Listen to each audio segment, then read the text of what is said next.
Hello, what's going on, people? What's happening, people? What's going on?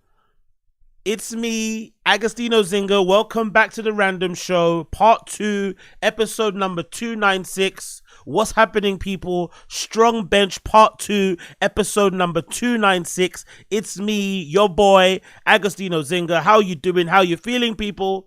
Let me know in the stream chat if you can hear me, if you can see me. What's crack-a-lacking? Talk to me. What's the deal? Talk to me. Wagwan. Talk to me. Hope you're doing good. Talk to me. How you doing, people? How you doing? How you doing? How you doing? How you doing? Hope you're all good. Hope those of you who watched the football are happy with your results. I don't know who won. I didn't check it. But hopefully you're happy with who won. Hopefully it was a good and entertaining game. It took place in my dear old London at Tottenham Stadium, actually, which I didn't know about. So big up the chat for telling me. Hopefully you had a good game. I had a good little din-din as well. I'm not going to lie. I made myself some eggs with some spinach, with some spinach and spring onions. And then I had a nice cup of tea and I just chilled. You know what I mean? Pretty good, actually. I'm not going to lie. Very, very hearty. I'm normally not a spinach guy, but I'm enjoying adding the spinach into my eggs with some spring onions. Gives it a little bit of a, a little bit of a. I really did enjoy that. I'm not going to lie. I really did enjoy that. I'm not going to lie. I feel full and I feel satiated and I'm ready to pod, or I'm ready to stream. Ready to stream with you people. Ready to stream. Hopefully you're ready to stream it too. Hopefully y'all like streaming as much as I like streaming. We're going to have a good old time. We're going to have a good old time. Chat. I've seen a post. I'm probably gonna cover after Taz.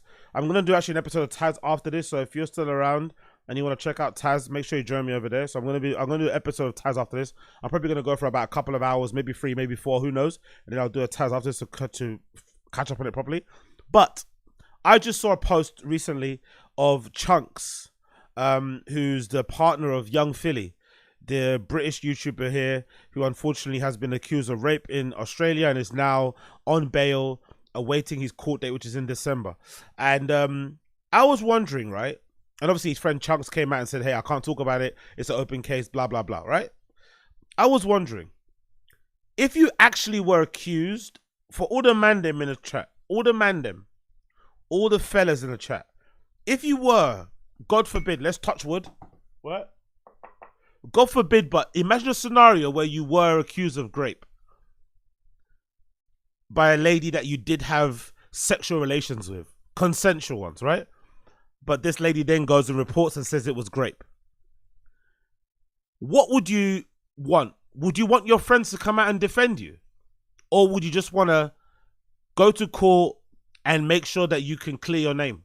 Would you care about that sort of stuff? Would you care about your friends defending your character?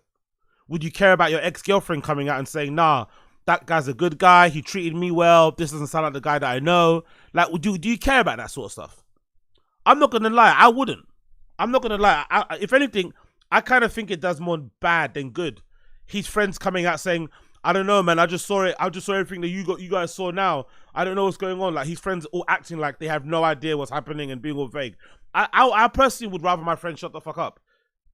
I'd rather them not say anything. Family or friends. I'd rather go to court, have my day in court, and clear my name. But the one thing that I think we should have as society, because I'm very much on the side of like, I think there's not enough what's that thing called? There's not enough convictions for sexual related crimes in general. And the sentences are a joke. In the UK, the sentences for like diddling, like kids and shit, are a joke. Compared to people that sell drugs, compared to people that run scams. It's a joke. Recently, 2 guys, unfortunately black, really, unfortunately for me and for my people, but 2 guys recently in London got convicted of raping a 13-year-old girl. 13-year-old girl. And I think they got like 13 or 14 years in prison. And these kids, I think, are like in their 20s. Bruh, lock them up and throw away the key. 13 years for raping a child. Nah. But then if you sell drugs, if you're selling drugs between county lines, if you're importing lots of drugs in and shit, what happened there?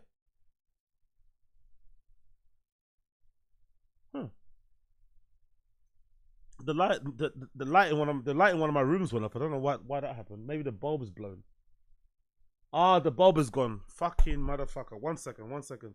I think the spirits of diddlers and grapists is in the room today. One of the bulbs has gone out by itself. Bloody hell, what happened there? That was scary. Crystalia's coming to get me. Crystalia's coming to get me, mate. Crystalia's coming to get me. Oh shit. Alright, cool. Let's go back to this. I just felt a presence in the room. I was like, oh, who's that? Exactly. The Leah's coming. Yo. But yeah, as I was saying, I think the sentences for sexually related crimes need to be high. But I think on the flip side, if you're innocent, if a woman lied on you, like imagine if a scenario, imagine a scenario where young Philly did nothing wrong. Imagine that scenario. Imagine if he had consensual sex with an adult woman. Yo, big up Wingus, appreciate you. Arse light bulb fund. You can't. You can't. You absolute cunt. Big up Wingus McDingus. You're an idiot. You're an idiot, I swear to God. Big up Wingus. Wingus is a very funny person, I swear. You are an absolute idiot. But big up you. You're an idiot, but I love you anyway, alright? I love you anyway. Big up Wingus. Anyway, as I was saying, light bulb fund is hilarious. As I was saying, right, I would love to live in a world where if you accuse a man of stuff like grape, and it's a straight up lie, it's just hard to, whatever. Let's say you can prove it's a straight up lie. There needs to be a punishment for that shit. There must be a punishment. I don't know. It doesn't really work like that. I think the case just gets dismissed, I think, for the most part. But there needs to be a punishment. Because I'm on the flip side, if you do get convicted of it and you're guilty, you should spend a lot of time in prison. Especially if you're of age. Like, you're doing that sort of stuff in your, when you're super old and stuff. Like, you're like a grown adult. You deserve to spend a lot of time in there because that's not something you just did on the spur of the moment. That speaks a lot to your character and how maybe dark and evil you are. You got to spend a lot of time in prison. But if you're not guilty, the woman needs to also face strong consequences because, throwing that sort of stuff on a guy's name is, even if you're innocent, that stuff follows you forever. That's basically you basically have a lifetime sentence if you're a guy and you were accused of rape but you didn't do it and you were found innocent in the court of law. It's almost like a lifetime sentence. It doesn't matter. People are still going to look at you weird, which is horrible. So big up Kids on Moses. Cody Ko is still out here DJing. Yeah. He just leaned into it, innit? No, he didn't lean into it. He did the Lizzo thing, which is what you should do actually if you get cancelled. Everyone should do the Lizzo. Lizzo, unfortunately, can never come back because I think Lizzo's cancellation is similar to like Ellen DeGeneres. I think nowadays you can only get cancelled by your fans. Like, I don't think the industry or networks or whatever can cancel you. But I also think if you like lie to your fans, if you're not congruent, like imagine, Ellen is like, this like a spread love person, be nice, whatever, and then everyone finds out she's really a piece of shit behind the scenes. Your fans even hate you now. Same with Lizzo. Lizzo's this fat activist, body positivity woman, and then you find out behind the scene that she's a bit of a bully and that she's fat phobic in her own way, which I heard is also very common, especially amongst fat people. There's this thing of like, oh, you're fatter than me type of thing, which is insane, but it happens a lot with fat people. So she's never coming back. I think that's the only way where you actually get cancelled, where people find out, oh shit, you're not the person that I thought you were.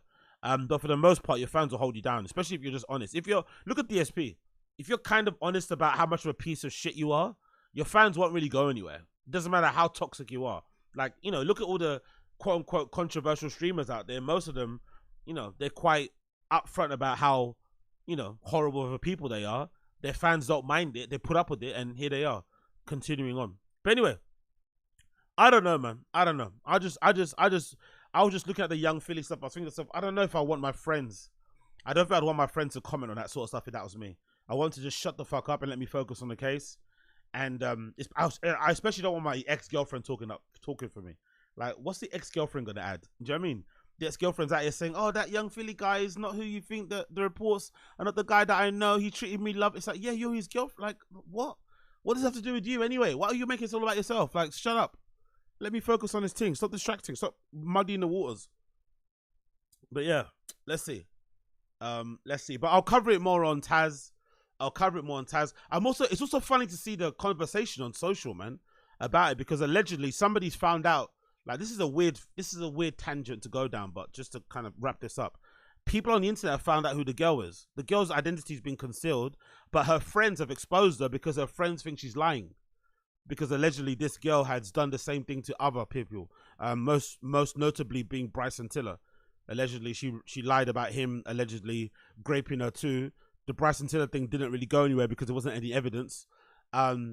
And now they're finding out that she also was a sex worker, or is a sex worker, or works in that industry. And it's been funny to see the response on the internet. Like, let's say she is a sex worker. Does that mean that it's okay to grape or something? Like, that's what you're getting online. I'm thinking, fuck, man. The manosphere is really, like, polluted and warped men's opinions and impressions and views on women and sex and stuff online, man. It's so odd to see it. Like, you had that TikTok guy saying, "Oh yeah, she went to his room though. She went to his room.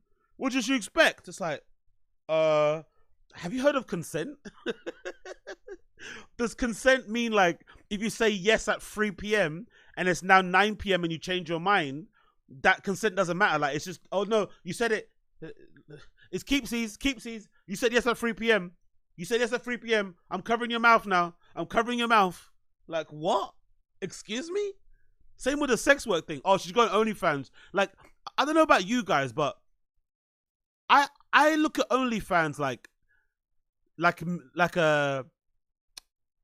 music. Like, you know how most musicians, like most actual artists, are like super introverted, but they get on stage and they're like super, extroverted and singing, obviously performing, dancing. I look at OnlyFans the same way. It wouldn't surprise me, and this is just, I'm just throwing it out there. I have no evidence on this, but it wouldn't surprise me if the majority of girls that do OnlyFans, especially the successful ones, are actually quite prudish. Although they do like explicit content on their OnlyFans, it's probably with a boyfriend or a husband, or like a consistent group of like sexual partners. And outside of what they do on stream, what they do on their OnlyFans, they're not really like, they're not like whores, in that sense. So this idea that guys have online that, oh yeah, because you do OnlyFans or because you work in this, it's like, I don't think it works that way. I don't know. I don't think, like, just because you work in an industry where people would tend to think most whores would be, I don't think most of them are whorish. And I also, I'm going to throw this out there, I don't think it means that you're allowed to get raped.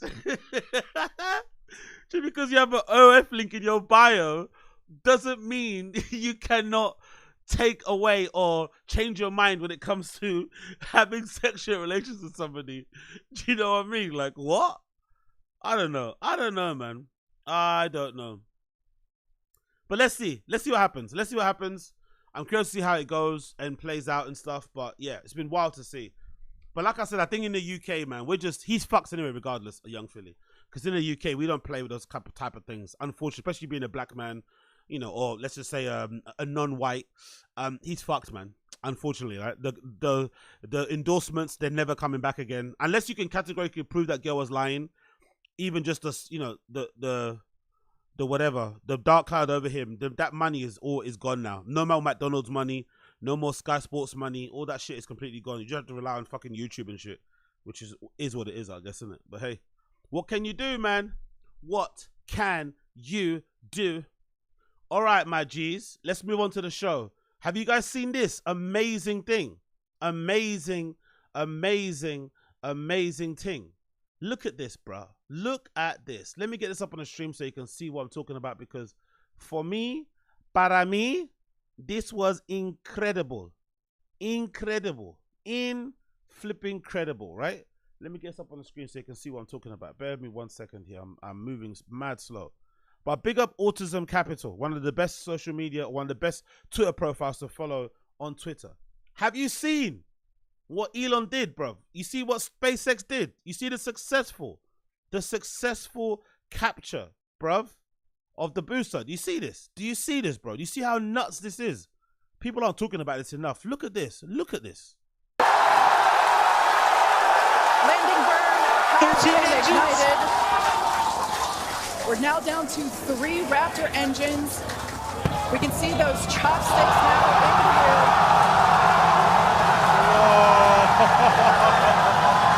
Look at that. Wow. Booster under current shutdown. Insane. Insane. Insane. This is absolutely insane. On the first ever attempt, we have successfully caught the Super Heavy booster back at the launch tower. Yeah, that guy's me. That guy's me. The first time I watched it, that guy is me right there. The first time I watched it. Are you insane? Catching a Super Heavy booster like that. Like, wow. Wow, wow, wow, wow, wow, wow, wow. And it's really interesting because I feel like Elon has completely, permanently probably, destroyed his reputation and how he's perceived because of how he speaks and how he comes across on social media and just generally. Especially maybe when it comes to his politics and maybe views on society at large in general. He's annoyed people so much that all of these like pretty historical things that he's doing, mind-blowing things that he's doing really with these companies, no one really gives a shit about, or it's not being looked at with the same level of like glee and wonder and excitement and like appreciation. Like, you know, his personality has kind of rubbed off on these things. And don't get me wrong, you know, he's not involved in every stage of development of SpaceX, spaceships and shit and Tesla cars and whatever else, but he is kind of overseeing it, and he doesn't really get the props or the praise that he should get for overseeing all these different companies that are doing such interesting and amazing things, right? The satellite company that he's got for internet, they're obviously providing, I think, free coverage, I think, for people in Florida and shit with the flooding. You've got what happened here with the flipping Starship, right? And the first successful landing of the booster. The other day, you've got what happened with Tesla and the debut of the autonomous cyber taxi and the robo van and the Tesla bot and shit. Really amazing stuff, like stuff that people should be really like, oh my god, this guy's fucking incredible. But he's so unlikable as a person. People just can't do it, you know? That they don't appreciate it as much. They're like, you know what? Fuck that guy. We don't need spaceships. We don't need spaceships. You know what I mean? We need the cost of living to go down. My bills are too high. I don't give a fuck about this. Like, people just don't care. But it is really amazing. Like, honestly amazing. I wish I watched it live, man. But unfortunately, I was too busy earlier. I wish I watched it live. Honestly, wish I watched it live. I wish I could have seen it live. Look at that Ayahuasca Society, Adderall Society. Absolutely hilarious. Like, look at how amazing this is, man. I honestly can't get past them being able to achieve this on the first go. Wow. Look at the sound. Wow.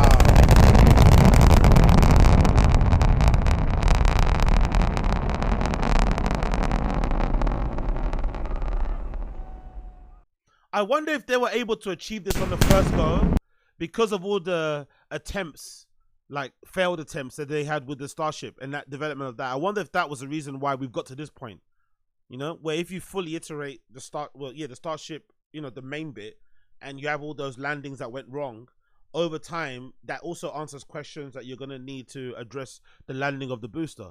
And now on the first effort, the first go, they're able to successfully land the booster. Absolutely crazy, man. Wow. Look at this, man. And then, of course, yeah, exactly. Look at this. Imagine betting against the guy who did all of this in the last 72 hours. Cybercab, Robovan, Tesla bot, successful landing of the booster. But again, nobody cares. Exactly. Look at Andrew Tate in the chat there. Look at that. That's exactly what I've seen most people say on social media. This is exactly what we don't care about. Most people are saying this, and I'm like, wow, this is actually an amazing achievement. Things that people should be praising and really lauding, but most people don't give a fuck. What's this about? This is one of the most goated exchanges of all time. Parag literally hits him with the word sell cope post. Who the hell is Parag? Oh, was this? Oh, okay. I remember this exchange. Yeah, I remember this exchange. You're free to tweet, is Twitter dying or anything else about Twitter, but it's my responsibility to tell you that it's not helping to make Twitter better in the current context. Next time we speak, I'd like to provide you with perspective on the level of internal distraction right now and how it's hurting our ability to do work. I hope the AMA will help people get to know you, to understand why you believe in Twitter and trust you. And I'd like the company to get to a place where we are most resilient and don't get distracted. But we aren't there right now. Elon Musk, what did you get done this week? I'm not joining the board. This is a waste of time. We'll make an offer to take Twitter private. Interesting things there. But yeah, I don't know. I think this is fucking incredible personally. I think it's honestly, truly incredible. Yeah, big up Wingers McDingers. The impressive stuff is done by the people who did the actual work, the scientists and engineers. Yeah, for sure. It's still impressive that he oversees it. Don't get me wrong. I know what you mean. But yeah, like you said, what you said is basically what's going on. He has enough money to hire engineers to do this. I'm telling you, AZ, you're crazy if you think he had added a single helping. No, brother, Nick Shin.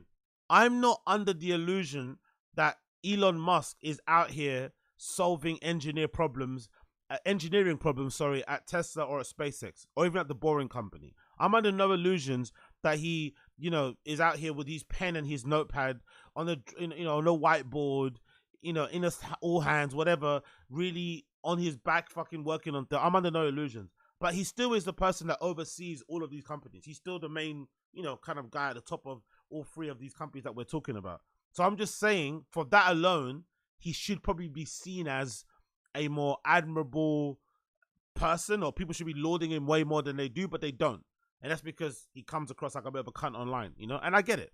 Even as an Elon fan, I get why people don't like him, but I don't really pay attention to when he speaks about politics and stuff, or when he speaks in general, to be fair. I do actually just enjoy maybe reading some of the stuff that he says. I think that book, that unofficial autobiography I read of his was really good. I was on back in the day by this lady called Ashley Vance. It's really fucking good. But again, that was prior to him stepping out on social media. I think that Joe Rogan appearance was the beginning of the end, to be fair. That Joe Rogan appearance completely changed how people look to him. And obviously his addiction to Twitter as well doesn't help. But yeah, look at that. Look at it from last video, and then we'll move on. Look at it from afar. Look at this person's video. Well, there it comes. Wow. Well, let's see green lights. One more time, please. Green lights. This is fucking incredible. Well, there it comes. Wow. Well, let's see green lights.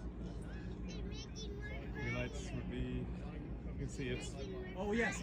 Yes. So this will get real. It's gonna go quite a loud bang. Will be coming here soon. It's working. Holy fuck. Holy shit. Yeah! Holy shit. Come on, baby. That's so Holy crazy. shit. That is so crazy. God Holy damn. fuck, look at that thing. No freaking way. You got this. No freaking way. No freaking way. Wow. So amazing, man. Honestly, so fucking amazing. Honestly amazing. So big up the niggas at SpaceX. Big up the niggas at SpaceX actually doing the work. We love to see it. We love to freaking see it. Okay, moving on. What have we done here? We've done quite a bit, haven't we? What have we done? Okay, cool. Let's quickly check no jumper shit, and then we can move on. All right, cool. Blessed. Let's see what's happening over there at the no jumper subreddit, because I've missed out on some stuff that's happened. I think Sharp was streaming recently, right? So let me see if anybody's grabbed any clips that we can quickly react to and shit. You feel me? And then we shall move on. Bear me in 1 second here as I flip and check this, and then we can continue. What's happening here? So RIP Succeed, the guy that Sharp allegedly had a hand in. Okay, cool. We don't want to see that. Mo Dang, aka Dejan Paul, is fucking hilarious. They're calling it Dijon Mo Dang, the little baby hippo, the little cute hippo. Fucking hell. Let's continue. What's going on here? Cool. I think I found Flocko Reddit account. We don't care about that. This fruit doesn't let the baby sleep. What else is going on here? Gay stylist, ODM Slim response. Okay, cool. NJ versus Fake Community World. Sharp heartbroken. I think I like this one. What's happened there? 4 days of no. Okay, we don't care. Sharp says any videos of him with AD went up because of him, not Batman. Be honest. Now to the AD situation, right? And we'll get back to like the Dejan Paul, but like just I seen AD like, nigga, you've had a lot to say about me, gang. Why? You ain't never came to my podcast. You ain't never offered to like really help me in any of them type of situations. Nigga, when I came to No Jumper, bro, I already had my own motion. So anything that you sat down with me that had my face on it already was going up. It was never because of you, Batman Beyond. That's a really funny nickname though for AD. Calling him Batman Beyond. It is so funny. It was never because of you, Batman Beyond. I'll let you know that. I just want to get this shit straight right now. I don't even want to talk about bro, I ain't talked about you niggas in months. Anybody who left No Jumper at that time. I never talked about you niggas in months for anything. Other than when I got on the phone with you and I was talking logical sense and Pun called in talking about, man, fuck all that shit. I had you looking at the situation logically. He's got a point though, because Pun does weirdly control AD in a way that doesn't look the best on AD, you know? How he lets Pun kind of like, I wouldn't say manipulate him, but, you know, kind of, as we say in the UK, kind of twang him here and there. Like he acts like an older. He acts like olders do with youngers in the ends, in terms of like how they sort of like, you know, suggest things or say things or whatever in a way to kind of make the guy like do certain things. So it's not flat out manipulation, really obvious stuff, because AD still thinks he has agency.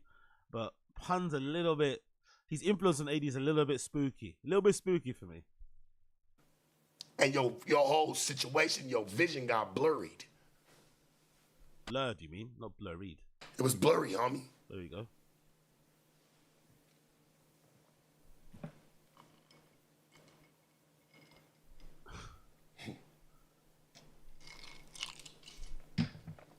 Listen, dog, I don't come from none of you niggas section. Let's get that shit straight right now. I don't think like you. I don't dress like you. Hell, we might have a Dickie shirt on, sometimes the same. But I don't dress like you. I don't smell like you. I don't talk like you niggas. I don't walk like you niggas, homie. Yeah. Straight up. Yeah. Sharp gonna be sharp, my nigga. All that extra bullshit, y'all can miss me with that shit, huh? Come on, my nigga. I don't know, man. Even I, as a No Jumper fan, even I, as a No Jumper drama fan, I'm getting really bored of this back and forth, man. Sharp is what I like him. I understand he's not, you know, he's not in everyone's good grace at the moment and everyone's kind of, you know, dunking on him, but I don't mind the guy. But he also needs to let it go, man. I know it's disappointing to kind of get shelved from No Jumper, especially, it's probably a big ego dent. If he was getting as much money as he thinks he was getting, or no, if he was getting as much money as he says he was getting over there, and he was pulling in a lot of views, and he was a big dog at one point there, and then suddenly everything changes, and then Adam22 readjusts how you're paid, he limits or, you know, reduces the amount of screen time you get, you're not in his good graces, he's not inviting you to parties, the other staff members are kind of, or the other co-hosts are acting funny about you. I understand how it must feel. And now you get ditched, because I think being fired flat out is probably way better than this like slow firing, right? Where he keeps getting less and less screen time, he's on less and less shows, and then over time you just stop getting calls. And now you know, okay, cool, I've been shelved, so you kind of quit before you get fired, but you basically been fired. It's going to be brutal. It's going to hurt your ego. It's going to hurt your pride. But brother, just move on, man. It's okay. It's unfortunate. You thought you were better friends with these people than you were. You thought they liked you more than they actually did like you. Adam, you know, treated you like a disposable kind of co-host. You thought he was going to be your boy. You held him down. He didn't repay your loyalty. He just treated you as business. Okay, it's unsignable. It hurts, but we have to move on, brother. We just have to move on. We have to. Please, for the love of God. Let's see another one here. Sharp calls Adam a hoe. Stand behind it for a second. Let me know, nigga, you been said fuck me, bitch ass nigga. Hey, you think I'm stupid? You wanted me to blow up myself, Adam. Well, in a way, as much as I like Sharp, you are kind of stupid, innit? You are kind of stupid. Let's be real. Because you thought you were different. You thought you were not going to get treated by Adam the same way that Adam has treated House Phone, that Adam treated AD, T-Rail, Lush, all these people that previously were hosts there. You thought you were special. You thought you were not going to get treated that way because your views were so high, because you were contributing so much to the bottom line of No Jumper. Then when everything kind of went the other way, suddenly you quickly saw that, no, you were also getting treated the same way, if not worse, because you held them down when they were going through one of their, rougher periods of late, which you should have been owed some level of loyalty there. Yes, it's business, but, Adam probably should have done you better in that situation. But you are kind of stupid for thinking Adam wasn't going to end up eventually fucking you over. It's not rude to say that. It just is what it is. You wanted me to blow all this shit out of proportion myself. You set me up for that, but you know what, homie? I've been seeing it. I'm going to rock with it anyway. If you're going to blame me for it, I'm not going to lay down like no hoe. You did a lot of laying down when you were there, bro. You let a lot of things slide that you probably shouldn't have let slide. So, now you're not a hoe anymore. I get it, but, the history is a history. You got me fucked up, homie. And if you want to sit down with me, ain't going to be on a Tuesday show, no nothing. If you want to sit down with me, homie, it could be me and you one-on-one. Just like how we did when everybody... I don't think he wants to sit down with you one-on-one, though. I think he's probably at the point where if he does have a conversation with you, you probably would rather make sure that it's a conversation that you can benefit from. So sitting down on the stream probably makes more sense. I don't think he wants to spend any time alone with you. Didn't Adam22 insult Sharp in a really horrible way by saying that he's the kind of person that doesn't leave you alone on the phone? How he holds you on the phone for like 4 hours just talking and talking. He doesn't get hints that you want to hang up. So I don't think Adam would want to have you alone anyway, because he knows you're going to probably chew his ear off. So yeah, it is what it is, brother. Body left. You got a problem with me, but you want me to come sit down with 4 other niggas. But when we was going through it, you only had me and you. That's how it is. That's Adam22. He did the same thing to House Phone, bro. House Phone was his boy. He did him dirty. He probably owed House Phone a little bit more than what he gave to him.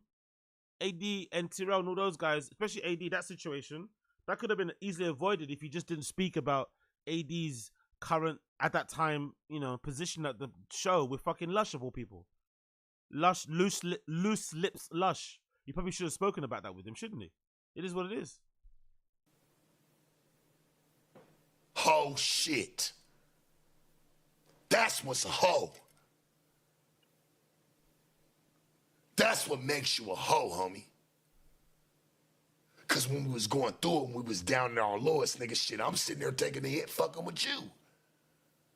Why you trying to act like I wasn't, bro? Rolling Stone's talking about me and you. Everybody's talking about me. Why you think I got into it with, fucking, what's her name, Hayden? That little bitch was fucking with me at the time, homie. Real shit. You like text, you like proof, right? She was really rocking with me. I found out the bitch went and talked bad about us on Rolling Stone. She talked bad about you, she talked bad about me, because guess what? When it affects you and the company, guess what it does? It fucks with my money. It fucks with me and what I'm doing. I get niggas probably wasn't touching nothing like that at No Jumper, so they didn't really have that discrepancy or that worry. But I did. I don't know how you want props for standing by somebody who was being accused of like diddling and shit because he was making money with the person. Not because you believe they didn't do it, but because you was making money and you quote unquote held them down, and now you want to use it against them as a way to say that they owed you more. So you were standing next to the person that you probably shouldn't have stood next to during that time. You probably should have made a move when that Rolling Stone article dropped anyway, and maybe focus on your own content. And who knows, you would be far better off now. The best thing Sharp did, actually, to be honest to him, or to be fair to him, he was streaming at the time that he was doing his, no jumper thing. He was still on Instagram, I think, at the time. I think he maybe had just started his channel.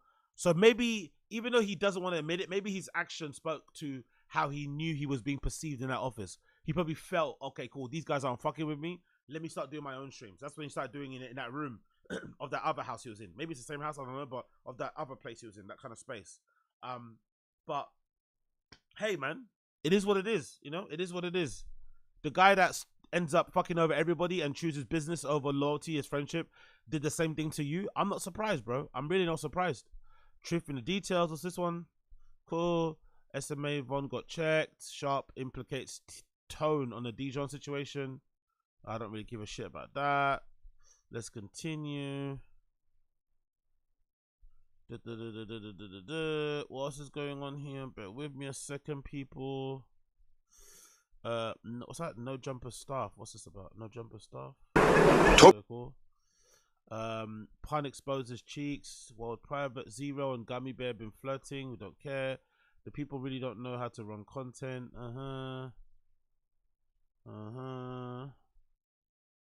Blockers are a trustworthy person. Proud of Brick. Actually, I think there's another thing I want to watch here before I quickly move on. I think I missed it. I think it was something about Pun talking about who leaked the news. I think basically people are now saying that Lush was the mole. Lush is the mole at No Jumper who's been telling people outside of No Jumper what's been going on inside of No Jumper, which is fucking hilarious. Considering the beef he's had with considering all the beef he's had with what's his face? With Adam 22 and how he's welcoming back into the fold. For him to stab allegedly Adam 22 in the back like this is probably hilarious. Let's see if it's true though. Let's see if I can find it on here. Can I see it here? I forgot what post it was. Fuck. Brick response to Smack. And Smack, did I just see you get involved? Cause I was stalling you, but you gonna do a little at a time. So put that on West Side Trouble Gangster Crip, nigga, you didn't get slapped. Look at the little baby in the back. Look at the little baby in the back. Look at the little baby in the back. Come on, Brick baby. Look at your little baby in the back. Or the person just probably tired. Babies in cars, moving around. They get a little bit sleepy, wanting to sleep and shit. And he just here screaming with a shiesty on inside of his whip. Just screaming into the camera. Put it on West Side Paru. Come on, man. Give the baby some peace. Give the baby some peace. I don't know. Play some fucking baby tunes or some songs. Sing along to some shit. I don't know. Show the baby some shit on an iPad. I don't know. Fucking hell. He's just screaming into the phone. His little baby in the back like, Daddy, please, shut the fuck up. Just snatched up out your vest, nigga, in front of the club and put that on West Side 51st Street. I don't got the video, nigga. Dead homies, nigga. Dead put it on your dead homies, bitch, and I'ma post. By the way, you know when people do that? Because I don't post on Instagram. I've never done. I don't think I've recorded a selfie of myself on Instagram stories. But you know when people do this, are they zooming in with their finger? Are they purposely doing that? Or is this an AI thing on the Instagram app that zooms in if you raise your voice? Like, is he pressing a finger? First Street, I don't got the video, nigga. On dead homies, nigga. Put it on your dead homies, bitch, and I'ma post. Are people zooming in with their finger? Dead homie, dead. Is that what people are doing? Or is it an AI thing that recognizes your voice when it goes up a bit? Because that's fucking wild if you're doing that with your finger. Dead homie, dead. You're emphasizing so you're not really angry if you're conscious about how you look and you're trying to get it framed closer. That you're not really angry, are you? Really, if you think about it. Post it, nigga. West Side rolling, nigga. Rolling though. Okay, cool. West Side rolling. Kill Squad is mobilized in the streets. Cool. Brick Baby responds. We already saw that. AD went to a Diddy party. Rasa. Hey, so let's talk about. That's an old clip. We don't give a fuck about that. Sharp leaked conversation with Damn Homie. I don't care about that, to be fair. What have we got here? Big chat, small. What? Cool, that's not the one we want to check out. We saw that. Let's see. Sharp before and after effect. What's this? I'm sorry. No, we don't want to see that. Sharp offered used clothes for sex. What? Oh, this is a big up Zion Princess, man. Her name is getting muddy too. People are saying her house smells of shit. Her house smells of dog shit and shit. When guys come over to beat, allegedly they say her whole house smells of dog shit and it's fucking filthy. Zion Princess is looking crazy out here, man. Beautiful girl, but she's looking crazy out here. Allegedly, that's what people are saying. And yeah, like I did not like. It was awkward. I would just say it was awkward. It's not like I'm trying to come. Said that shit was funny because it was funny. How you gonna use used clothing to try to get some pussy from me? That's all I said. I also said, yo, nigga. Sharp is saying that she looked dusty and dirty, so he was trying to help her out. Like she was looking crazy on the news, so he was trying to give her some clothes that he had. I don't know why Sharp has like women. I guess because he's a pimp. Maybe that's part of your job. You just keep like women's clothes in your house to kind of like dress your ladies and shit, right? Your employees. But I guess he was trying to siphon off some of this stuff to Zan Princess to, I guess, get her right, quote unquote. But obviously, you know, a guy kind of doing that sort of thing, you know why he's doing it. Do you know what I mean? He's not doing it out of the goodness of his heart. He obviously wants to beat, but you know, it's probably a bit of an insult if you're a woman, to be fair, to have a guy offer you used clothes. Number one, he thinks he's gonna fuck, and number two, it's like, what are you trying to say about the clothes I'm wearing? You know, like it's probably not something that you want someone to do. You know, like you're like, you know what? I'm good, man. I'm straight. Let's continue here. What else is going on? Bear with me a second. I want to keep seeing. There's a few more here that I missed out on. What's this?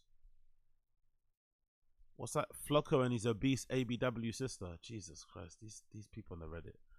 T-Row claim, calm down. You're not like that, my boy. Cool. Brick, you should reenact this scene with Lush. Ace Boy fan asking Conrad is, do your homework. Cool. Bro, stop saying Brick Baby exposed, playing both sides. He had a secret podcast in the works behind the scenes with Sharp. Jesus Christ. Credit no jumper. What? Jesus Christ. Key marks Dejan if you'll sue FMW. And then with you, I was confused on the acceptance the way it was. But I don't know. I'm talking on the content side, on the personal. Accepted in what regard? Just in the space, like you over here now, you know, not over here, but you know, FMW world doing their thing.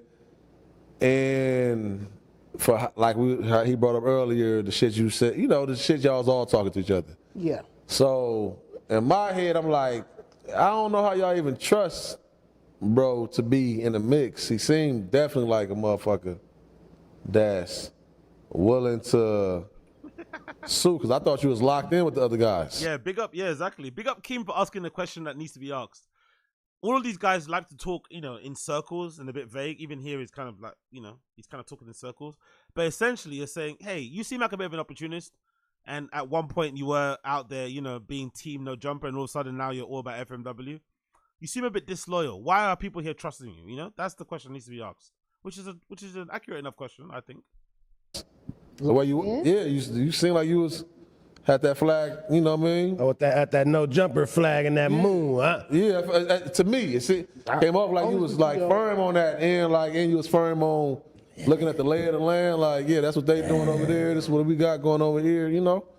So then for it to end out how it ended over there, for whatever, I don't know what's real, I don't know. No, are you looking to sue? Am I looking to Are you quick to, I'm suing y'all for that?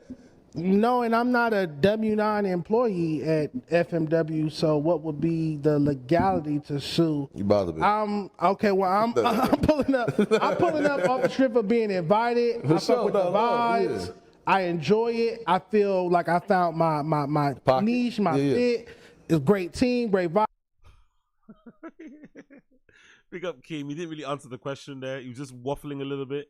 He probably got put on the spot there, but it is an accurate enough question. But again, I think, you know, it is what it is. I guess LA in general, across the board, from what I've been watching, between the LA comedy podcast scene and between this scene of the LA quote-unquote urban podcasts that have kind of emanated or, you know, have sort of sprung up from No Jumper, it seems like LA in general is like this, you know? People are just opportunistic, backstabby, two-faced, you know, disloyal. It's a lot of that shit. It's the same sort of drama you see in the LA podcast scene is reflected with the urban pods, the hip-hop pods and shit.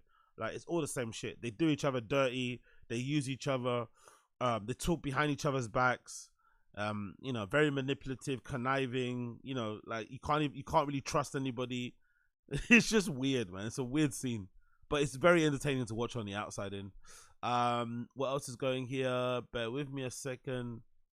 Oh my god, yeah, this is the one I need to check out. Brick Baby put a thing on here about the thing. Flocko says Dijon is lying and dead into post proof. He told Dijon to sue No Jumper.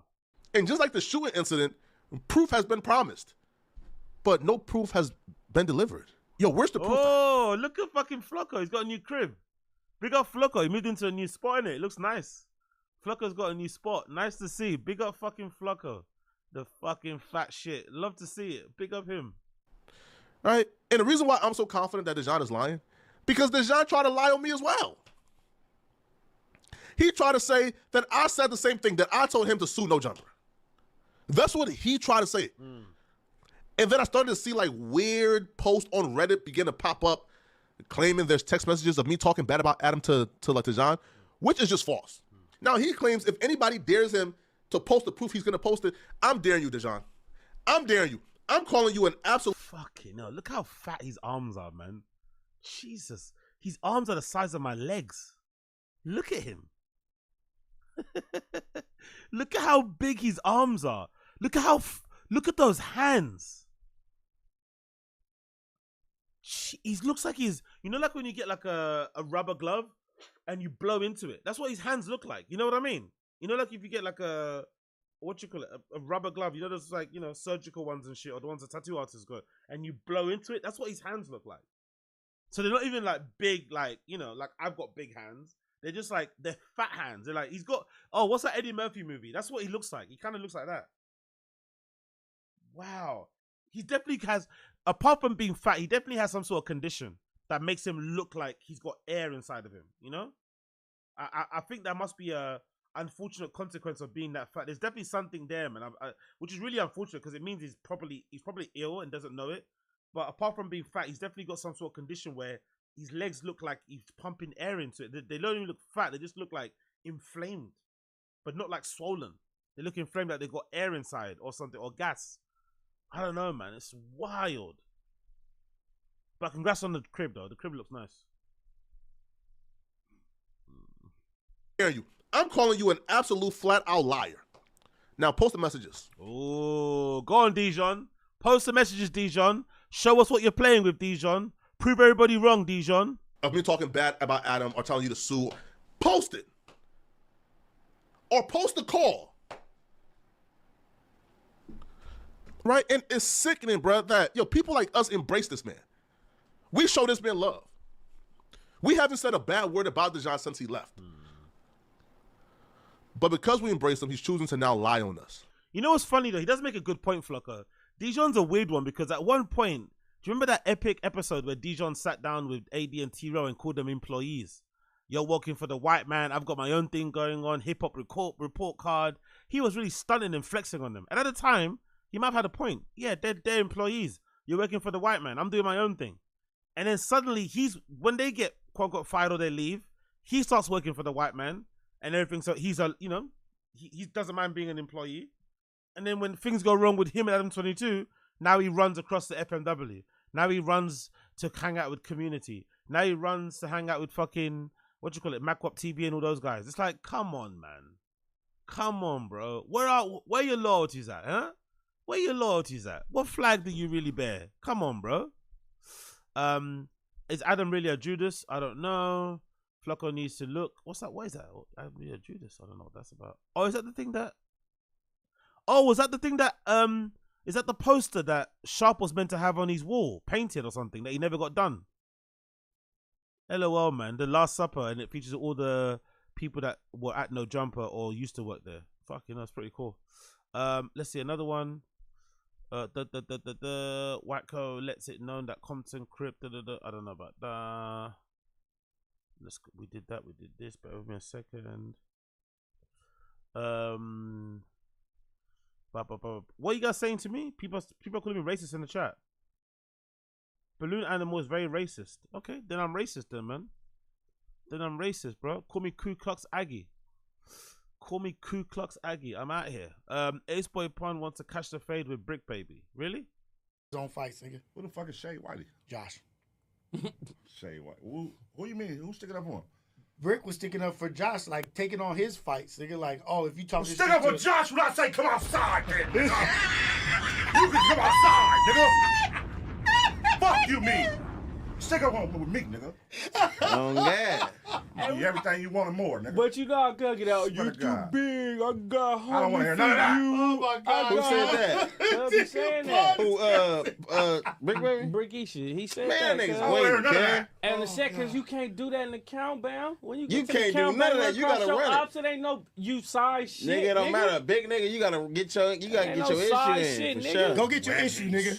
Go You get gotta your get issue. back there. Go get your Win, issue. lose, or draw, nigga. All No wedges. matter how big you is, nigga, gotta get back there. We come from that culture, so it ain't no. He too big. You feel Nigga, me? what? Nigga, I'm fighting a midget or a nigga. Pun was a fight. I don't know. Pun's quite fat and doesn't look very mobile. And but Big Baby's really small and doesn't look like he can throw hard punches. I don't know who I'll take in that fight. You know, I'm not gonna lie.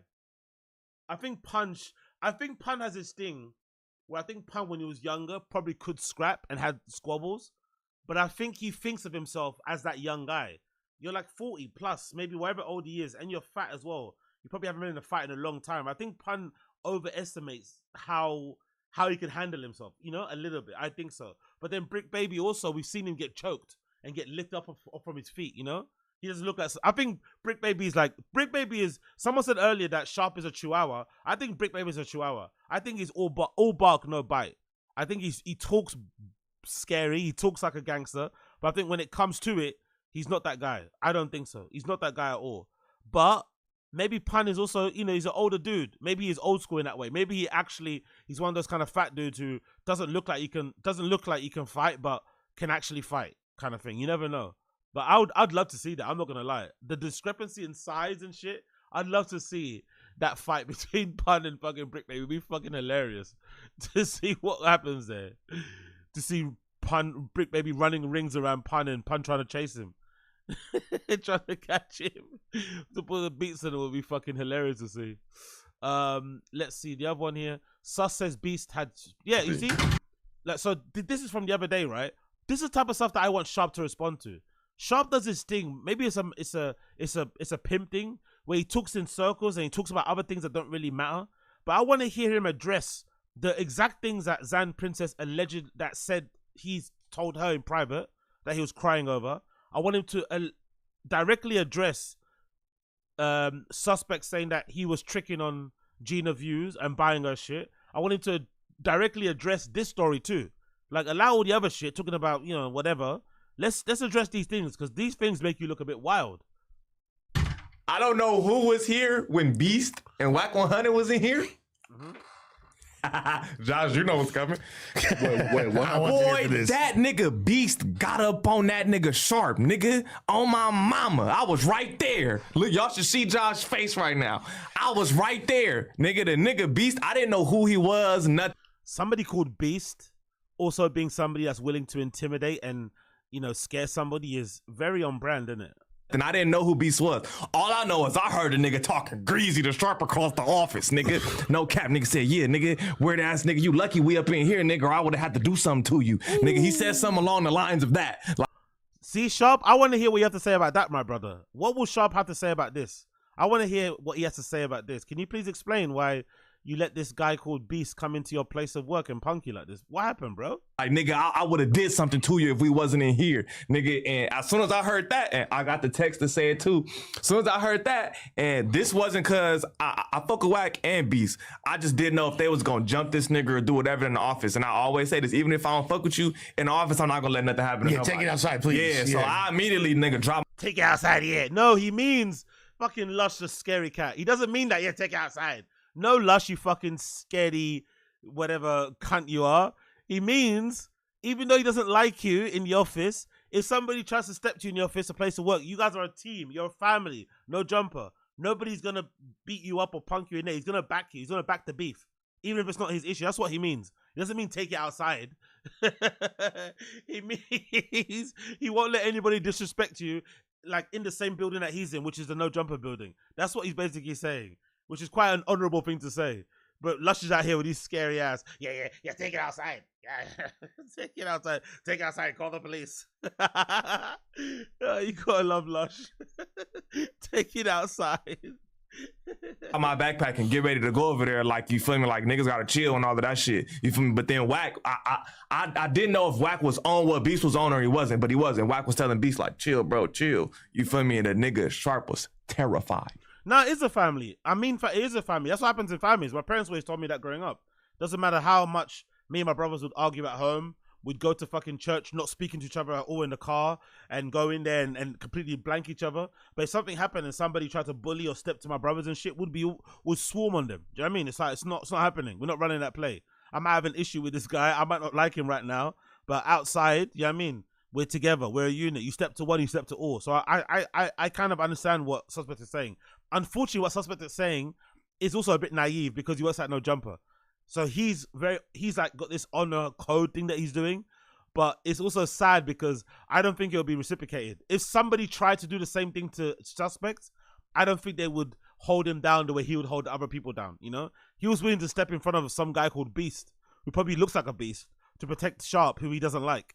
But I think if the roles were reversed, those guys would turn the other way. You know, they'd run. They wouldn't help him. So that's the problem, being on a code-based person. You do these things for people and people won't do them to you. And that awakening is pretty brutal. It hurts a lot. He didn't say nothing. He was over there. Nigga shaking. Nigga, because I think they got into it on Clubhouse or something before. Nigga and Sharp was talking greasy to that nigga Beast. And when Beast was in here, boy, that nigga Sharp was finna shit on himself. He was looking around and shit. Nigga, no cap. Niggas had to make sure you was good. Then I text him after, you feel me? And even then, even though I didn't fuck with him, I texted him after and was like, you feel me? You know I wasn't gonna let nothing happen to you, gang, blase. And he was like, yeah, bro, I appreciate it, blase. Nigga, I was making sure your bitch ass was smooth in here. Now, I want Sharp to address that. I want to hear what he has to say about that, because that story sounds a bit crazy, man. God damn. People are going to the office and punking Sharp, like, oh, yeah. What else is happening? You guys seen this? An old clip of Sharp and his Chevelle. Oh, yeah, we've seen this already. This is old. 22 says sinkhole gangsters on the edge of their seats with every little word. Do y'all believe Brick, Sharp, and Flocko tried to start their own version of FMW? What? Nigga, we need names, nigga. Let it fly. Who told you, TMZ? It's on. Who told you to hear out the horse's mouth? I mean, it's in the group chat. Brick made a group chat between me and somebody at TMZ, and he said TMZ. Wow. If this is true, oh my diddy gosh. If this is true, this is crazy. Brick baby, fucking hell. So the story goes, this guy here, Dejan, when he was working at No Jumper, something happened where the security guard at No Jumper's gun went off. And when that gun accidentally went off, Dejan said the bullet grazed him, hit him, whatever. And then that's when he decided to leave No Jumper, because he was like, oh, this is an unprofessional environment. The security guard can't even handle his control, handle his gun, blah, blah, blah, blah. I'm not safe here. And that's when he left No Jumper. But Adam22 and everybody else at No Jumper disputes that. They don't even want to admit the gun went off. And when they do admit the gun went off, they basically say, no, it didn't hit you. So they lie. And I think Adam's tried to call Dijon's bluff by saying that if it happened, sue me. If it happened and you think it happened at my, at this place of work, you could get some money out of this, so sue me. Dijon so far hasn't sued him. Cool. Anyway, no one's sure if it happened, but Dijon said it happened. Now we're finding out that Brick Baby, one of the co-hosts at No Jumper, allegedly behind the scenes, although he works at No Jumper and his loyalty should be to No Jumper and Adam22, he allegedly was trying, because, I think when the shooting allegedly happened, No Jumper went kind of radio silent on it. They didn't want to mention it. When the rumors are going around, they didn't speak about it. They completely ignored it.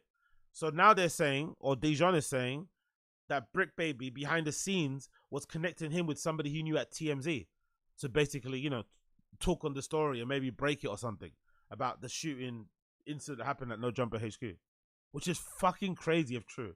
Like, fucking hell, mate. both sides. What's that? What Lush said about Brick Baby is true, in it, right? Didn't Lush say he was a two side? Was it two sides, both sides brick or something like that? The nickname Lush gave to Brick Baby is actually very true. If this is true, fucking hell. Nigga, we need names, nigga. Let it fly. Who told you, TMZ? It's on. Who told you? Get the hair out the horse's mouth. I mean, it's in the group chat. Brick made a group chat between me and somebody at TMZ, and it said TMZ. That's what it is. Damn it! Put us on a group. Damn Put it! us on a group FaceTime. Listen. Put us on a group FaceTime. Let's go, D. What? Yeah, was gonna set up the whole interview, the whole thing. But again, where did I bring the exclusive?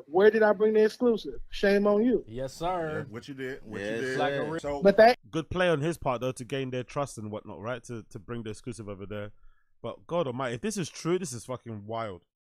What a wild development. interview was supposed to be the TMZ through Brick. Brick was setting that up. He was setting up a few. He was gonna set up a whole press run, a whole PR run Oh of my me. God.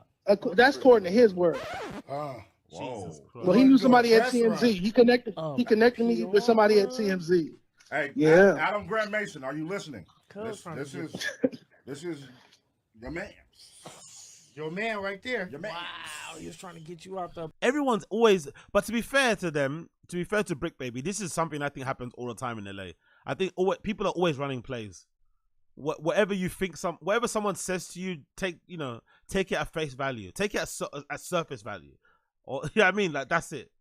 Like it is what like they say one thing, always think people have ulterior motives, and just protect yourself at all times because fucking hell, Brick Baby's out here fucking working on No Jumper, having his loyalties with no Adam 22, but at the same time behind the scenes trying to bring the house down and also make money from it. Because I'm assuming by Brick Baby connecting him to the person at TMZ, he was acting as the go-between, as the fixer almost. So I'm assuming he probably was going to get some money out of it too. That's probably why he's doing it, right? It's that kind of dirty gangster shit where you're like, you set somebody up, you set your boy up to get murked, and then you kind of pocket some of the fucking bounty as well. Like fucking crazy. Penguin. Your man's trying to. That was everybody energy. That was everybody energy. Hold on, Let's keep it a buck. wait. When you say everybody, who? Not every single person in the building, but all right, the who, people who, you who? see, fake Brick, Sharp, Flacco. That was everybody energy. That's why. Look at the screenshots. Look at the screenshots. They thought it was over. They said, "Nope, I'm not going down with this ship." Yeah, they thought it was over. They was trying to get a piece of the pie. No. They didn't think it was over. They wanted it to be over. Everybody thought they had their freedom papers. And it's been over 6 months. It's been over 6 months, and nobody walked like they said they was. Nobody did XYZ. It's been over 6 months. Everybody thought that it was over. Everybody was gonna start their own platform, have another black-owned platform. It was gonna be another fit community with them people. Just like y'all got y'all shit, it was gonna be them. They was counting my money. Really? Shit. That's interesting. They were gonna Sharp, Flocko, and what's his name? And Brick Baby were gonna start their own thing. That makes sense though, because that also correlates to the time when Sharp was at that other spot. When you were streaming a lot with Brick Baby, he had Flocko come through. Like he was making it a show. It was quite regular. I don't know why he stopped doing that, but that was almost entertaining because they were talking about other things apart from No Jumper drama. They were just talking about regular hip hop culture and new stuff. So that does make some sense. Maybe Adam 22 told him to stop. Like, hey, if you want to work here, you can't be trying to make your own thing at the same time. But Jesus Christ, all of these guys, man, like, so no one really can complain really about what Adam does if you think about it. Everyone's doing their own thing. They're working out No Jumper. They're also trying to, like, bring his house down. They're conniving. Everyone's doing their own little thing. Everyone stabbing everyone in the back. Before I ever said anything about it, it was counting my money. Dejan, I said that earlier. I said everybody wanted a piece of the pie. They just want the help so they can get a piece of the pie. Wait up, Dejan. Say that again. They was trying to start their own shit. They all was. This is what they telling me. They tired of working for old boy. They tired of his bullshit. Finally, this was the moment. Like they was using my moment, and that's why everybody was throwing lives. Oh, Sue, this the attorney, this the celebrity attorney, this the press run, this PR run, XYZ. That's what it was. But I said that on Shame on You. Right. They were using Dijon as the rollout. That's fucking crazy, man. Absolutely crazy times, crazy scenes over there. Crazy fucking scenes. Let's continue. Adam waved the white flag and tried to squash the beef. Yeah, this is the one I wanted to see. This is the one I wanted to see. This is fucking incredible, right? Like, again, Adam 22 loves to speak a certain way on the internet, and then behind the scenes he's doing other things. So allegedly, with this ongoing beef between these guys, Adam recently, according to Pun, reached out and said, you know, like, it's not beef, because I guess he's feeling a little bit nervous that things could go left. I'm of the thinking, maybe people disagree with me, but I'm of the thinking that Adam is that type of person who legitimately, I think, for his own life, probably does need to get punched in the face for his own development as a person, just to know there's consequences to your actions. And I think he'll be fine after that. I just think he's gone through life being successful, being rich, and being white, you know, in certain spaces where you can kind of get away with certain things where you don't really, you know, you can say what you want, basically. You can move certain ways. But I think there needs to come a point where he just does get tumped up, just to be like, okay, cool, we got out of the way, it's over. Then you can kind of move on. It will probably change him for the better. I think so.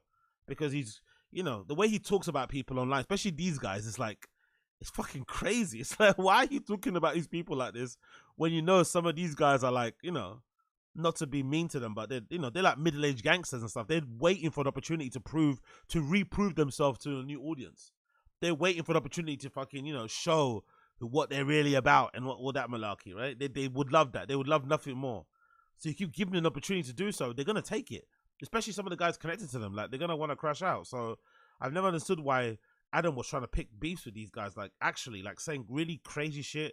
Stuff that, you know, would actually get most people, like, you know, really seriously fucked up. But he kind of, you know, avoids it because of who he is and the role he plays over there in media and hip-hop and shit. But he needs to relax. So, I don't know. I think he probably I think he needs to get the beating out of the way and just move on, if it was me.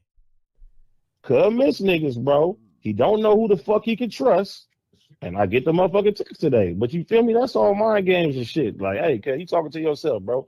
You already done did too much, cuz. Hey, stay doing what you doing, cuz. It is what it is. You feel me? I ain't got nothing to say to you, nigga. Give the people a taste of what he said.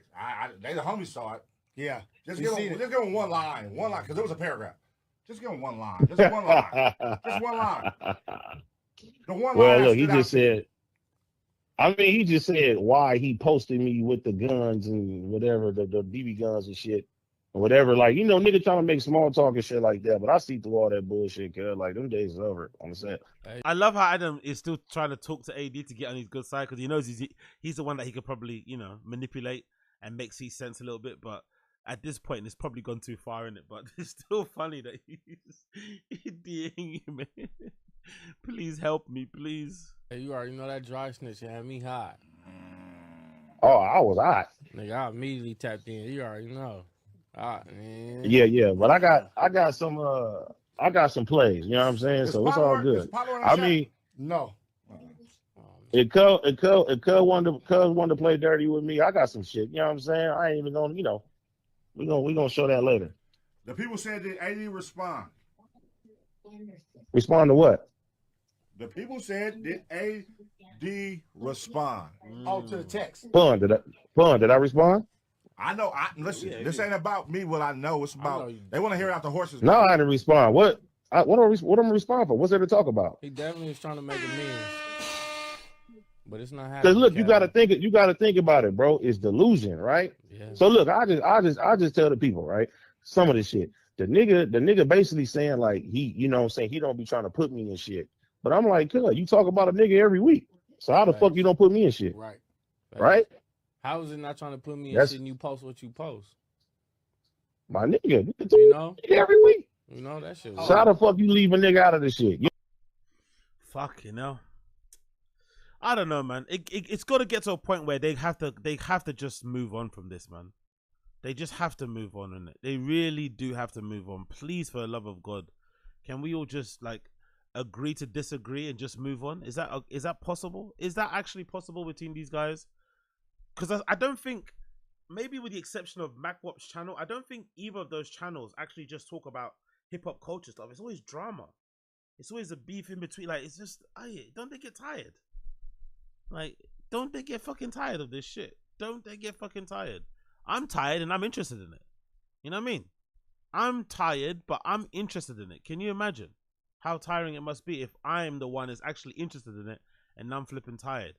God damn, these niggas, man. They don't fucking stop. Never ending. It never fucking ends. Please, enough, please. I beg of you. Anyway, moving on. Let's react to some videos. So we did Chin's Urban Camp and Cook. Let's go through some other ones here I've got downloaded. Let's do The Unbearable Fall of Bert Kreischer and Tom Segura. I think this is from that Radioactive channel, isn't it? I think so. I forgot the channel that does it, but I downloaded this earlier. So let's watch this. Let's react to this, and then we can continue. All right? Cool. If you're enjoying the stream, you see what you like what you see, please like the stream down below. That'd be greatly appreciated. Subscribe, turn on the notification bell. Links to the Discord, the Patreon, all that stuff is in the description down below. Don't delay. Join that as well if you can. Greatly appreciated. Greatly appreciate you people. Let's continue. Let's continue. My dad gave me a gas card, and I would take my friends shopping there. I spent so much money at Amoco, they sent him a plaque. You know? Man, Bert's dad must be utterly shocked Bert actually became a green investment in the end. Based on that story, Bert's allegedly wasted the family's money more often than not. I doubt it stopped with the gas card scam or writing this in the memo section for the bank to read. Write what it was for? Yeah. And I wrote, eating sweet, wet pussy. Credit to comedy enforcement. Is this actually Bert in his 20s, or did he lift that from Joe Gatto from Impractical Joker's new special? Every check is what I like to call an opportunity.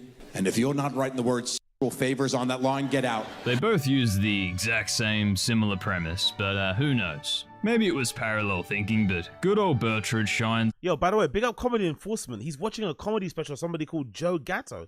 Who the fuck is that? I can barely get through some of the known comedian specials. He's watching like actual specials from like actual comedians.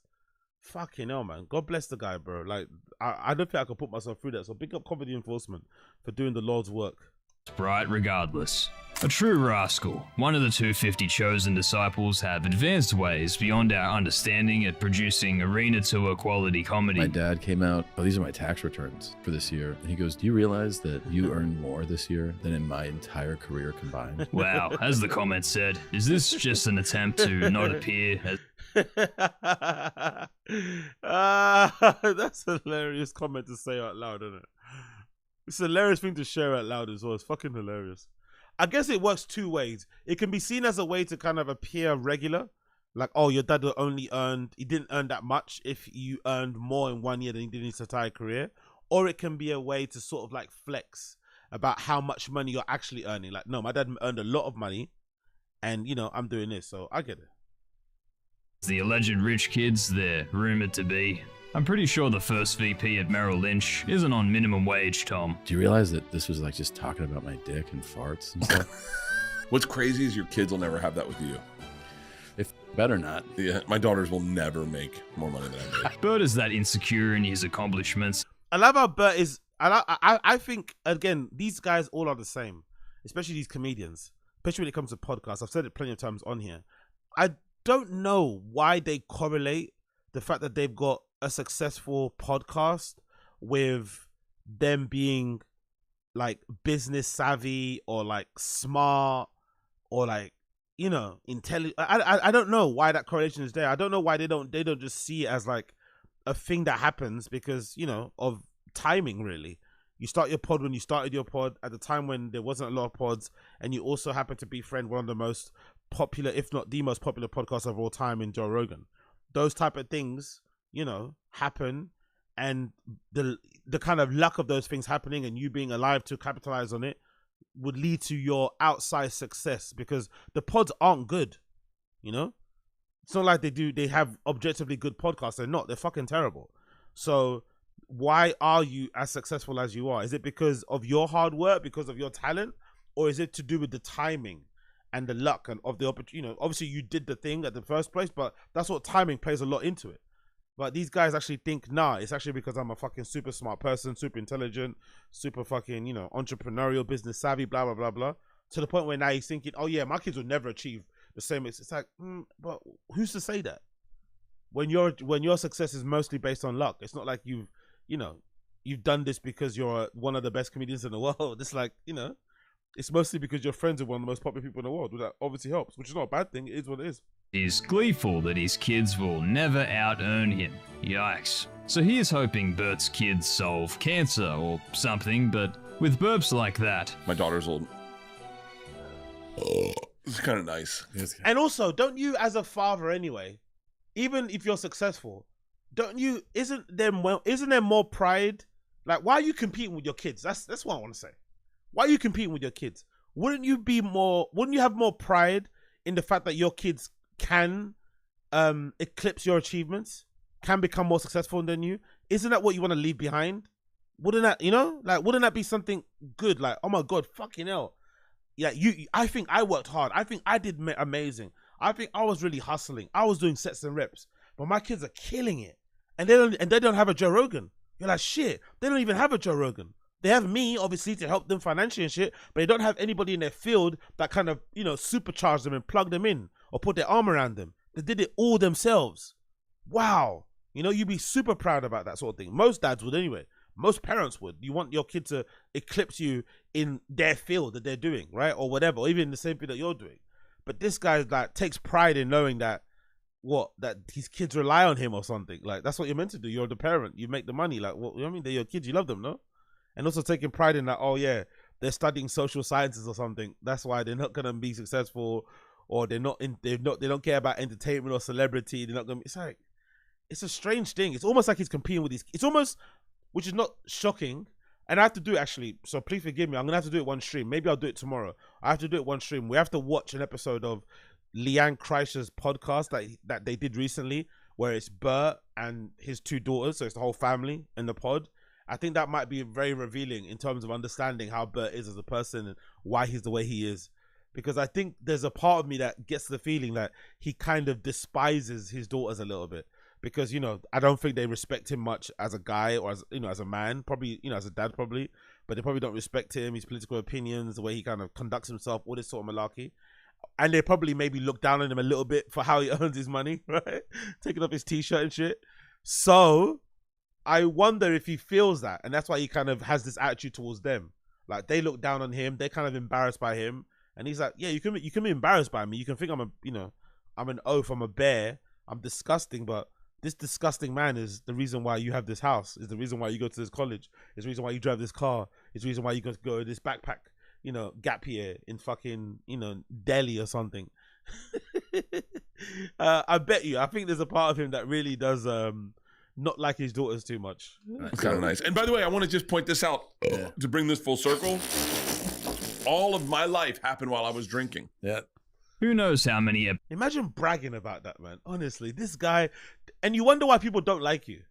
You wonder why the regular civilians, the regular, people out there who watch these pods actually despise Bert and want to see him fail. Because he's basically boasting about, being drunk and being able to get away with it, essentially. Being an absolute drunk, but still being able to get away with it and make millions of dollars every year doing so. It's like, bro, like, let's relax a little bit.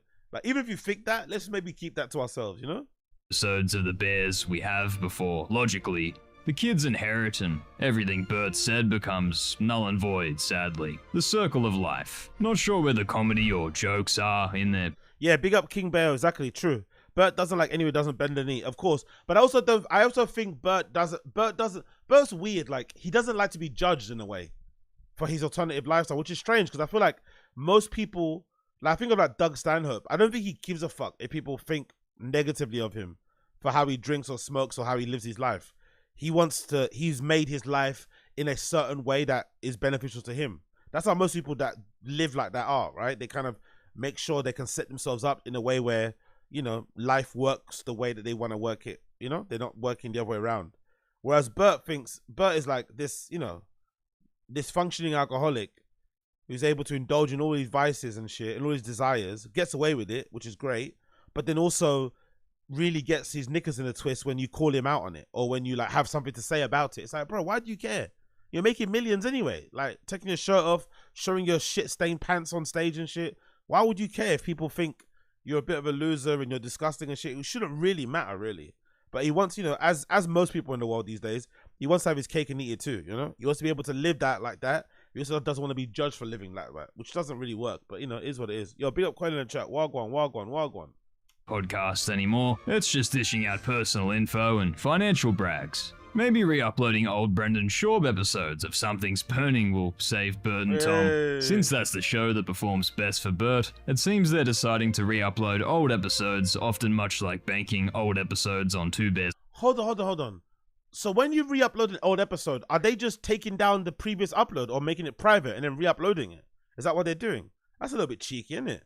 Double dipping in the views, double dipping in the AdSense, double dipping. One cave. We have moved together to Florida. We're back in Florida, and I'm so happy. I know. I love Florida. Do you feel like a Florida man? Only Bert and Tom could start a podcast. Really? They've moved back to Florida? Shit, is that where that new studio is then? So what, is that where your mum's house studio is going to be now? I wonder if that means that is that where the new studio is? Huh. Us praising their move to Florida, but not acknowledge that as you're uploading this, it's currently being hit by a goddamn hurricane. Because of course this is a much older episode, they can't be bothered to be topical like Tim Dillon or Theo Von. Oh, okay, yeah, because they bank episodes, innit? Yeah, big up Radioactive. He watches Tim Dillon like me. I'm obsessed with Tim Dillon. You look at all the red bars. Love it. Or even just a lazy edit in prayers to Florida from Bert's Twitter. Yeah, it looks like it. Let me just have a quick search on fucking thing, on the YMH subreddit. Let me see. Maybe they announced it. I didn't know they moved their office. I didn't know that was a thing. That's funny. Cause don't they live in Austin? Didn't Tom Segura and Christina P move there? If I'm not mistaken, when obviously Joe did for the club. I'm searching Florida and a thing. What's it saying? Anything recent? What are they saying about Florida?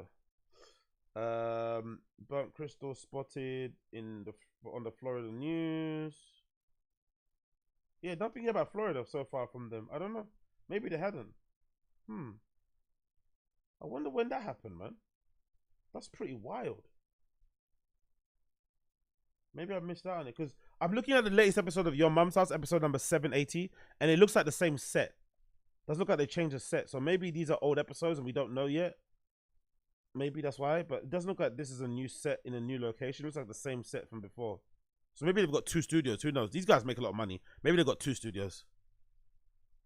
Instead, we'll all hear about it in a month or so once we're past all the old episodes. New set-wise, one really does have to wonder why Red Bar, the guy they all hate, has a much better studio than all of these millionaires. Shows how much... I've said it all the time. I say it all the time. Red Bar Studio is probably one of the best ones out there, honestly. I actually also do like Bert's kind of log cabin studio for his Bertcast. The one that he has where like they're sitting on couches facing each other. I like the design of that. But I think everyone else's studio is pretty shit. But I think Red Bar went hard. And I remember when he was actually making that studio, he spent a lot of money on that studio, man, from what I remember seeing. Like a lot of time and effort went into making that studio really fucking good. And to be fair, when I've watched the stream on his site and stuff, the video quality, the audio quality is top fucking notch. Top fucking notch, like really, really good. And that, you'd imagine, requires a lot of money. Expertise, but a lot of money as well for the equipment and everything else in there. So it's wild that those guys don't do the same thing when they probably earn way more than him. Even though Red Bar probably makes a lot of money, they probably earn a lot more than him. You'd imagine they'd be investing way more into their sets. It's like the Kai Cenat thing. That's why I like the Kai Cenats and the I Show Speed and those streamers. Like, they make a lot of money and shit live streaming, but they also invest it back into the content, you know? I Show Speed basically went on the world tour. He's actually in Southeast Asia, going to all these fucking countries over there and having a blast and obviously, you know, doing loads of fun streams. And Kai Cenat does the same thing with his backdrops, you know what I mean? With different sort of backdrops. I think I saw a video the other day where he had a horse in his streaming room. Like, all this crazy shit. And these guys just do this. It's the same thing every day. They just sit in front of their microphone in their studio and just, I don't know, talk about cancel culture and Donald Trump and shit. It's like, come on, bro. Let's mix it up a little bit, no? Of Joe Rogan's, Bert and Tom's money is going back into the show. Just as Steve-O called out about Tom's employees not being paid well, the money's clearly going to... Yeah, big up Chris Mack. Red Bar inherited a ton of money from his dad, allegedly. That's what you're meant to do, man. That's good. That's what you're meant to do. I'm sure fucking the fathers all around the world, you know, fathers from the beginning of time who leave inheritance to their kids, that's what they want you to do. They want you to take that money and fucking invest it in yourself. Do you know what I mean? Invest in yourself, invest in your future. That's what you're meant to be doing. You get that fat inheritance.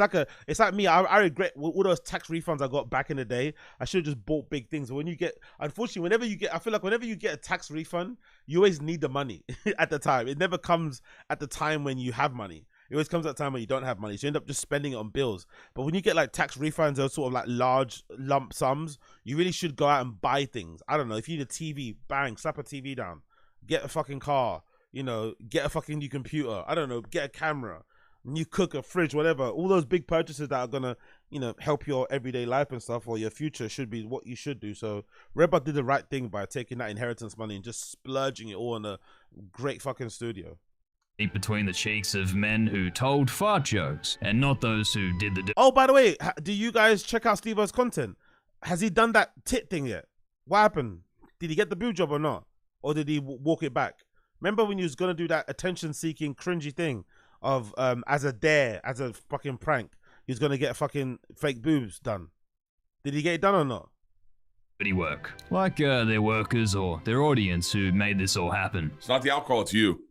Wait a minute. Oh, he binned it. Okay. Big up High Def 10. Wagwan, long time, brother. Hope you're good. He binned it. Okay, cool. He binned it. Mike Davis been doing it for 21 years. Yeah, no one watches Steve. He's mega cringe. Yeah, man. He was never always like that, though. Do you remember when he first got involved with the stand-up comedy podcast scene? He seemed cool. I wonder what happened. Or was he always like that, and we're only recently noticing it because we've consumed more of his content? I feel like Steve-O wasn't always like the Steve-O he is now when he first got within this group of people. I felt like he was chill. Something happened, man. I don't know what, but he's unbearable, man. So annoying. So can they get their life together? Yes. And still continue drinking? Look at me. Yeah, exactly. Yeah, true. Exactly. Big up quote. Yeah, that's a fucking good line there. He lost his humble man mask. That is such a good line. Definitely. One. I agree with that one. Dudes, get sober for the attention. Don't quit drinking. Yeah. But just. I love how sincere and honest. He's not even joking. I think he really does mean that. Bert really does have contempt for people who quit drinking and improve their lives. He doesn't like, because obviously it shows him up, but he's letting you know, he's saying it honestly. Yeah, like people do it for attention. Like what? People want to improve their lives and what for attention? Okay. Get it under control. Get it under control. Do this. Go to the bar tonight, have a drink, and then don't drink for 1 hour. With podcast intros like that. I wonder why the Bert shtick is waning thin with the general. What? You really don't have a concept of money, do you? Tom says to his business partner, LOL. Bert comparing himself to Harriet Tubman is wild. Or is that? Sorry, Harriet Tubman is wild. Not sure if Bert realizes that every time he talks about alcohol, he sounds more like an alcoholic, even when he's joking. I can also confidently say, as a former heavy drinker, that regardless of how much he works out, his body is shutting down.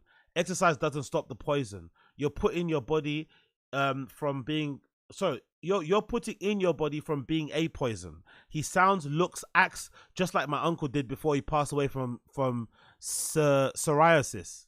You can die from psoriasis. Am I thinking of the same thing? Is psoriasis the skin disease? Or is that something else? You can die from that shit. Huh? I hope he figures this shit out, at least for his kids' sake. Yo, that is scary. You can die from psoriasis. Oh, it's a different. Okay, it's different. Okay, it's different. Okay, psoriasis and so are they pronounced the same way? He spelled that psoriasis, and you're saying PS. Are they pronounced the same way? Psoriasis is liver. Psoriasis is skin. Okay, cool. God damn, hardening of the liver. Let me see this. Bear with me 1 second. So what's I saying? Psoriasis.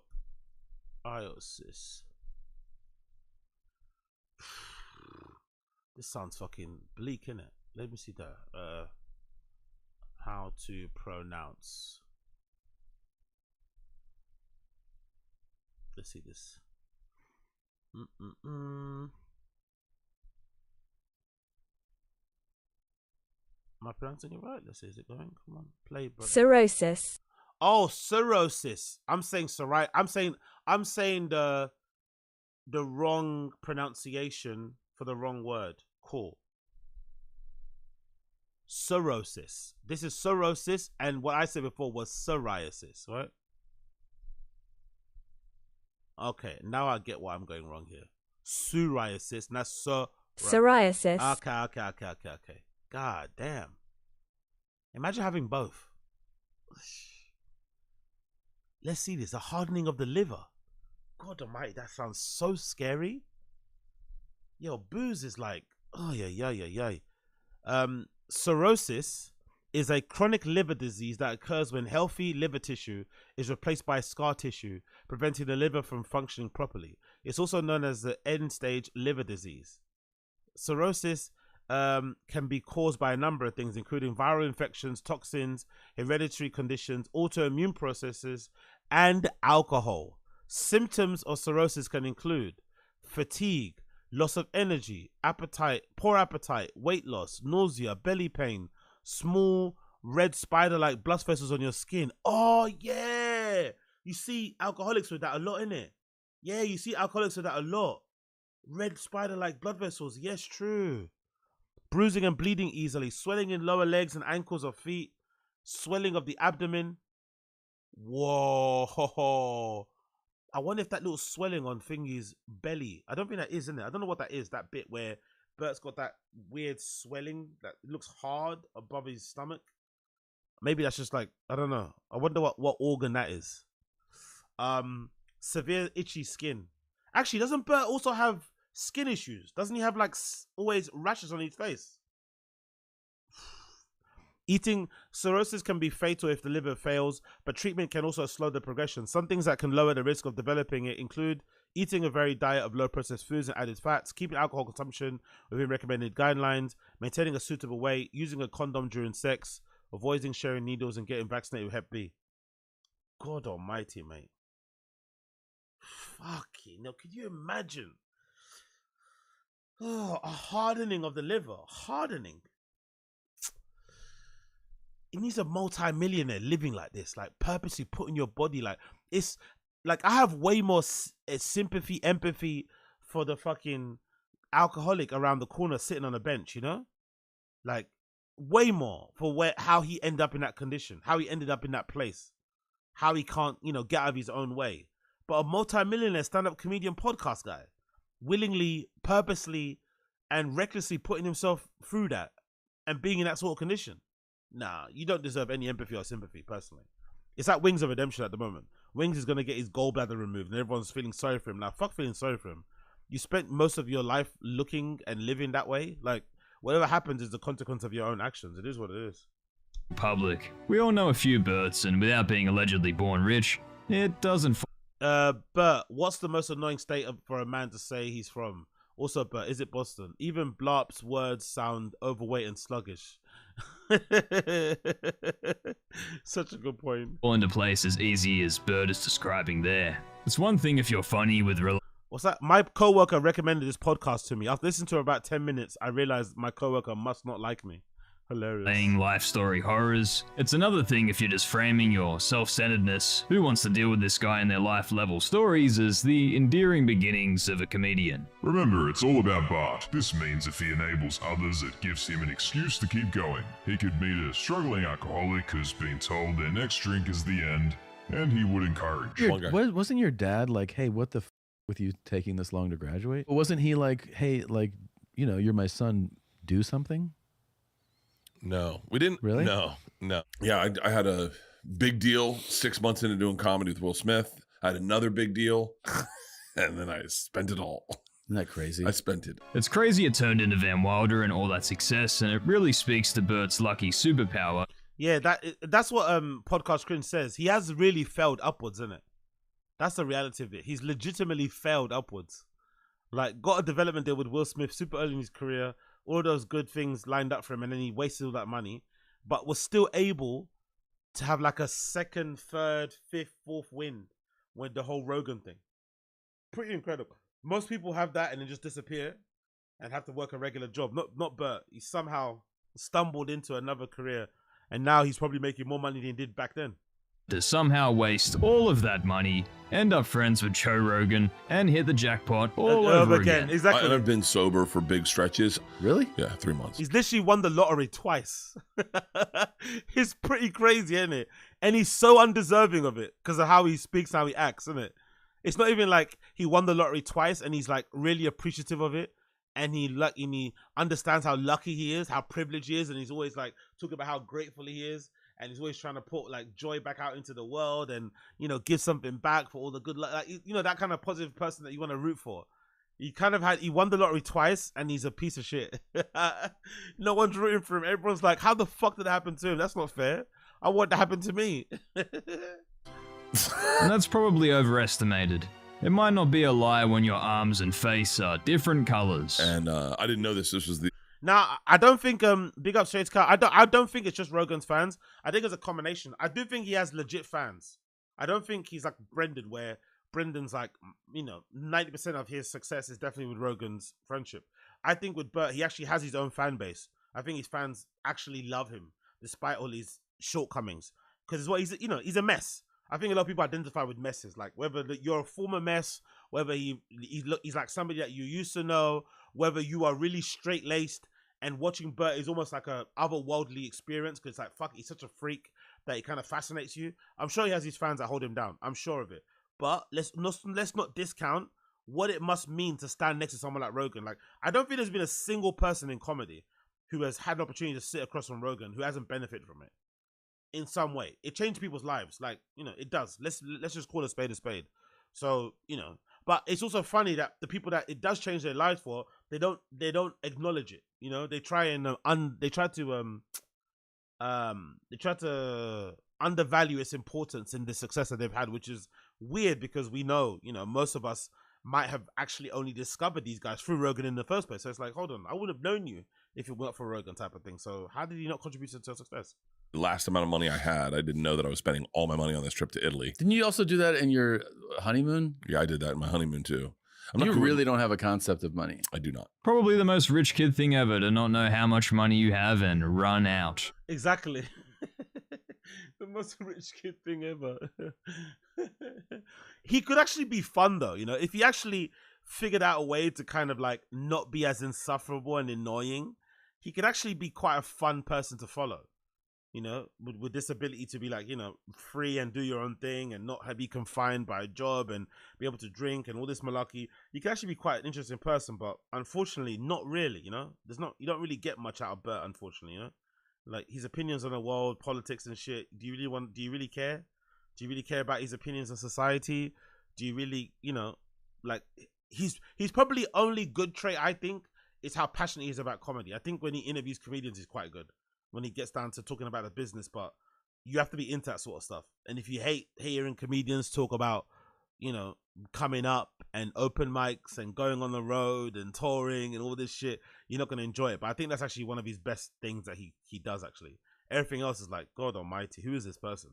Until Bert gets the phone out and suddenly they haven't run out. Tom tries to smooth it all over, but are we just gonna ignore this video? You can be that. Like, I'm still a kid around my mom, I still just try to upset her, and I belch at the table, and I try to horrify her because use your family for content and all, but it's not burping at the dinner table.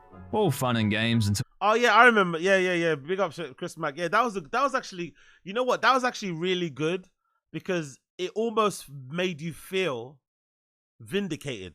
Because there was a time where people, I don't know, myself anyway, because I used to listen to Bertcast a little bit, but after a while, like all of that neurosis that he has, that he doesn't have it anymore. He kind of has leaned into the being the drunk guy, but we used to have that neurosis of like every time he had like a heavy drinking weekend, like we will have it sometimes. You regret drinking so much, but he'd be like vocalizing it, and it's just annoying, man. Like always fucking anxiety-ridden rants about quitting drinking, and now he's 2 days sober, but he's not really sober because he had a box wine while running, but he's been working out a lot. Actually, he went and swam too much. Like, enough. So I stopped listening to it. But I do remember liking the Bill and Bert pod because Burr's reaction and Burr's progressive dislike and whatever of Bert while working with him was really palpable. Because they're definitely colleagues. You can tell they like know each other professionally and they might see each other at comedy clubs and hang out. But I think that pod was probably the only time Bill has probably spent a consistent, focused time with Bert alone. And he eventually wore him down. Like he couldn't do it anymore. Like, no, I can't do it. Like even Bill Burr couldn't do it, and Bill Burr usually is kind of cool with like alternative lifestyle people and like freaks and stuff and weirdos. He usually is quite good in kind of like observing them from afar and asking good questions and laughing at them and shit. But he couldn't handle Bert. Bert fucking wore Bill Burr down in the end. He just had enough. He exhausted him. So it was quite nice as a viewer to watch it. Like, okay, cool. I'm not going mad. I thought this guy was annoying me and I was hating. But now it's good to see that I'm not going mad. I'm not hating. It's just this guy's fucking insufferable. He's exhausting. Bill Burr just like he had to pull the plug on that because the first episodes were pretty decent, but after a while it just turned into like Bill Burr not trying to flip out on Bert. Hilarious pod. The helicopter's off to the hospital, but Tom does what Tom wants. There's a reason his audience thinks he is a sociopath, allegedly. Well, the universe decided to pay Tom back and show him what it was like for his parents by the sound of this clip. Just use a talking voice, and I'm like, what the f*** is there paint on the walls? Why did you do that? He goes, sometimes my brain just says to do stuff. Maybe his son can flail him through the air when Tom himself is elderly. No different to Bert's dad as a kid, baffled at his baseball antics. I got in the car with my dad, and he was like, what the f*** is wrong with you? And I was like, celebrating. And he was like, everyone scored. You lost the game. The victory dance is the reason I'm here.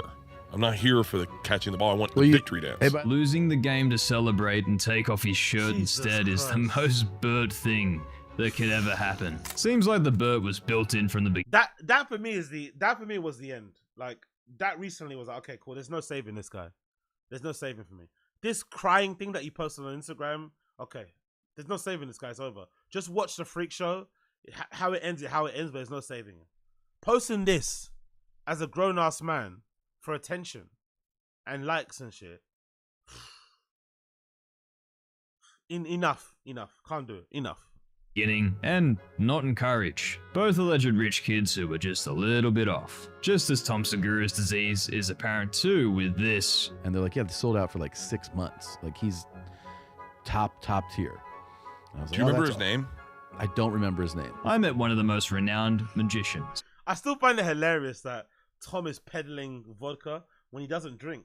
That's one of the things, if you're an OG fan of Your Mum's House, you would know about Tom's, like, I won't say anxiety, but like annoyance at himself that he can't really drink as much as he would wish he would. Doesn't really enjoy it. Doesn't really like being around drunk people. Is a bit weird around people anyway in general. So it's just funny that he's now like grifting or shilling, vodka and acting like a party guy. Like acting like he's a man of the people, like he wants shots. Like he doesn't want that. He always talks about it. Even early episodes of Your Mum's House, how much he enjoyed going back to his hotel room after sets. How he didn't like he never. I don't even think he does meet and greets. Like fans when they meet him would always talk about how weird it was meeting him, how he's a bit rude and aloof and shit and just socially awkward. But now he's trying to be like party guy, like Bert, to shield the vodka. It's so fucking shameless. It's so fucking shameless. I swear to God. Who was it? I can't remember. Great story, Tom, thank you. The best part there being that Bert's wife is about as big a fan of magic as the Amish. No, show me. No, stop right there. Stop right there. But now, I want to see the card, flip him over all over. I want to see all those cards. Like, well, it's a trick. He's just doing a trick. We're like, yeah, he's not an actual wizard. Leanne's deep distrust of magic is funnier than Bert's Aztec laugh and his entire set at this point. Then we get this gem. It must be great to be Bert's boring friends he tells embellished stories to. And I fudge the details a little bit. She goes, that didn't happen. I go, stop. I'm making it entertaining. We're having a boring night at your friend's house. Why you would... Who does that though? Like, who purposely embellishes stories all the time just to make them more entertaining? It's such a weird thing. Comedians for the longest... Do you remember when that was a thing? When comedians would try and convince listeners that it's perfectly okay to just like lie about everything that you say, like just because it's funny. Like what? Funny things happen to you in life sometimes. If you live a regular life, funny things happen all the time. Like I was walking to the gym in the morning one day, right? I was walking to the gym in the morning one day, and there's this place. There's like it's really sad because, you know, again, I keep telling you I live in a poor area, and people get annoyed when I keep talking about how poor it is. But I swear to God, it's one of the poorest boroughs in London, if not the poorest borough in London. And there's this thing. I think maybe BT installed it. It's like this. It's like a screen. It's like it doubles up as like a monitor, as like a advertising screen. But it also has this like little thing on the side that has like a phone that you can call numbers on. and it also has charging points. So I guess it's made for people to like, charge their phones and to call like, I don't know, the emergency services or maybe some numbers. I don't know, however it works. Most people that use it are the homeless and the crackheads and stuff who walk around the streets. They'll be lying next to it and they'll plug their little phone in there and be charging it. So one time I was going to the gym and I swear to God, I swear on my life, I was going to the gym and I saw a homeless guy standing charging one of his phones next to the thing, and he had a Louis Vuitton bag, like a little Louis Vuitton duffel bag, and he was wearing off-white Jordan 1s. You know the off-white Jordans, the red and white ones? They were all fucked up and shit, covered in shit, and it might have been fake regardless. But I was walking to the gym looking at him thinking, fucking hell, I don't even have those Jordans. I don't even have that bag. And he has a mobile phone and he's charging it at this internet little thing on the thing. That's a funny thing. Shit, I don't know. Shit that happens all the time to people, regular people, everyday life. You don't need to take that story and say, oh, when you saw him, he said to you Wakanda forever, and then he maybe spat in your... You don't need to add the lies when the actual truth is still funny. But these guys will make you believe that you just have to embellish or just invent stories out of the blue to kind of make yourself more fun. Which probably explains why they're not funny, because most of these guys probably don't live interesting lives. They just do what they do, which is probably why they need to embellish. But I always found that side of comedy really annoying. Like, why are you just lying about the story when the actual story itself is pretty funny itself? Why are you adding all these unnecessary details just like for shits and giggles? It makes no sense. And then you get annoyed if people call you out. Like, yeah, you lied. Like, what the fuck? Keep being friends with someone that describes the situation like that? Who knows? But Bert's whole, why won't my wife just let me lie to everybody to make things sound more interesting? Oh, what a struggle to have, Bert. Even down to formatting, they're clearly trying to keep up with Theo Von's method and huge success. With the Return of the Rat tour. Welcome. Again, I will be in Cleveland, Canada. Is this how we're starting the show now? Why not? I'm on. Oh, okay, yeah. That is, to be fair, I do appreciate that from Theo. Me personally, when my DJ career picks up and I actually start to play gigs, I think my way of doing it will be check out the site for details of my tour. I might be in a city near you, and then if you want to go check, because I never understood why they list the dates and the locations. It's like, I'm not gonna remember that. If I want to see where you're gonna perform, I'm gonna check it. You know what I mean? I don't need to have you tell me you're gonna be in fucking Naples. You're gonna be here. It's like, just tell me to go to the site where I can get all the details, and that's it. But I do also like Theo's method, where at the beginning of his pod, he'll say, yeah, I'm going to be at these places, tickets here, and then it rolls into the episode. I don't mind that, because then you don't get the annoying plugs at the end or the annoying plugs throughout the show. It's just at the start, here's where I'm at. If you want to see me, come see me. If not, skip over to the show. But LOL, these guys copying him. Lols. Road. Come see Bert Kreischer take off his shirt with the same set for 12 years, and Tom Segura tell jokes you could hear from Louis C.K. People like Theo, so they'll listen through his tour intro or skip through. I doubt this is helping Bart and Tim's retention when most... Tommy Barnes with the new John Mayer AP. That is a mega watch. Oh, is that what he's got? Oh, is that what he's wearing? Good eye there. What is that? John Mayer did in a collaboration with... Oh, yeah, because John Mayer's a big watch guy, isn't it? Yeah, John Mayer's a big watch guy. Let's see. John Mayer's a big watch guy, isn't he? Yeah, true. Wow, it's really nice, isn't it? I don't know much about watches, to be fair. I'm not gonna fucking wear a watch that's like 300 grand. I don't give a fuck about watches like that. Wow, this is the watch that Tommy Buns had on, right? Jesus Christ. We got comedians wearing 300 grand watches. It's fucking hilarious. Talking like they're the everyday man, working class man, middle class man. This guy's got a watch on that's worth more than some people's houses. He's got someone's house. He's got someone's house on his wrist. It is really nice though. I like the face. That blue face is really nice. But yeah. Tommy Buns out here buying watches and shit. Fucking hell. Like, it must be really difficult though, isn't it? Like, it must be really difficult to be funny when you got that on your wrist, isn't it? Like, how do you do it? I guess you have to do the Dave Chappelle method, right? Where you still are around regular people. You go to festivals. You live in a regular town.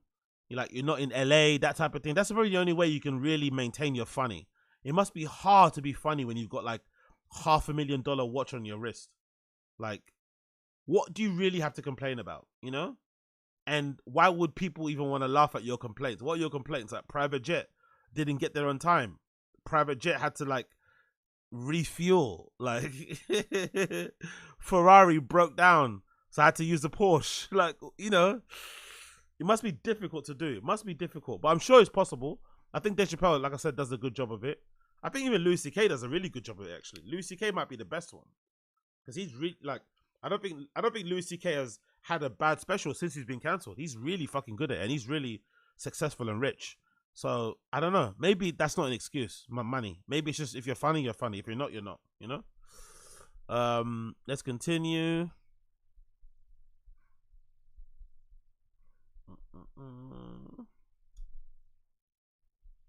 Their comment section is there to roast them. I'm healthy. I'm the healthiest I've ever been. Like, I'll never do stand up with my shirt. Hold on, what did the comment say?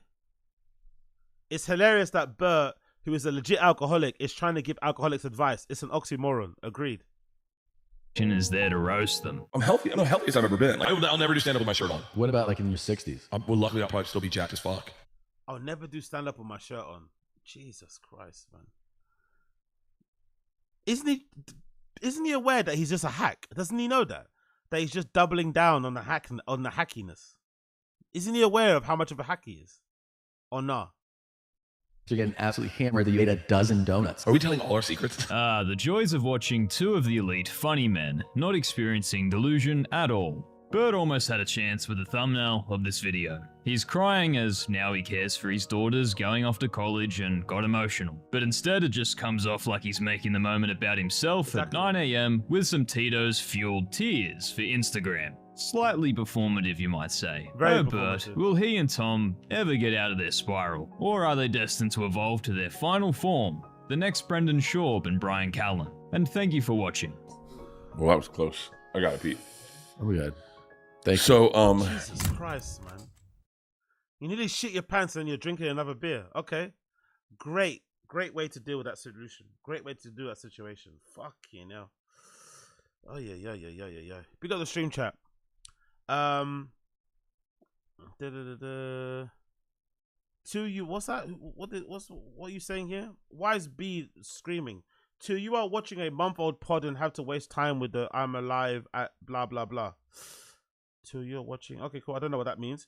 Imagine a DJ who does crowd work equals blockbuster. Yeah, that's really hilarious. To be fair, in my DJ world, most people hate DJs that get on the microphone, even though DJing has a long history of having MCs. Like, even back in the house days, that was a thing, you know? That was a thing. That was a fucking thing. But nowadays, if there's a DJ and somebody jumps on the mic, people fucking hate it. Hate it. Big up Keith T. I started buying watches. Used watches. Okay, cool, great. If I got into watches, it'd probably just be fucking Casios and shit, which I've always loved. I've got a couple here. That's from my streetwear days. That's the only thing. I'm not interested in bust downs. I'm not interested in all these luxury ones like Rolex. I don't give a fuck about all that shit. But the Casios and shit, I would love to like kind of collect as like a thing because they're quite cool. But you know, but I also like the fact that watches have become like a, what's that thing called? Have become a way to sort of like, you know, look after your money essentially, or you know, maybe allow you to kind of sell your watch on later on down the line for more money. I like that kind of side of it. It almost reminds me of how like back in the day Caribbean people would like buy gold and shit, you know? Like I love that. Would like buy gold, crazy jewelry because they couldn't open bank accounts when they would maybe, you know, first move to the country. So that'd be a way to sort of like hold on to their money and shit. And obviously when they come into hard times, they could just flip the gold and get the money. So that would be pretty sick. No, I didn't say there's anything wrong with Rolex's Game Bred Footballer. I don't say there's anything wrong with it.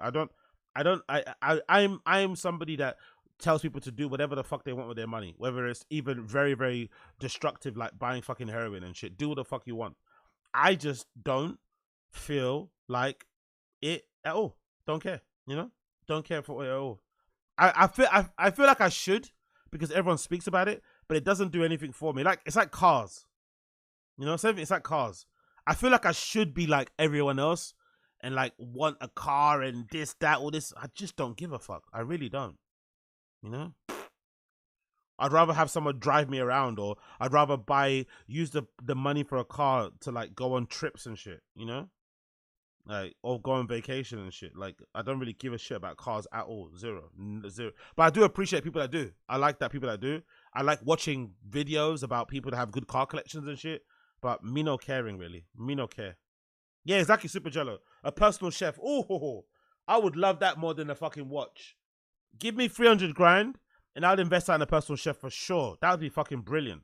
Different meals every fucking day. Super nutritious and healthy. Really good ingredients, like, you know, really good produce, like actual proper meats and shit, because in England it's really hard to get and they're really expensive. Yeah, I'd invest that 100%. 300 grand into paying a chef's salary and also paying for the materials and the food and the produce. Yeah, that'd be money well spent. Exactly. Big up Super Jello. That's money well fucking spent. Well money spent, in my personal opinion. But I also think it must be annoying if you're a watch guy having everybody jump onto watches. If it was me, if it's me and I'm a watch guy, I'd be so annoyed with the current trend right now where everybody's into watches. It would piss me off so fucking much that everybody now is suddenly a watch guy. I would hate it so much, man. I would fucking hate it. You know, they probably made the prices increase. It's probably way harder to get stuff, you know? There's people scamming. Like, I'd fucking hate it if I was a watch guy, honestly. It'd be so fucking annoying. Like, all these motherfuckers are into watches now. Let's continue. Oh, let's do the Something's Burning, actually. Since we've done Bert, let's do Something's Burning, the old episode with fucking Brendan and Brian. I'm not too sure when it was filmed. This might have been 2017. Was it 2017? I don't know when it was filmed exactly. Let me see if I can get up on my phone. I forgot when it was actually filmed. But Bert did re-upload that episode of Something's Burning. Let's see when it was filmed originally. Something's Burning, featuring them. It doesn't say the date, does it? Season 1, episode 31. It doesn't say the date. I don't know when it was originally filmed. But it was some years ago anyway. It was some years ago. Let's watch that. Let's watch that. Let's react to that one. Let's see what these guys are saying. Bish bash bosh. There you go. Whoopsie. Is that the one? Yeah, that's the one here, right? Playing picture in picture. No, we don't want picture in picture, do we? We don't want it picture in picture. Can you go out? Oh, there you go. Cool. There you go. Let's go. Big up everyone in the stream chat tuning in. Appreciate you. Here we go. Yeah! Okay. Dad, come on, bro! Hey, something's burning. Something's burning. Something's burning. I'm not gonna lie. I used to watch this show, right? I used to watch this show, and I stopped watching it because it started to gross me out. Are any of you guys the same? I stopped watching this show because it would gross me out. Bert not washing his hands, the way Bert would touch the food, how he would cook it, like it's. I don't think you can do a show like this and be successful with it making you disgusted. You know, I didn't like it too much. He used to be sweating, wiping his like I couldn't do it anymore. But the premise of the show is decent, but he's just not he's not the best host for it, you know? Another episode of Something's Burning with two of my favorite people in the world. Wow, man. Wow. Brian was right. They do look really good. Fucking hell. Years, you know, Father Time isn't kind to all of us, but look at how much better they look. Even Brian still doesn't have any hair and probably didn't get his lids done at this point, but look how full of life Brian looks. Look at Brendan. Brendan's not as skinny as he is now then, but look how hopeful and bubbly and sparkly his eyes are. Like, God, they were at the top of the world at this point, you know? Fucking hell, man. Father Time has not been kind to all of us, but those guys look, Jesus, like, yeah, Brendan does look fatter here, but still, he looks far happier. Maybe now he's skinnier, which might be, you know, some people say being skinny is gonna make you automatically happy, but I think there's a lot of like darkness behind his eyes. You know what I mean? He's seen the other side. He's seen the fall. He's experienced the fall in real time. But back then, things were looking good for these motherfuckers, man. Looking real good. They were in the inner circle of Joe's bosom, doing shows with Bert. They haven't been back on Bert. I don't think they've been on Bert's podcast ever since, to be fair. Fucking hell. crazy times. Brian Callen and Brendan Schaub, the fighter and the kid, literally changed the game in podcasting. Yes, we're revolutionaries, everybody. I love What it. are we cooking today, Bert? It doesn't matter because we're going in with your expert. Most people are humble and they're like, nah, downplay it. Nah, we didn't change podcasting. They both just looked away, like, yeah, we did. Yeah, we did. We changed the game. Tease right off the I know this wine well, everybody. A little young for my taste, but we're going to drink it anyway. If you follow Brendan on Instagram, you know that he is the sneaker king. So I brought my newest kicks out, and I wanted you to break them down, and because I love them and my wife hates them. These are dope. And if you know anything about Pegasus, by the way, he's wearing, those are Pegasus. I think they're 87. Brian from the Fight Companion they do with Joe Rogan, he is a wine aficionado. He knows his wine. So Brian, I thought we'd start with your wine. You tell me what you think, I and know then this you break wine. down my This is kicks. By the way, Dalia already said he likes them. I love them. For real? I love them. For real? Well, because he said Dalia likes him, so now he says he loves him, innit? These are Pegasuses, correct? Like a hybrid. Yeah. These are sick. Do you know what I look for? And I'm not kidding. When I look for shoes, what? I look for a circular pattern here because when I street fight, I'm dang making it. circular movements. So I fight in a circle. You need grip. He's still doing that same shtick, by the way. The fighting thing, the not being manly enough thing, wanting his name to be more exotic. Like, it's just tiring, man. Like, oh my God, that shtick is just so tiring. He's done the same variation of that joke ever since he's been starting doing comedy. Like, it's just, God almighty. Yeah, big up QT. The problem is people tuned into the guest and Papa decided to think that he was a star instead of being the humble fighter. Indeed. Asad Aziz. This is when Papa was casually drinking before football alcoholism. He also used to always lie about keto. Yeah! Do you remember every week he was like, I'm on street keto. I've been doing keto. Yeah, the keto lie was so weird. The hardcore diet, like he doesn't say it anymore. But back in the day, like I'm dying. No, you're not. Like we see you recording content, and it's always recording it in real time. And for the 3 pieces of content you've created in a week, we've seen you eating fucking, chips covered in cheese and donuts. No one gives a fuck. But the lies about keto was so fucking weird, so bizarre. And he'd be cooking those fucking burgers on the grill with like big slabs of cheese on it with no bread. All right, cool, man. On the street, bro. Well, you need grip when you're bearing down and getting low, but I'm in the air most of the time, as you know. Oh, onions and celery. It looks delicious. We got some chopping to do. We've got some mixing to do, and we have some killing to do. Gentlemen, today we're making Chiapino. What is Chiapino? It is keto. That's all the I know. I know how you guys eat, so I wanted to make sure we could have something. You see the keto myth. You always if you talk about something long enough, even if you're not actually doing it, people believe it. I'm sober. If you talk about it longer, people just believe it, even though you're a crackhead. If you keep talking about being on a diet, people just believe you're on one, and and acquiesce or make adjustment too. But actually, you're not really keto.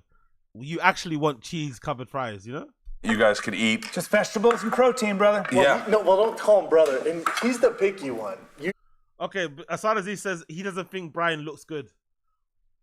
Okay, maybe not in general, but compared to what he looks now, Brian looks like Brian's aged considerably, probably way more than Brendan has. But like he's always been old, but it feels like he's aged way more than he should have.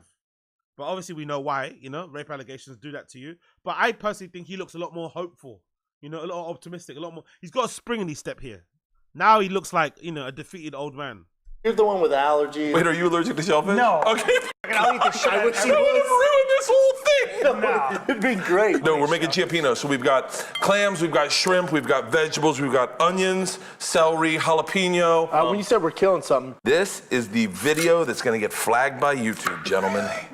No, I'm not. Bring out the goat. Bring out the goat. Nah. You'll I will see. slay it in No, a I can't do ritualistic that. manner. Brian, you're a hunter.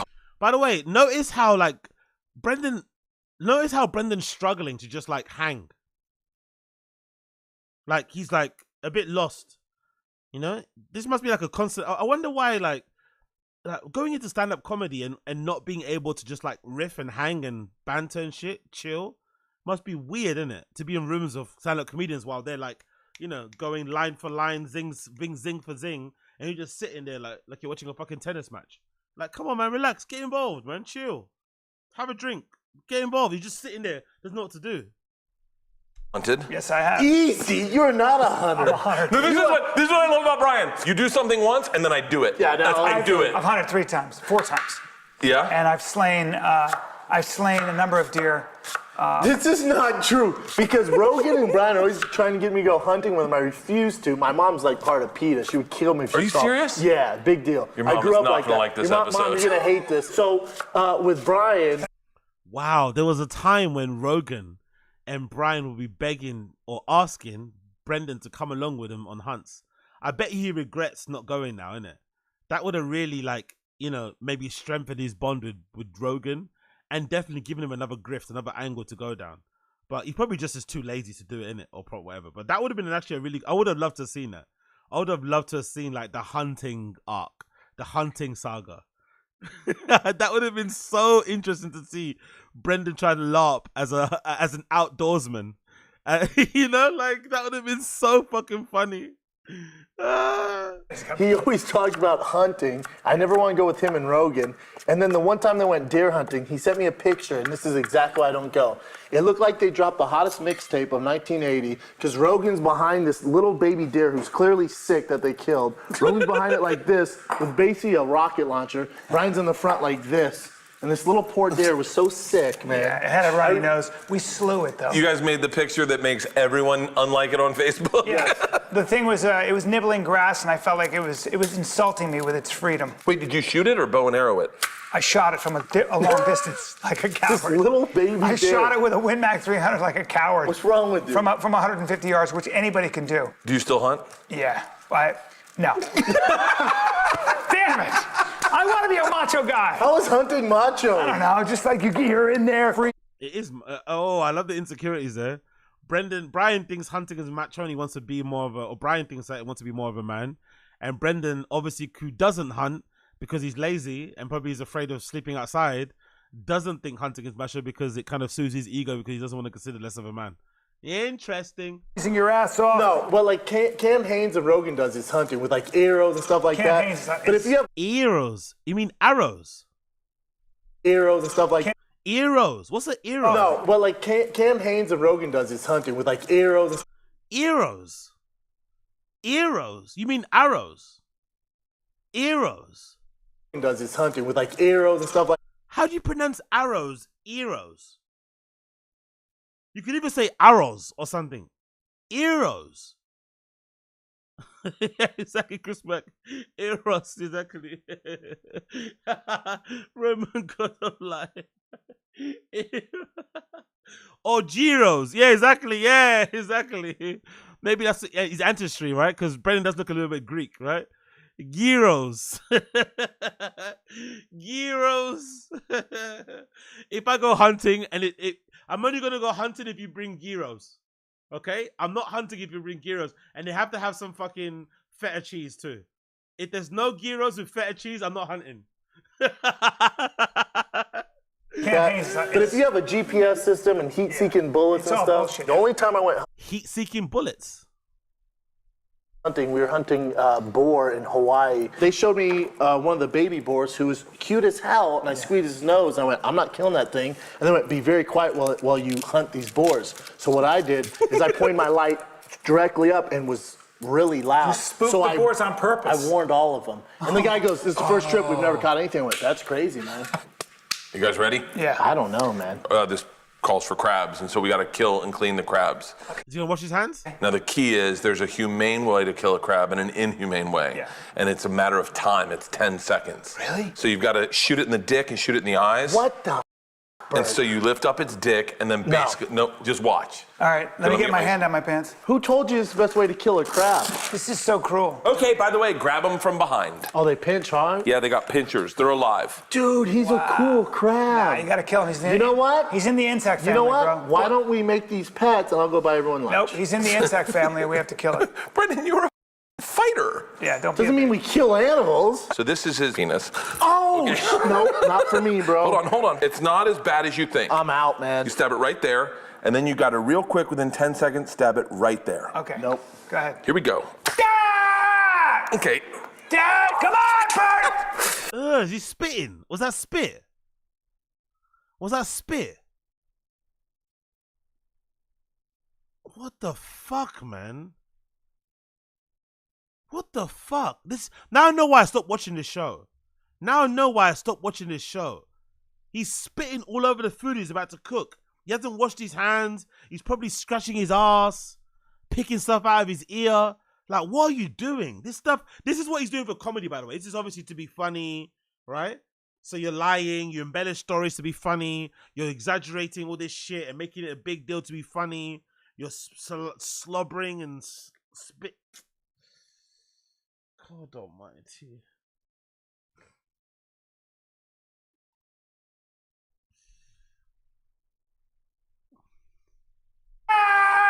Okay. Dad, come on, Bert! Ricky Pitcher, don't leave us, brother. We're here together, Ricky. Don't leave us, Ricky Pitcher. Stay. We're here together. We're gonna we're gonna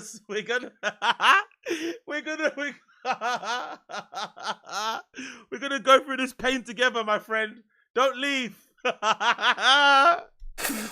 Bert, be careful of your He's comment. dead. We got it. He's dead. Now we got to pull his shell off. I would make sure he's dead for you. Skin him alive. It's like a shitty ISIS video.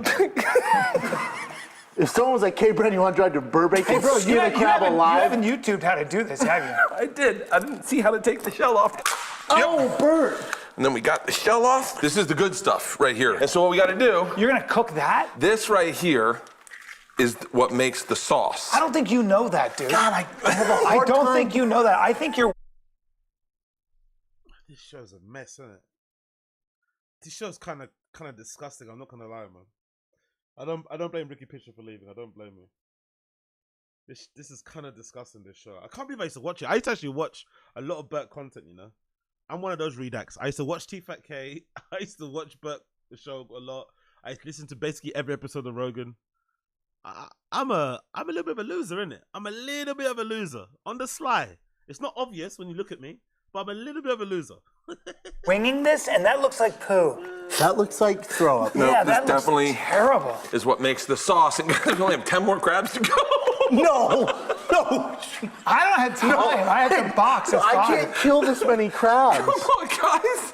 Come on, we gotta kill these crabs. But dude, are you sure that's what makes the sauce? Yeah, this is the sauce, the brains. I don't This know. is By the way, people in the stream chat, what do you think? I always thought he was lying to be funny, but do you believe the story that Brendan said about how he gave himself cauliflower ear? Do you believe that? Do you believe he's... Now that we know more about him, I'm thinking it's actually possible that he probably did that. Like, on purpose, because he wanted to look like a badass. Like... What? Did I go? Oh, man. Copyright? Copyright? Really? Copyright? Wow. Okay, cool. I'm coming back. Wait for me. Wait for me. Bert slap.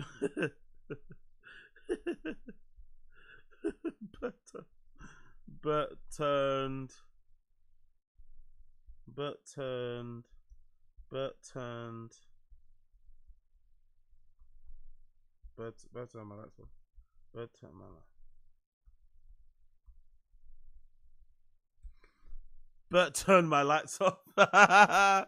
Oh, mate, come on, Bert. What the fuck is wrong with you? Boo, Bert Kreischer. Boo, Bert Kreischer.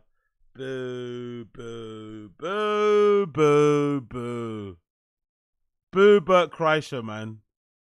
It should be up in a minute. It should be up. It should be up. It should be up. Let's see. Let's see. I'll stop playing it now. It should be up in a second. Jesus Christ, Bert Kreischer. Come on, man. Oh, what a piece of shit, Bert Kreischer. What a piece of shit. Let me react to the show. Why is this fucking game blocked? Come on, man. These guys. These fucking guys. These fucking guys. Blocking shit so you can't fucking react to it. Like, what the fuck is going on out here? What the hell is happening? These guys out here blocking shit and whatnot, so you can't see it and that. Out here doing all this madness, so I can't view it. Crazy time we're living in, bro. crazy fucking time. Y'all niggas out here blocking shit, huh?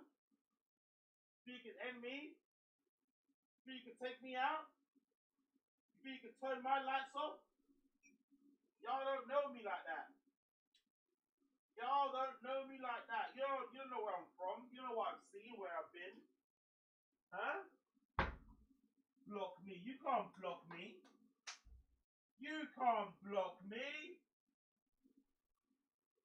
Motherfucker.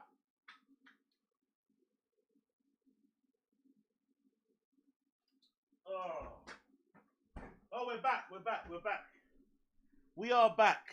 We are back. Okay, good. Good, we're back. We're back. Fucking hell, man. These guys, man. These guys. I told you, by the way. Didn't I tell you guys?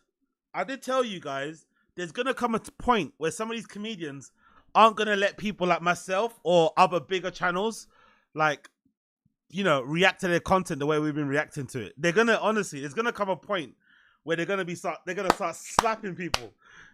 They're fed up. They want all the views to go to them, you know?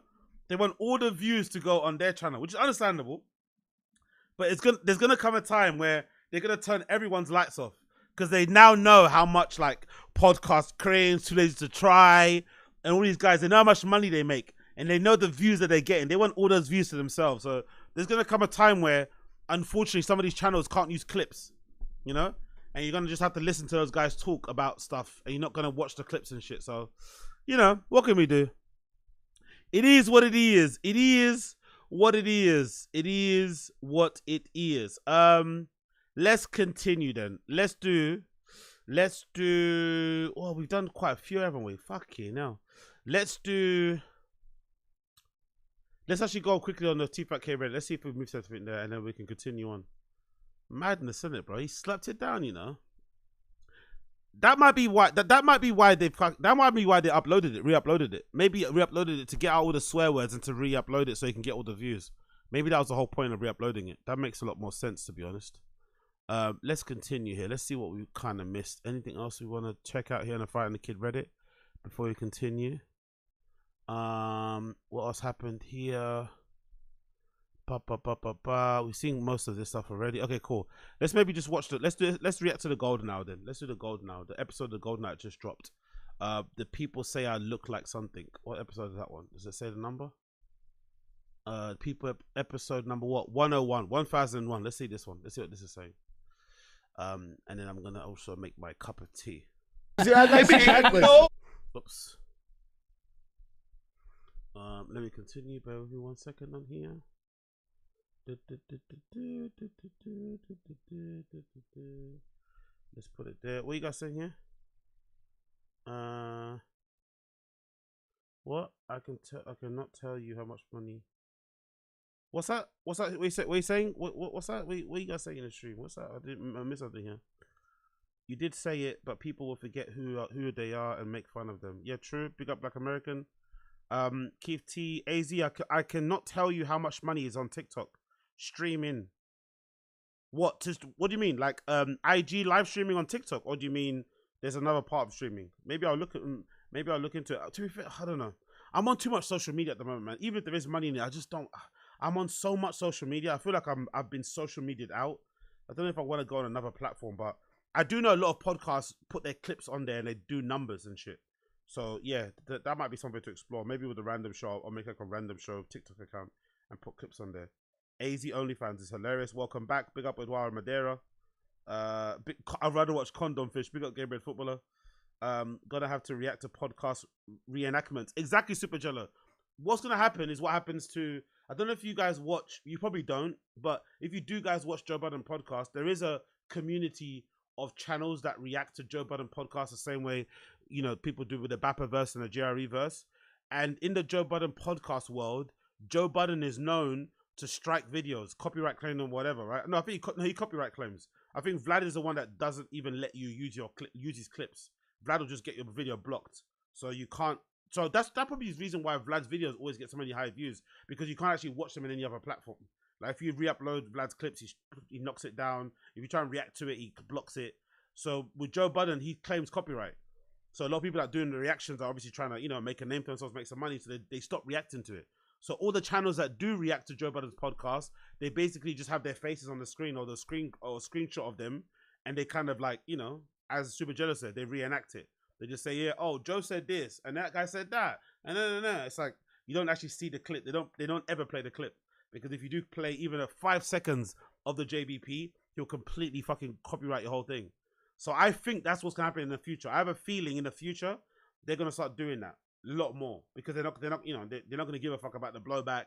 They're gonna start doing it because I think a lot of them are getting pissed off with all of the monies that people within the kind of podcast commentary world are making and the views they're getting. I think it's gonna happen. I don't know. I can feel it in the air. I can feel it in the air. Let's continue. Let's watch the latest episode of the Golden Hour, okay? Bear with me a second here. I'm waffling, and I also want to make my cup of tea. So let's go. Boom! Like the stream. Don't be lame. Nobody getting on unless you got the right documents. It has to be on the level. If you've been arrested in the last 5 years.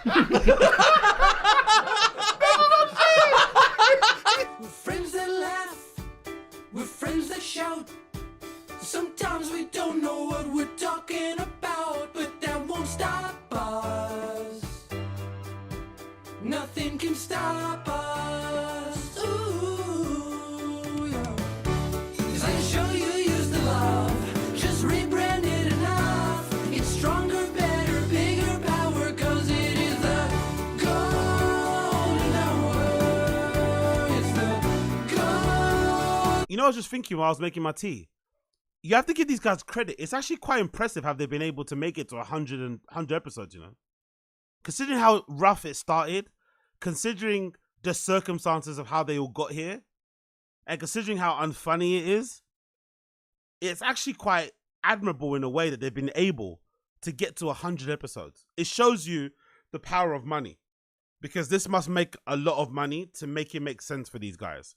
To put up with not liking each other, to put up with how awkward it is, how unfunny it is, how not good it is. Like, it must make a decent amount of money to make it make sense. Fair enough. You know what's worse than couples costumes? Yeah, DSP later, B. DSP later. It's big up Koila. It's not that hard to do when the bar is that low. Yeah, true. When the bar's on the ground and you jump over it, it's not that impressive as dunking, is it? That's a good point. Family costumes. I only like couples costumes. Just wait. I only like couples costumes and family costumes when it's not Halloween. Look at oh, he's got a new T-shirt. Life rips, right? So he's still shilling. Actually, you know what? It's actually more funny that he's still selling Life Rips merch, despite what he's gone through in life with the fucking diddling and stuff and being cancelled. It's actually way more of a funny thing to sell that sort of merch now. Considering what he's gone through. It bangs a lot more. I think you should dress alike in your family day to day. That's the shit. That's stupid. I'll do it. Yeah. For Halloween though, wait, just wait, Eric. Wait, when the whole squad wants to do a whole theme. Yeah, I think we it's do a awesome. theme every year. I'm doing it this year. Wait till you see Billy as Boo from Monster. Oh look, he's got 2 chains on from that Jackson guy, right? I wonder what people think of in that world, because Polaris isn't that race car driving, right? Isn't that like the desert stuff? I don't know. Isn't it? I think it's what it is. I'm pretty sure. Or maybe Razor is the brand of the car that's like a buggy thing. I think. I wonder what those guys in that world think about him wearing this type of merch. Like trying to look like a driver or somebody from that world when you're not. It's like, it's so funny. Zinc. Bro. And when Basti was baby Yoda, it shut the block down. It shut the street like this dude down. on one of those competitive blocks with the Christmas lights and yeah. We did. Clark Griswold. I told my. Oh, big up Coilo. Razor or RZR is the buggy. We call them side by sides. Okay, cool. Cheers. I told. So Calvin wants to be a policeman, like to arrest daddy. Crystal Leah's kid wants to be a fed so he can arrest his dad. Or he could stop people like his dad from hurting other people.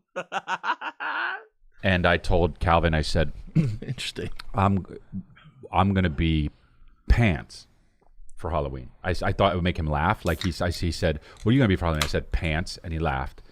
And then, but he laughed like, "Come on." Well, he was like, "What? That's not a." Fuck, I just knew he was gonna laugh like that. I just knew he was gonna laugh like, what is that?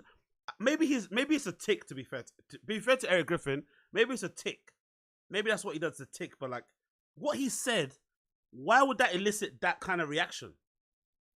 Like, come on.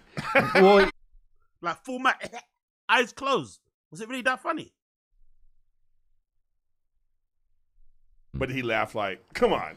Well, he was like, "What? That's not a costume. Like, what the, you know?" And then he came home from school and he was like, "I told the teacher that you're gonna be Pants for Halloween." I'm like, "Uh oh." Oh no. I'm like, oh, Dad's a weirdo. But yeah, so I don't know. What are you gonna be for Halloween? I mean, I guess we're doing a Halloween. I wonder why he went back on saying he wanted to say psycho, but then he said weirdo. I wonder why, or sicko. I wonder why he didn't want to say the other one. Episode, yeah. Yeah, we will do one. Yeah. Yeah, let's wait for that. Okay, right. I mean, it's my favorite. It's my favorite holiday. Our house is Pants. all decorated. Yeah, I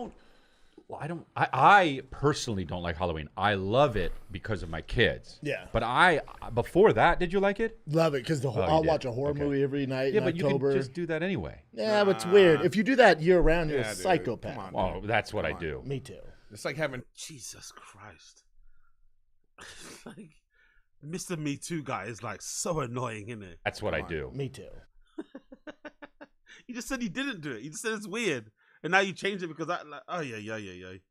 It's like having turkey in like June. You don't do that. Yeah, yeah, facts. So you should be Pants because you hold the pants up here, right? Yeah. And then you open it and your nose will be a huge cock just yeah, I like that. flying out of the, you know what I mean? I don't think Chris should be doing anything that reenacts that sort of stuff. Anything in that sort of world. I think he should be leaving it alone. Anything to do with kids, teachers, people in authority, some sort of wrangler of children, like a Peter Pan thing. Anything to do with fucking, dicks and whatever. He should leave that alone. Given his, unfortunate cancellation, or fortunate in some ways. He should leave that alone. Yeah, I know what you mean. Just wait. Chris ain't just are today. huge. He's like, nah, I get it. I sneeze and cum my pants. Oh. Ew, dude. So yeah, I speaking of horror kind of shows and movies and stuff, I started watching this show From. Have you heard about this show? Just From? That's what it's called, bro. God, put a little effort into it. I know. I talked about it at length on my podcast, so I just want to know honestly. Do you guys like the show, like, or not? Because people are like, it's so awesome, and then some people are like, it makes no sense. So just drop it in the comments. That's it. Dude, I heard Joker, and now Casey weird, went and saw it, but I've never seen more negative reviews since my special. It makes Dude, it. It was. Wait, I don't know if it was that bad. The Joker 2. I heard the Joker 2 Ooh, is. Wait, can we do a poll? Yeah, you can, dude. I heard that Joker 2 is so. I still laugh. Honestly, it still gets me how his heart breaks. He tries to be self-deprecating, which is a good thing. We've all whined that for him. It's too late now, but he's still doing it, so fair. But then when Eric keeps when Eric keeps joking more about it, it actually starts to hurt his feelings. Even though he started being self-deprecating, Eric doing what a comedian should be doing and trying to be funny and add to the joke is actually hurting his feelings. Every time Eric speaks, it's like a little part of his heart dies or breaks. It's so hilarious, honestly. Like he didn't like it. Negative reviews since my special. It makes dude, it. It was. Wait, I don't know if it was that bad. The Joker 2. I heard the Joker 2 Ooh, is. Wait, can we do a poll? Yeah, Again, dude, I heard that Joker 2 is Again, his bad. face. But By the way, that's excellent self-awareness. But what I Again, his face. Oh my god, that fucking hurt. That fucking hurt. He did not like that. Even though he started it, He didn't like how the way Eric ended it. Fucking legendary. What I think about this is, it seems like a pile on. It seems like it can't be that bad. No, it is. You know what I'm wondering though? Because I'm just annoyed that they've turned it into a musical. Like, everyone's upset about the guy that did the Menendez brothers documentary, or no, the serialized series on fucking Netflix, right? About those brothers that killed their parents. And allegedly, he's taking creative license to basically say that the brothers were involved in some sort of incestuous relationship. So I'm assuming, and again, I haven't watched it yet, but I assume his angle is like, oh, they were involved in incest and the parents discovered it, and then they obviously, to protect themselves, killed their parents, something along those lines. I have a lot more understanding of a director doing that with that story, like just, you know, taking creative license to maybe make the story a little bit more interesting, or to maybe add another angle to it, than I do to understand a director taking what the Joker was, the #1, the original, and then decided to change it to a musical. I wonder what happened. I wonder if it's just because of Lady Gaga. Once they signed Lady Gaga into the movie, did they have to change it into a musical? But then that's not true, because I swear I've seen Lady Gaga in movies where she's not singing. Like, I think the recent one, I think, might have been the Gucci movie. She was pretty decent in that. Like, I don't understand why they decided to go the musical way. Or maybe, I think Tim Dillon said this. I think people are hypothesizing the reason why they made Joker 2 into a musical was because they were afraid. They didn't like the reception Joker 1 got because of the incel angle. So they were afraid of going down that route again and kind of maybe embracing that community of people. So they wanted to completely pivot it to another way and kind of get those fans, you know, that liked it away. Basically, they wanted to make it more of a, what you'd call a Democrat movie. If Joker 1 was a Republican movie because of what it was sort of talking about, you know, fucking, guys who feel like they have no hope and shit, you know, and whatever incel stuff and whatever it was kind of pushing, or what people thought it was pushing, they didn't want to do it in the second movie. But I don't know, man. I thought Joker 1 was really good, man. I thought that it was like a good, you know, starting off point. I'm of the belief, I don't think Joker needed a sequel, personally, for me. That's what I think. I don't think it needed a sequel. But if you were gonna do a sequel, just build off that, you know? And they could have easily done like a really interesting Bonnie and Clyde thing with Lady Gaga and fucking, you know, playing the role of, you know, they could have easily done that sort of thing, like where they were like toxic for each other. I almost thought, you know what I thought when they signed on Lady Gaga for the movie? I thought they were gonna do like toxic relationship sort of thing, like how destructive, how perfect they are for each other, but how destructive they are to each other. Almost similar to like the guy in fucking Breaking Bad and his girlfriend. You know, spoiler alert if you haven't watched it, but you know what I mean? The girl in Breaking Bad, he's got the girlfriend, and she eventually passes away from an overdose and shit. How that was a really good, interesting part of the story of the series, because of how destructive and annoying that girl was to their business, and how she'd set them back, and how the guy would never kind of let her go and couldn't see that she was being destructive and she was obviously damaging and, you know, being a bad influence. I thought that would have been a good way for Joker 2 to go about it, but they didn't do that, so it is what it is. You saw it? No, I haven't seen it. But wow, I thought you'd be open I tonight. was gonna go, dude. I was gonna go. I was in Virginia. I was gonna go, but it was like anyway. I was tired. Anyway, look. Big up Koila. I don't even think it was Gaga. Todd Phillips is such a pathetic simp for Joaquin Phoenix. They let him troll and do worse angle. What? Really? So the people are blaming Joaquin Phoenix for this? Raw. So what? They gave him what? More like creative license, or more of they gave him a role where he can maybe have more input in the direction of the movie. And he wanted to go down the musical route or some shit. Fucking incredible, bro. Like, him trying to be Fred Astaire, like, excuse me? Like, nah, not for me, mate. The guy, Todd Phillips. But it does make sense, though, innit? Actors are weirdos, so it does make sense. It does make sense that it went this way anyway. You know, actors are weirdos. Actors have a heightened sense of self, so it does make sense that maybe Joaquin Phoenix got such a big head from Joker 1, and he let all the praise for that, you know, for his role get to his head. And he maybe thought, okay, everyone fucking loves me. I'm the genius. I'm the reason why this movie did great. Okay, I've got an idea. Joker 2, musical. It's like, Jesus. You know, he's already come out and he said, like, you know, you know, I'm done with the DC universe. And in my mind, I was like, yeah, you didn't decide that. You know what I mean? The people decided that. But I think that he didn't want to do a sequel. Oh. He didn't want to do a sequel. Yeah, I agree with that. I agree with what Sarge is saying as well. Maybe that was played a part in it. Maybe people are taking Joker too seriously, and they're not, and so they didn't want to create a whole generation of sociopaths. Yeah, it was I think it's around that angle. Because do you guys remember the negative press Joker 1 got when it came out? And then when you watched it, it was like, it wasn't even that bad. Oh my God, it's gonna breed a new era of incels. Yo, big up High Def, appreciate you. I can't believe King and this thing turned into this.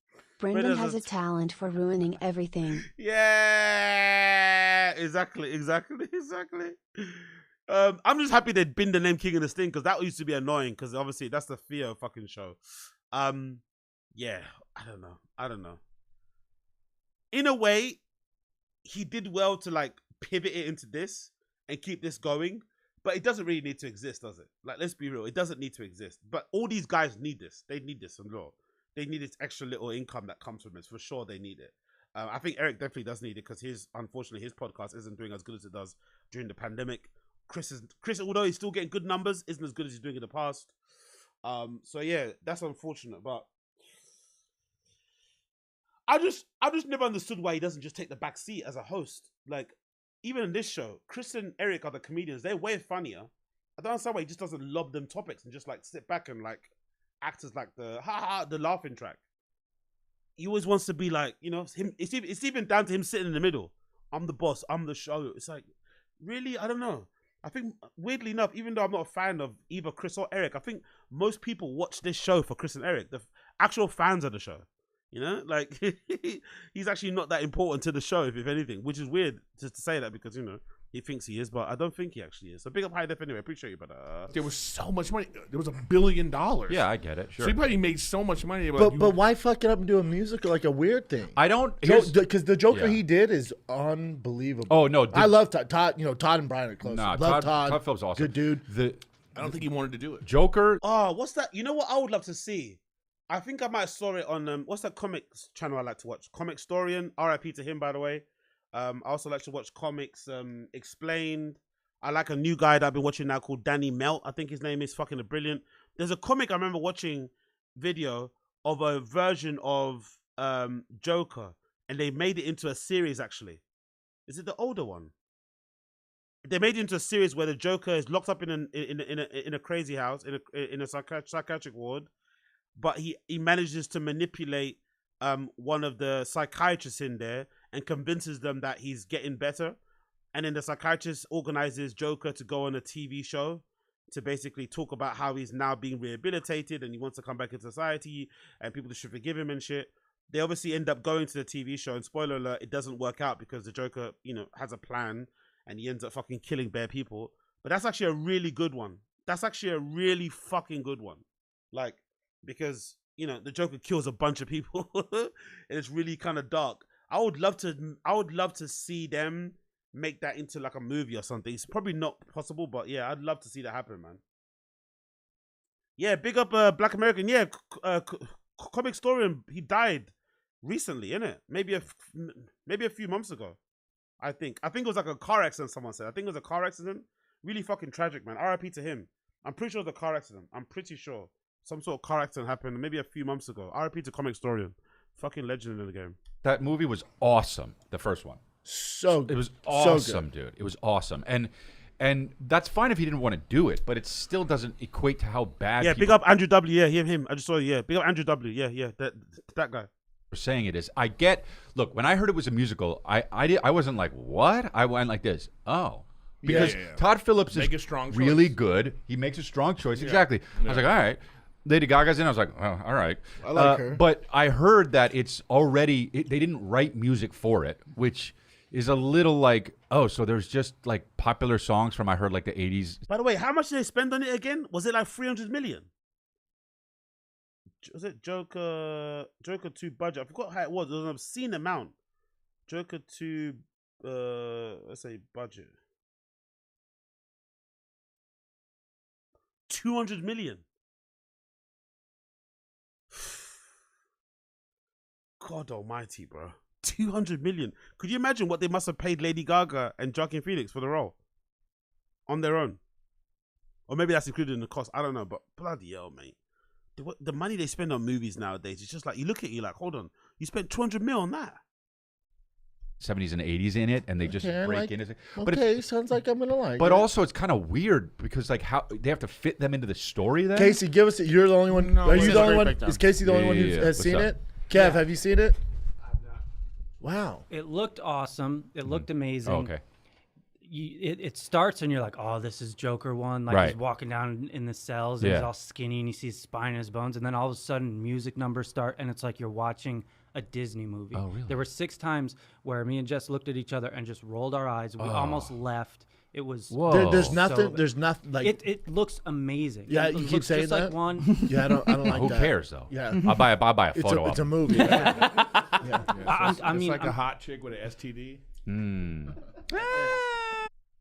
I don't know. It's kind of patronizing. He's saying it looks amazing because clearly you can tell a lot of money went into it. Like something could be shot really well, but also be terrible. That's what he's trying to say.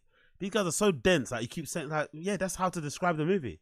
It sounds like it doesn't really make sense, but it does look really good visually. That could make a lot of sense too. Like that's what scripts are for, you motherfucker, to make sense of the fucking movie and shit. These guys. Like he's the only one that actually watched the show and they're being condescending. It's like, maybe let me finish my point and then I can maybe tell you how the movie was. So just wrap up, you know? Yeah, we'll figure No, it I'm out. kidding. There's stuff you can take. It's nothing. Like there's no good. Nothing. Like when you say musical, like We already know it looked good. So is Brendan like losing? Is Brendan like keep asking this question because he's comparing a movie to his special? So he's like, oh no, I know his special was bad, but at least there was one thing you might have liked about it, right? Maybe the backdrop, maybe my outfit, maybe the intro, the outro. There must be something that you like. It's like, no, things can be all the way bad. Maybe the things can sometimes be so bad it outweighs the good, where the good doesn't matter, you know? Hey, Saul. There's a big scene towards the end that's awesome, and I'm like, start the movie. Yeah, big up, yeah. Chin with the hood on. Chin takes a back seat on this pod, even though he's still on the boards. He doesn't want to, he doesn't want to take up the attention. Incognito, kind of, but I don't know. Talking about body language and shit, Chin is like, I don't know, man. There's something going on there with Chin. Crisis of confidence. What you call it? What's that thing called? Yeah, there's something going there. There's something going on there. I don't know. I feel like there might be a change coming with Chin. Something's happening. Something's happening. Do that. Okay, yeah. This is all the shit. So did you see Tim Dillon in it? Yeah. Is he good? Yeah, he's cool. Big part? Not a huge part. Does he sing? No. Hilarious post by him. But yeah. Tim Dillon's actually destroyed. Tim Dillon's approach to the movie has been fucking brilliant. He's been ripping into the movie on the Patreon, on the fucking on the show, on the main podcast on his channel. He had the episode with Annie Lederman recently now where he's talking about it. Oh, by the way, check that out, by the way, the episode of Annie Lederman's podcast with Tim Dillon. It's really funny. There's a bit in it at the beginning where I think Annie Lederman's boyfriend is the one that's doing he's the producer on the show. And he just walks in front of the camera. And it's funny seeing, if you know Tim and you know how he is, it's funny to see his face when the guy just walks in front of the camera in shot. You can see he's looking at him like, who the fuck is this bozo? Like, why does Annie date these loser guys? It's like, you can see him saying something in his head as the boyfriend just walks past the cameras in shot type of thing. Not even trying to be like incognito and stuff. It's fucking hilarious. But yeah, I recommend you check it out. Tim Dillon on Annie Lederman show. It's pretty funny. But this is what I'm just hearing. a slideshow of all. Oh yeah. Really excited to be part of something so special. Yeah. I don't know. Weird, huh? Why? It's like they're trolling us, huh? No, but this Well, is they're calling it woker. No, but this is. Oh, is it woke? It's not. Oh, okay, yeah. That's What was like the guys, woke guys, red guys. flag? It's just Hollywood. It's just a bad movie. Right. He swung and he missed. Right. He doesn't miss though. Something's going on. No, here. I mean, dude. Everybody misses. Everybody misses. No, but this bad on the big sequel? If you're, what do you mean this bad? You missed on Showtime. You had a whole fucking production team making a show for you, and you still missed. You refused to do your research. As I forgot what that fucking channel we watched where they analyzed it. You forgot to do your fucking research, or not forgot. You refused to do research. You didn't want to cover Bellator. All these type of things that led eventually to you getting fired from Showtime. Like, shit happens. Sometimes you can make a movie and it's just bad.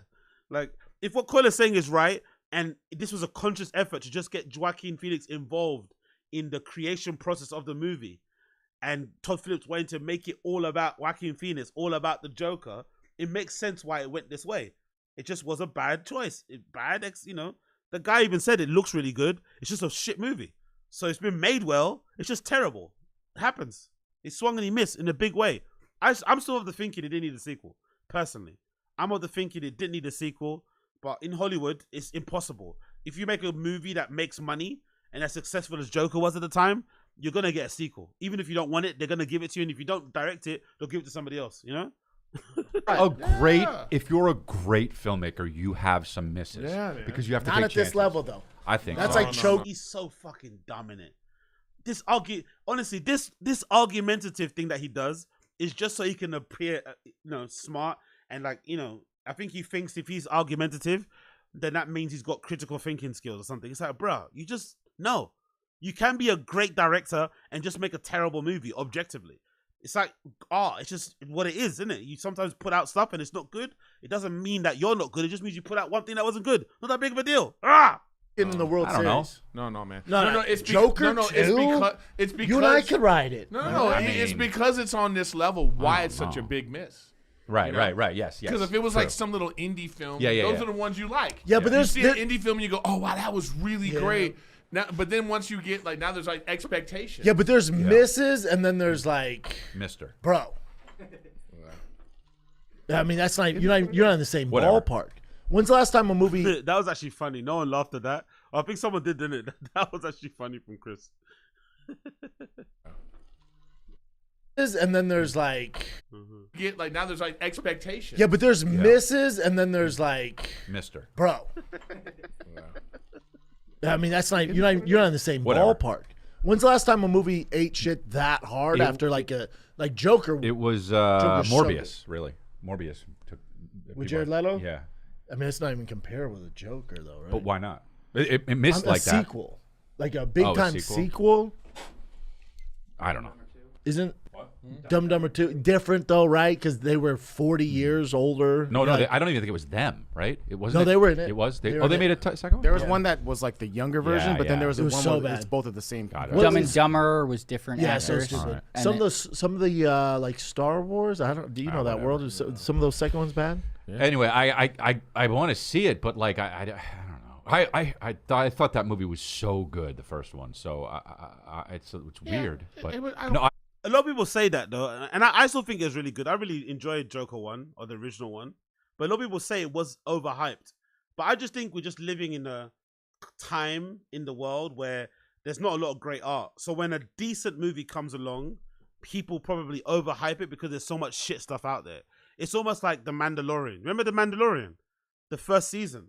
How everyone was jacking that off. And now you look back at it, it wasn't really that good, but because a lot of stuff on TV was terrible and a lot of like Star Wars shit was garbage, when The Mandalorian came across, it was like the first season, like fucking hell, finally. You know? So I think nowadays, just because there's just so much bad art, there's so much mediocrity out there, any decent glimmer of good art, people are like, oh my God, this is fucking amazing. But yeah, it is what it is. I thought it was. I did not think it was. I thought it was beyond good. Me too. Yeah. Fantastic. I went to Dumb and Dumber 2 while I was living in my car my first couple months in LA by myself at a second run movie theater, and it was so bad and it was so depressing, and I almost drove home that day. But you spent all your money on the ticket? Well, you had to drive home. You were home. Yeah, this Nick saw I was getting. So I just went home to my car. You just went home. So yeah, so the option was drive back to where it's really cold or stay here. But Nick was like, things got better. Options were eat lunch. Yo, Nick, it's a comedy podcast, bro. Why are you sharing these fucking miserable stories? Like, fucking hell. Save that for the after hours show, bro.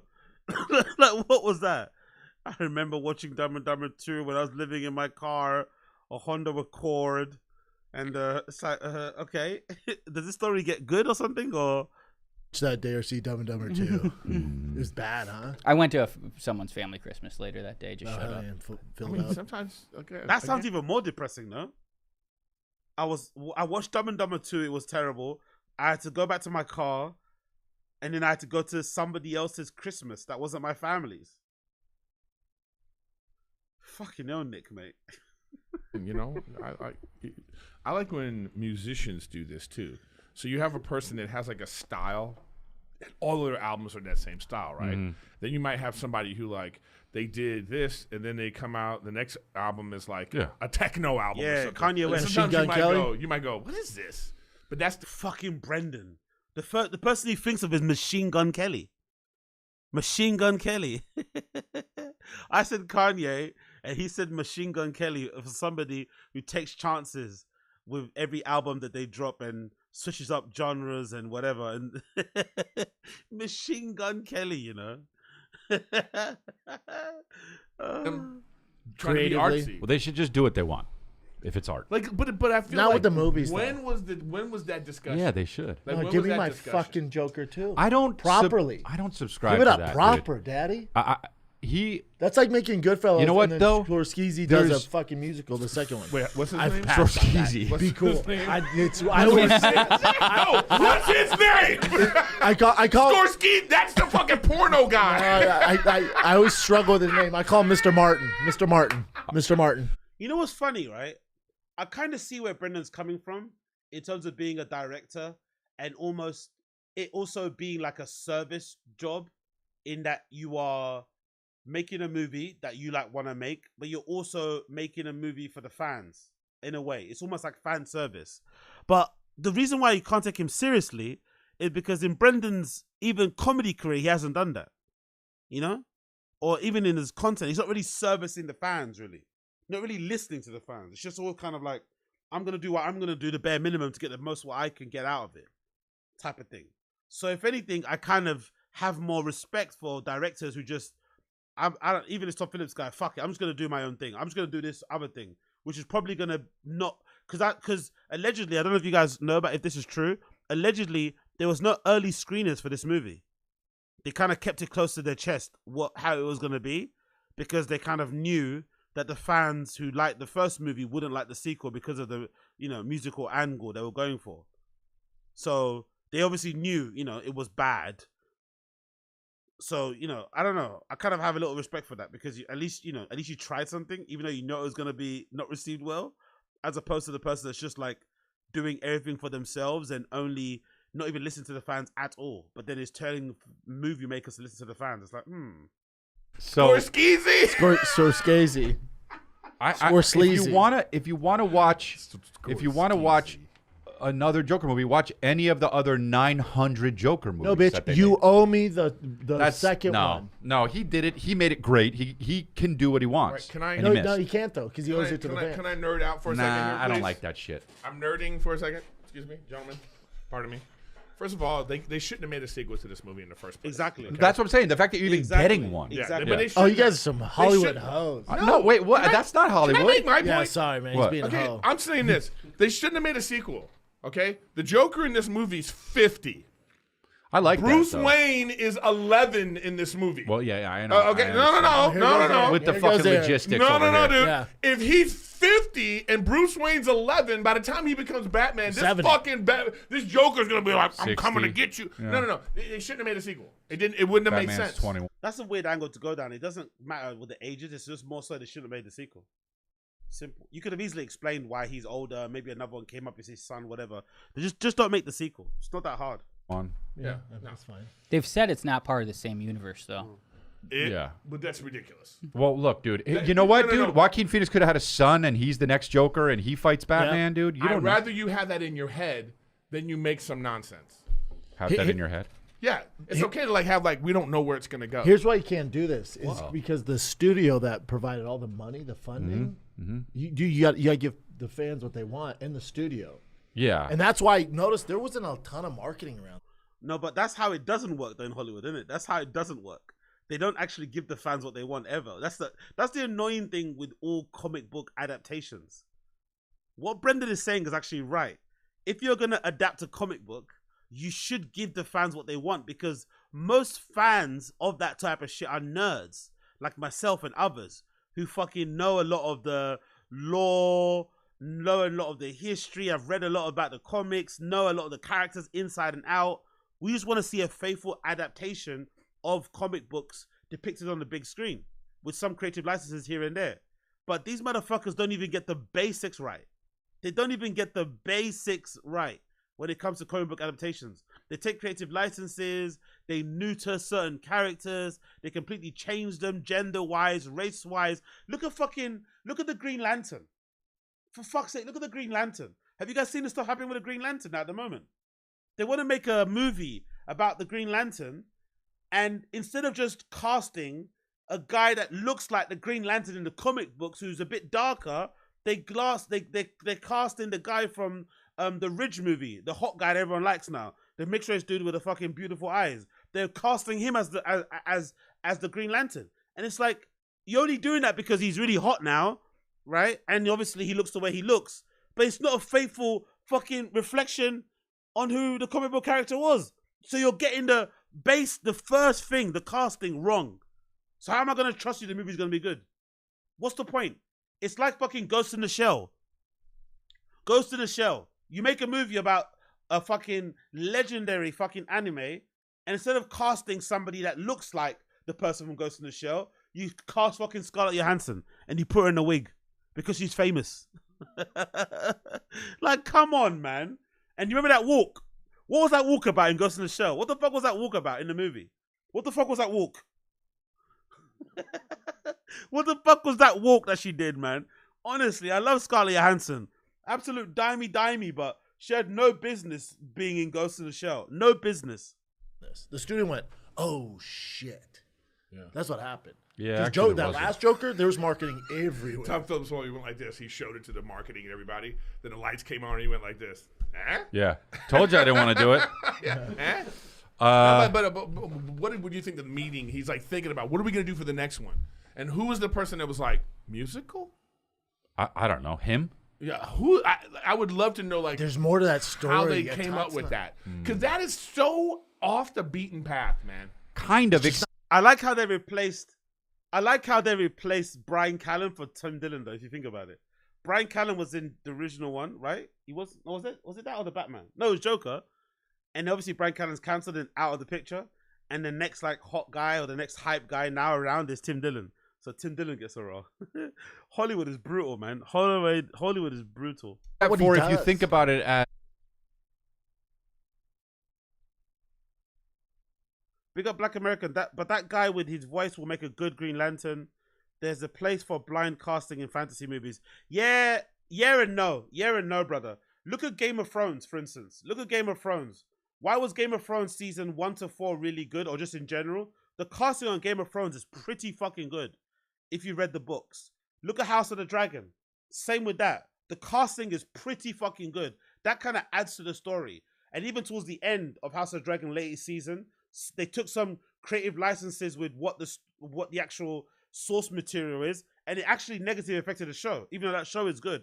I just think those details are unnecessary to fuck. Like, there's so many great actors that could play Green Lantern that aren't fucking mixed race and green eyes. Just give those guys the role. It's not that deep, bro. And just make the script fucking watertight, and then we can go from there. Why just like have the fucking Green Lantern be a mixed race dude? Like, it doesn't make any sense. It's unnecessary. I'm happy for the guy because he's like, you know, he's new on the scene and he's blowing up. But it's like, it's an unnecessary detail to just like, you know, interpret your own way when that could really add to the entire movie and how it's kind of received, because the guy looks like the Green Lantern that we all know from the comics. But what do I know? Dude, it's still like a comic book guy, and like musical is really not that far from that. That means I'm with you, Chris. Yeah. That means it was just terrible. Yep, exactly, Z. Just give him the superhero. Just give him his own superhero instead of changing the skin color. Exactly, I'd love that. What was that movie? What was that superhero movie that Will Smith made? Looking back, that was actually a really good idea. Instead of you trying to play some comic book superhero that you probably don't look like or whatever, let me just make my own one.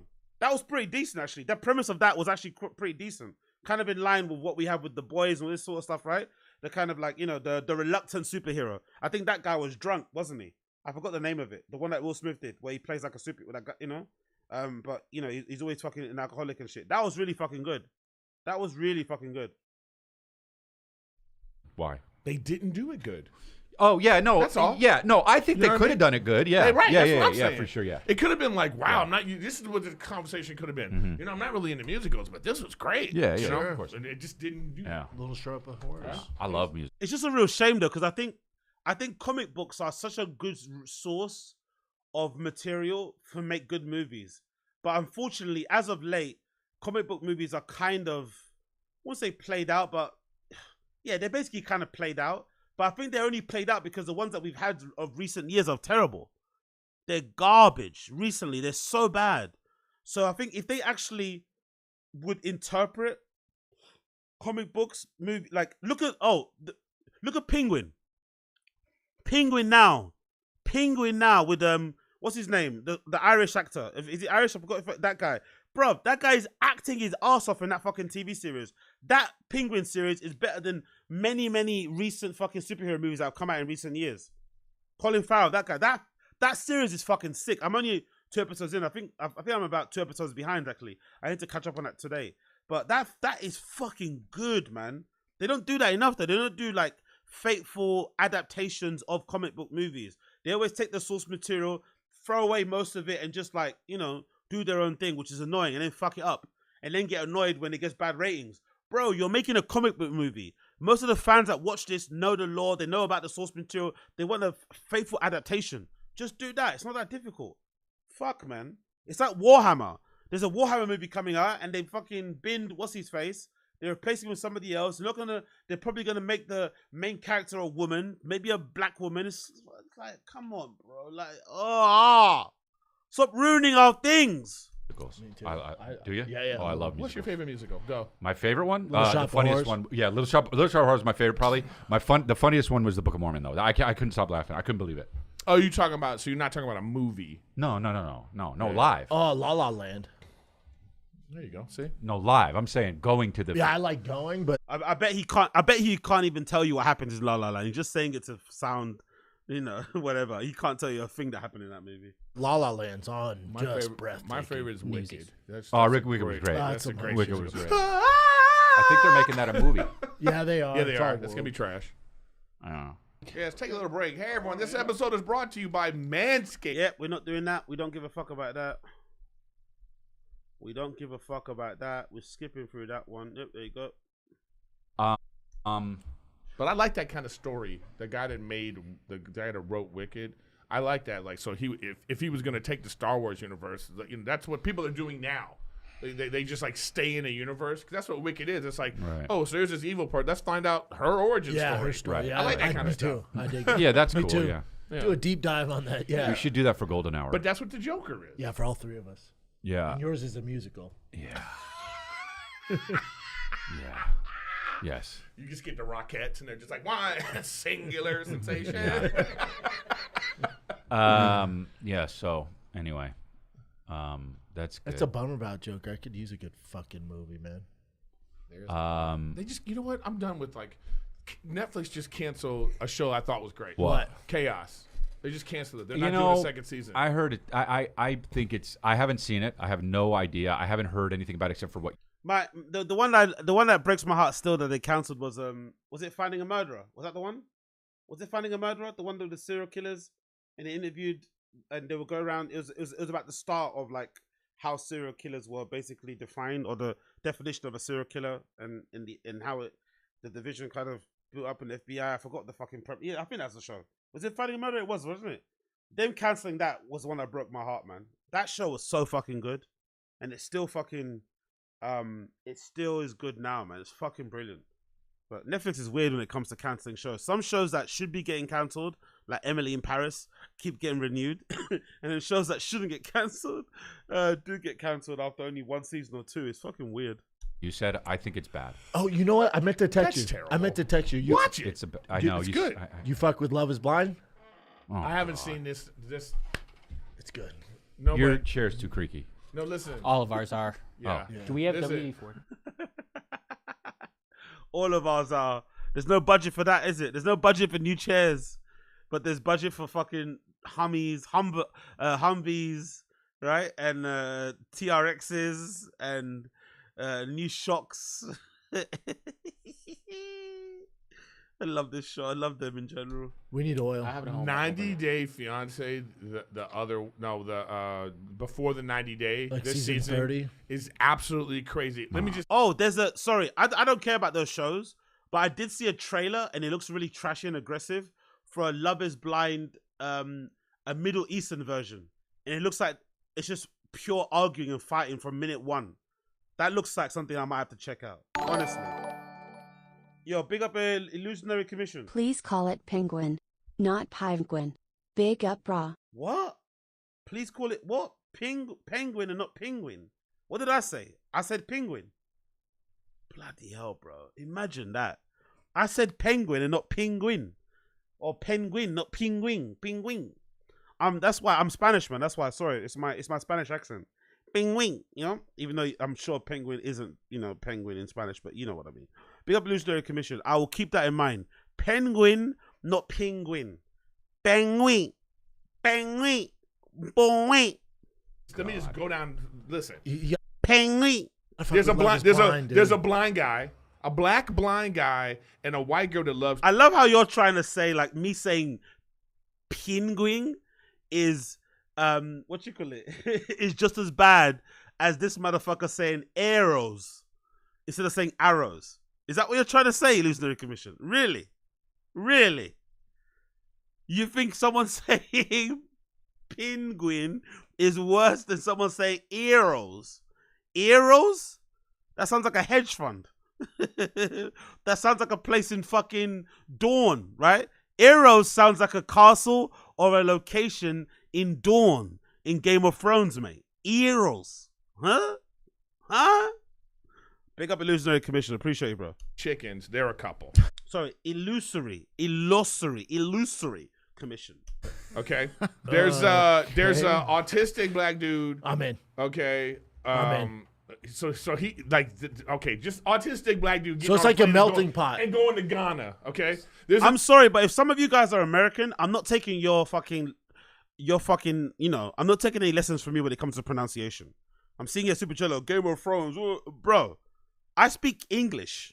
What you guys speak over there is like, I don't know. You know what I mean? Let's not go English for English. Let's not go bar for bar, words for words here when it comes to pronunciation. Or we're gonna get kind of silly when we start talking about how you guys pronounce certain words. Let's be real. Let's be real, bro. Let's be real. Okay? Like I speak the king. I don't know. Let's not go there because y'all niggas English is like y'all niggas English isn't English. You get me? It's like your guys' bread. Your guys' bread is basically croissants. You know what I mean? Your guys' bread is basically fucking, I don't know. What the fuck do you call them? It's a cake. You know what I mean? Like, let's be real. Let's be real. You guys eat cakes out there as bread. Let's be fucking real about pronunciation. Fuck off. Another girl who comes to see her boyfriend for the first time, and she brings her ex-boyfriend with her. Okay, so they're at the airport, and she's like, "Look, you just don't go." People there's need that. to be the first to go. Like, dude, whoever put that cast together should write the next Joker. There's a transgender girl, then the guy comes. Like the guy comes and he's got an STD. Why? He's saying it on TV. Yeah. Because he must be bad. Because he's going to meet his girl for the first time, and they can't have sex because he has gonorrhea. They can't have butt sex. So then and then it's like this. Which one's the trans? The one on the right. Wait. The one on the right. The far right? Yeah. No, that's not her. The middle. Oops. Then the guy on the left. That was good. That was funny. I'm sorry. That was funny. And then it's like this. Which one's the trans? The one on the right. Wait. The one on the right. The far right? Yeah. No, that's not her. The middle. Oops. Then the guy on the left is an ex-drug dealer who is now paralyzed from the waist down. Dude, this is fantastic. That's actually Brian Callen. Dude, I'm trying to tell you, yeah, it does. This season is spectacular. Okay, so what is this? The Avengers of fucking idiots? The one on the right. This girl's 41. Oh, she gets out of a abusive, like a controlling relationship to get with this guy who lives in the Middle East. Oh wow! Wow, that's hilarious. Like he's gonna be like, yeah, babe, do what you want. Hey, which one's the trans? Oh, the I'm glad you're here. Cover it up, bitch. No. There's the trans isn't on there. If you see the whole cast, you'll know which one the trans is. That's see the whole cast. Brian Callen, in the middle, Eric Griffin, and on the right, Brendan Schaub. That it does. And the middle's Kevin. It does. It The does. middle's Kevin. Yeah. He's even got a burn to prove it. Yeah. Which one had gonorrhea? No, that's like it's none of these people. Hey, producers. Maybe just get up the cast. Maybe just type on Google the full cast for this fucking 90 Day Fiance, whatever season it is, and then you'll be able to deduce who's who. Who's that? Who's how? You haven't even got the cast on the screen. How do these guys produce? How hard is it just to kind of quickly Google cast for latest season of 90 Day Fiance? Or fucking right, transgender person, 90 Days Fiance. Like, Middle Eastern couple, like, controlling Middle Eastern guy. Like, how hard is that to do? Who's that? You got the laptop in front of you. Find out. You got information seeking machine there. Information gathering machine. Fuck, man. Where's who? Who's that? Google. Well, you This guy's haven't shown the whole cast. Dude, this is the Avengers of 90 Day Fiance. This is. They put together the fucking mutants. I think it's a real travesty when a black guy wears a pink shirt. I think it looks good. What? What? What is this casual racism? What?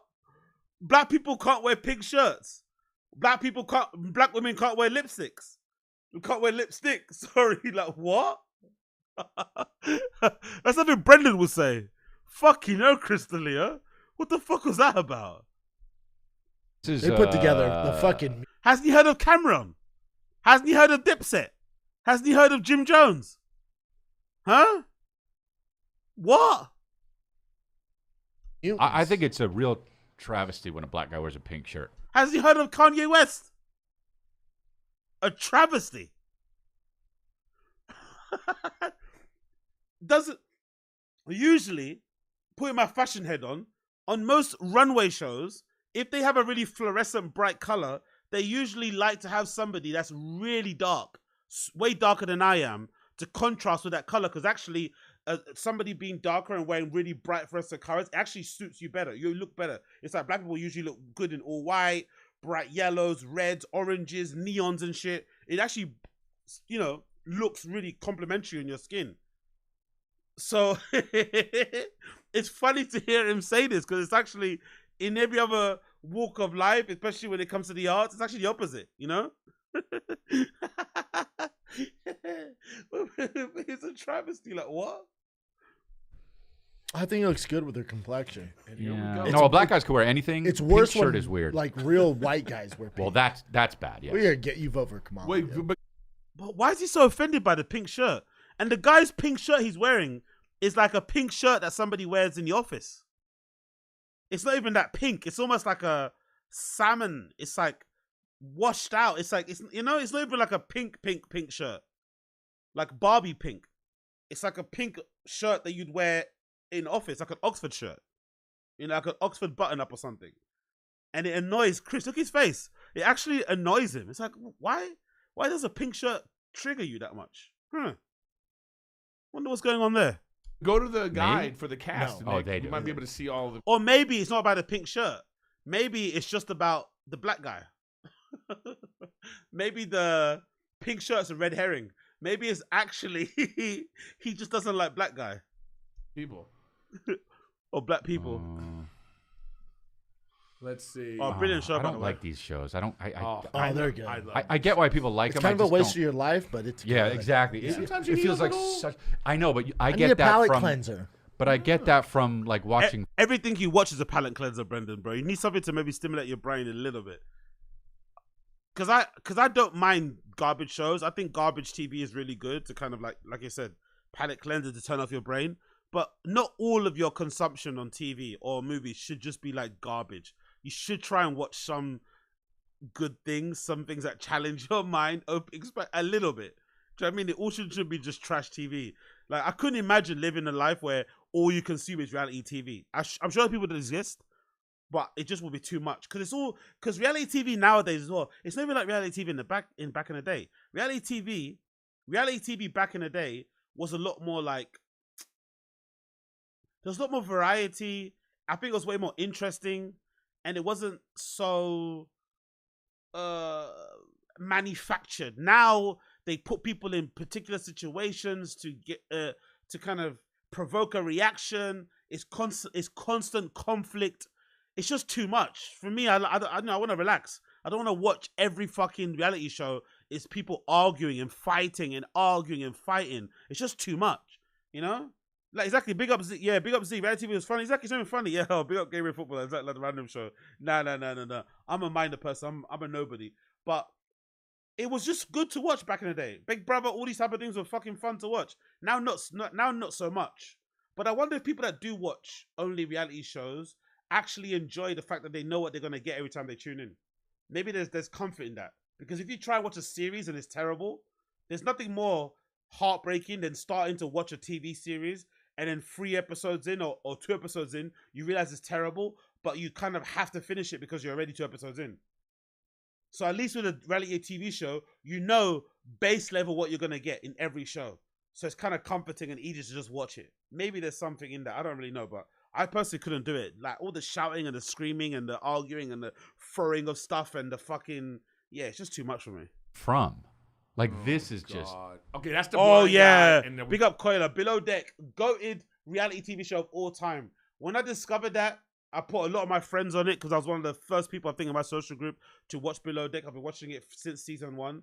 Legit, Below Deck is the best reality TV show of recent years. I don't care what anyone says. The best. The best. Fucking phenomenal. Honestly.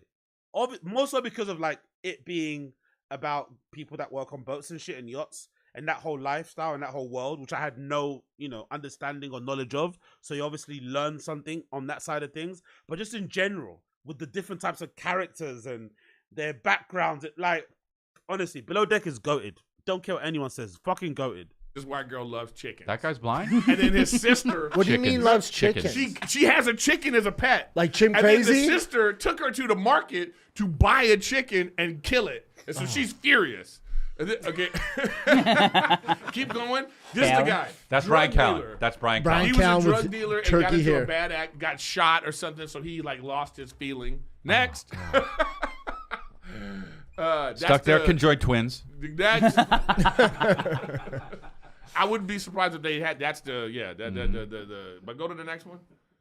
I want you to see the conjoined twins as well. So they have a lot of conjoined twins. I on don't the really show. Is that the them trans that on the right? No. Keep going. That couple's not one of the fun couples. Neither one is this one. He's Go. too short. Yeah. Go Bozo? ahead, keep going. Are they brothers? This is the one that brought her boyfriend. Oh God! Of course. wow. She brought her ex-boyfriend. Look, they're conjoined That's twins. the autistic kid. They're conjoined twins. He's autistic? Yeah. Love on the That's spectrum? Obvious. That's obvious. Oh no, man! They're I think not it even was- showing all the couples. Oh wow. Just type in trans. 90 Day Fiancé. How hard is it? Honestly, it's excruciating how bad they are at Googling. Fucking hell, man. And also, this has been recorded. Just cut this section out. It's all like, this Yeah. These two? Like, somebody said in the stream chat, 5 people. Look at all this. What are they doing? 2 of them have computers. 2 of them are just sitting there looking. What's going on here? 4 people working in a studio, and no one knows how to get the cast up of the latest episode of fucking 90 Day Fiance. Is it really that difficult? These two? No, that's not them either. It's an Asian. What? Let's just move on. Let's just move Chin's on. pissed. Let's move on. So she looks hot then. A majority of the. A majority of Asians are trans.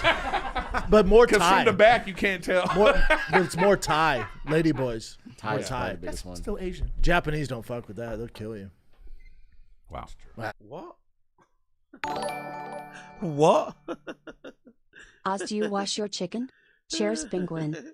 Yeah. I wash everything. I wash my turkey. I wash my fish. I wash everything.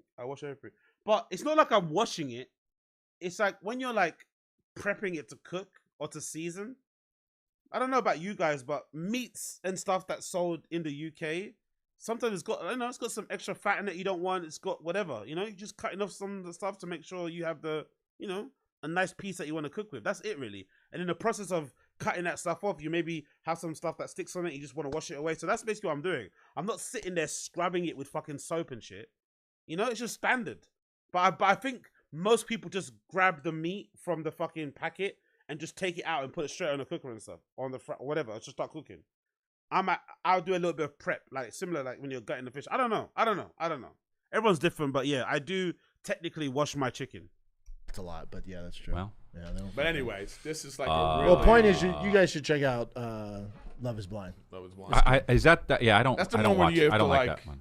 That's the one where you like they're on the other, like you can't see. Yeah. Kev, That tried shit's out so for it. dumb. So Kevin, casting someone agent. hit him up for Love Is Blind.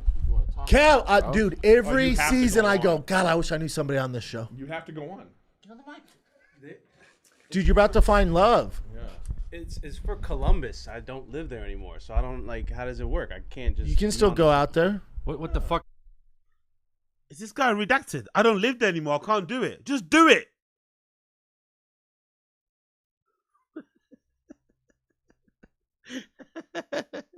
But I have a girlfriend. I can't go on the show. Everyone does that, don't they?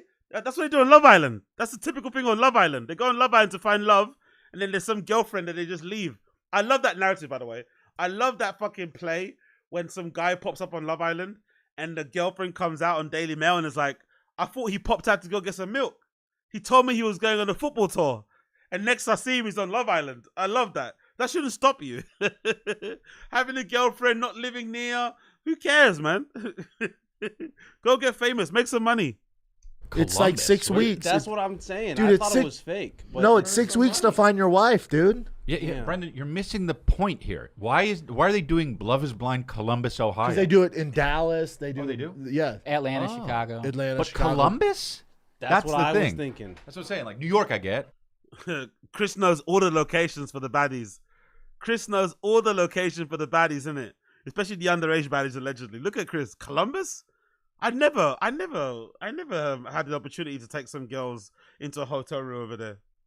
Ohio's, No, but we just have to come up. Yeah, he goes on the show, and then we come up with questions that you would ask to find out if the person's fat. One guy said did. on a season. I remember this guy, but he didn't ask the right question. He said, "If we were at a concert, could I lift you up over my head?" Because before that, she goes, what do you like to do? He goes, I love to work out. I work out every day. He goes, do you work out? She goes, ugh, no, hate to sweat. He goes, ooh. So if we're at a concert, could I lift you above my head? Follow-up question. Yeah. So follow-up she question. goes, The no. follow-up fat question. Yeah. So the chicks aren't hot on that show? No. Some, a lot of them are. There was one that didn't get picked. You're like, Yeah, that No, guy but it's fucked. still, And the most famous one is the girl that was like, people say I look like Megan Fox. oh, I know. I felt bad for her. No, you know what? You know what? I don't. Brendan felt bad for her because she was delusional. That's how Brendan is. Brendan felt bad for that girl because she's delusional. And Brendan is delusional. That's the only reason why. Only delusional people will feel bad for that Megan Fox girl because she didn't look like Megan Fox, No way. And I didn't even watch the show, and I saw her face. I was like, why would you say that about yourself? Why would you lie? But, hey, we've all got weird egos. I feel bad for her because that's catfishing. Because don't. Here's the thing. People Excuse have me. told her that. No. Yeah, people say. Wait. No. If you see her, if she's standing right here, and you're at a coffee shop, and she says Which that, I am sometimes. if she says that, then you could go, oh, okay, Yes. I can see it. Right. All right. Yeah, you both have Wait eyes. a minute. I gotta finish. If you don't see her at all, and she says, I look like Megan Fox, I'm picking in your her. mind, you're thinking the hot chick from Transformers, not her. That's why it's catfishing. But here's what. I'm smarter than all of this. No, you're not. Yes, I am, and I'll tell you why. I go like this. We probably don't have a self-aware woman that is talking because she said she looks like Megan Fox. And no one looks like her. And really, no one looks like Megan Fox. Yeah, And if she's you a 10. look really hot, you don't want to look like anyone. You want to look like hot. So I wouldn't pick her. Because if someone said they looked at Megan Fox, I'd be like, Yeah, but there's a guy in this season. I'm smarter than you. That's why it's catfish. No, a guy in this season did the same thing too. Kind of. He was a kicker on the football team where they don't really count. Oh, but he said. Then they're like, oh, what do you do? He's like, I was a football player. I like to work out. So and this girl, she worked in the NFL. She's like, oh damn, that's my type. I like big, strong dude in football. She's like, a kicker. Oh no, dude, that's exactly. He's 5'8", super skinny. And she was like, he kind of lied. Yeah. She told me he was like this fucked big up. jock. Wait. Because when you say football player, you have an image in your head of what a football player looks like. Right. Wait. Correct. Yes. The same thing with Megan Fox. It's a little different. It is not different. Yes, it is because It football is not player is a different. type. Megan Fox is She's Megan a type, Fox. but she's a type. But Megan Fox Hot is type. Megan. She didn't say I have brown hair and blue eyes. She said I look like Megan Fox. Megan Fox, Which is means Megan you're Fox. hot.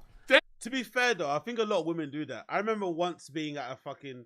I used to do this quite often when I'd go out, especially when I've been in smoking areas, just to kind of spark conversation and be a troll.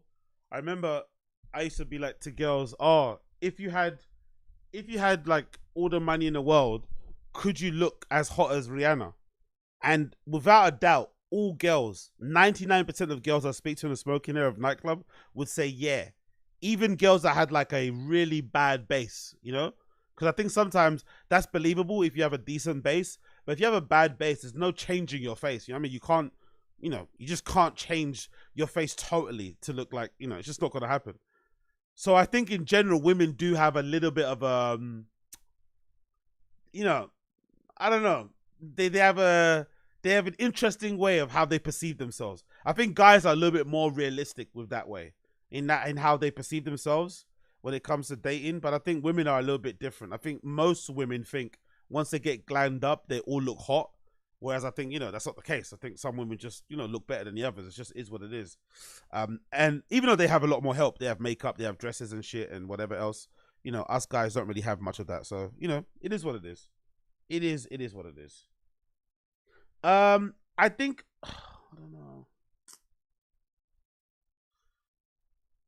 I don't know. Thank you. If she said I look like you're saying she said I look like Lizzo, you're not gonna be like, boom. Oh, bam. Yo, big up Game Bread Footballer. AZ loves Golden Hour. Compared to everything else I watch on here, Game Bread Footballer, yes, this is brilliant. Compared to everything else I react to on here, No Jumper, Joe Budden podcast, The Fighter and the Kid, right? All these other shit that I cover on here. This stuff is brilliant. Chin. Like, what do you much rather? You'd rather watch Chin than this? Are you lying? You'd rather watch Chin than this? If you guys are saying that, bloody hell, I've damaged you. Lot. I'm sorry. She's super skinny. Boom. You have an idea that when this opens, a big bitch is gonna be on the other side. Megan Fox means you're 10. But know because you're smart. On the other side, no fucking woman is gonna say I look like Lizzo. But I would assume if you said I look like Lizzo, you're gonna be thick as fuck when I pick. You would say gonna that. fucking say I look like Lizzo. You're talking about self-aware. Yeah, they will. That's a self-aware woman. Yeah. You're talking. They're on fucking Love Is Blind, dude. You're talking about a comedian that would be like, yeah, I look like a fucking dumb piece of shit. Dude, these are women on a TV show. They're not gonna, dude, they were in makeup. That's why. I look like this. No, yeah. All right, okay. How big are your tits? Can't lie about that. Yeah, but you can't get. You can't. But you can't. But there's no gray area. If she said, people say I look like a young Dolly Parton. What are you expecting? Big tits. I'm not. Oh, you're stupid. I'm not. You expecting blonde hair? I am not, dude. I am expecting her to have blonde hair and be bubbly looking, and who knows if she's hot or not. People often say they look like hot people. No. We expect big tits. Thank you. You're missing the point, Mr. Smart Guy. If you say I'm smart, I wouldn't have picked her. I'm smart. If you say you look like Dolly Parton, we're expecting big ass titties. And if you don't have big ass titties, you were catfishing. Or if you're behind the guy that wasn't a football player. If you're behind the door and they're like, "What do you look like?" She goes, "People compare my body to Meg Thee Stallion." I'm like, "Oh, she's gonna have a wagon." Well, yeah. But Dolly Parton? If they said people compare my body to Dolly Parton, that's different than I look like Dolly Parton. No. It is. You're an idiot. You're an idiot. I'm great. I'm right You're about a this. And you know what freaking I know? idiot. There are people listening at home going like this. Fuck yeah, he is right. No, there's not I many. know. I There's guarantee not it. many. I guarantee No one's it. saying that. No, Dolly Parton. The only There one. we go. I'm with Chris. Chin 100%. doesn't like women. Oh, whatever. Crazy. Chin doesn't No, I'm count. with He Chris. hates women. If a girl said you don't see her, it's Love Is Blind. If I was Chin, I'd be a little bit offended about that. You know, I'm not gonna lie. It's a good joke, but if I was Chin, I'd be a little bit offended by that. I would be a little bit offended. Chin doesn't like women. He doesn't count. You know, Chin buries women at sea. He doesn't count. Like, ugh. Chin has had a girlfriend in 5 years. He doesn't count. You're And a she dumbo. goes, people compare me to Dolly Parton, and you're not expecting big No. titties? But that People, isn't what- if she said people compare me to Dolly That's Parton, then different. it's more open, right? But if she says people think I look, By the way, why are they talking about Dolly Parton so much? Isn't she like 100? I know she's got big ass titties, but she's like a grandmother. Like, what? Do these guys all want to fuck Dolly Parton? Fucking hell. Okay, I guess. I know she was very hot when she was younger, but that's a grandmother, bro. Like, maybe a great grandmother. That's a very, very old lady. Like, really? like Dolly Parton. it's different. That's very specific. Oh my God! compare you're you crazy. if they're You're comparing crazy. you. No, it's I'm serious. If You're they're crazy. comparing, they don't know you, Yeah. so they're not saying your personality. They're saying your physical appearance is Dolly Parton. But it's a specific person, though. When you say the ass of Megan, whatever, Yes, then I get yes, the ass. yes, But yes. if someone said like, "Oh, I look like I'm Chin," thick like Megan someone says they look Stallion. like Chin, you're like, You're going to vomit in your mouth. You're not famous for anything No. but being Asian. no, but let's say someone that knows who well, I look you like. And then, no. Okay, so you say He's not Asian, by the way. He's white. I look like Chin from the Golden Hour, and he looks like Kevin. You're gonna That'd be be- like, wait a minute, yeah, I thought you exactly. were Asian. So, no, but you guys would be like, Wait, no, so is it based no. off Chin's the gonna be same- like, look. Chin's gonna be like, They're it's not a even vibe. listening. It's a vibe. It's a, They're yeah, not it's even a vibe. listening. I'm with They're Chris. not That's even all. listening to what we're saying. They're not taking it in. I know. They hear it, and it's I know, not- I know, No, I no, know. no, no. You You guys are guys are stupid. crazy. Yeah, You guys are crazy. You guys are crazy. If somebody said You have to go beyond. Yeah, big up, big up Garcia Life Vlogs. He's not white. He's actually Texan. Exactly. There's the distinction there. He's not white. He's not Asian. He's Texan. Yeah, that's it. I still remember that accent, man. That accent he kind of does when he's talking to people he doesn't know. Yeah, I'm awesome from Houston. Or whatever that Texan he does. Chin's brilliant. people what remind a me, woman is saying, you have to go beyond. I can't wait for the arc where Chin starts wearing a cowboy hat. That's gonna happen, by the way. I have a feeling there's gonna be an arc where Chin starts wearing a cowboy hat casually. I can't wait for that arc. On Oh that. my I look like. You know how many fucking ugly women say they look like a fucking hot celebrity? More than hot ones. Yes, got out of that one. And you know it's true. That's a fair point. my point being is catfishing. It's catfishing. 100%. That's my point. Catfishing. You're talking about the guy.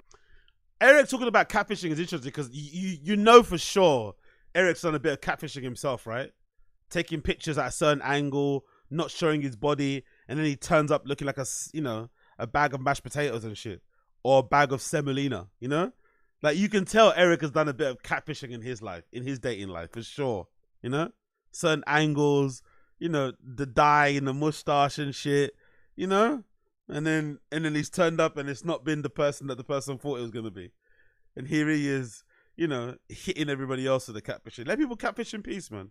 The other side shouldn't fall for that. I'm with you. Okay. I totally agree with you. Okay. If you're on Love Is Okay. Blind and somebody says, I look like pick X hot girl, right. I'm going to be the same thing. Okay, no one says that.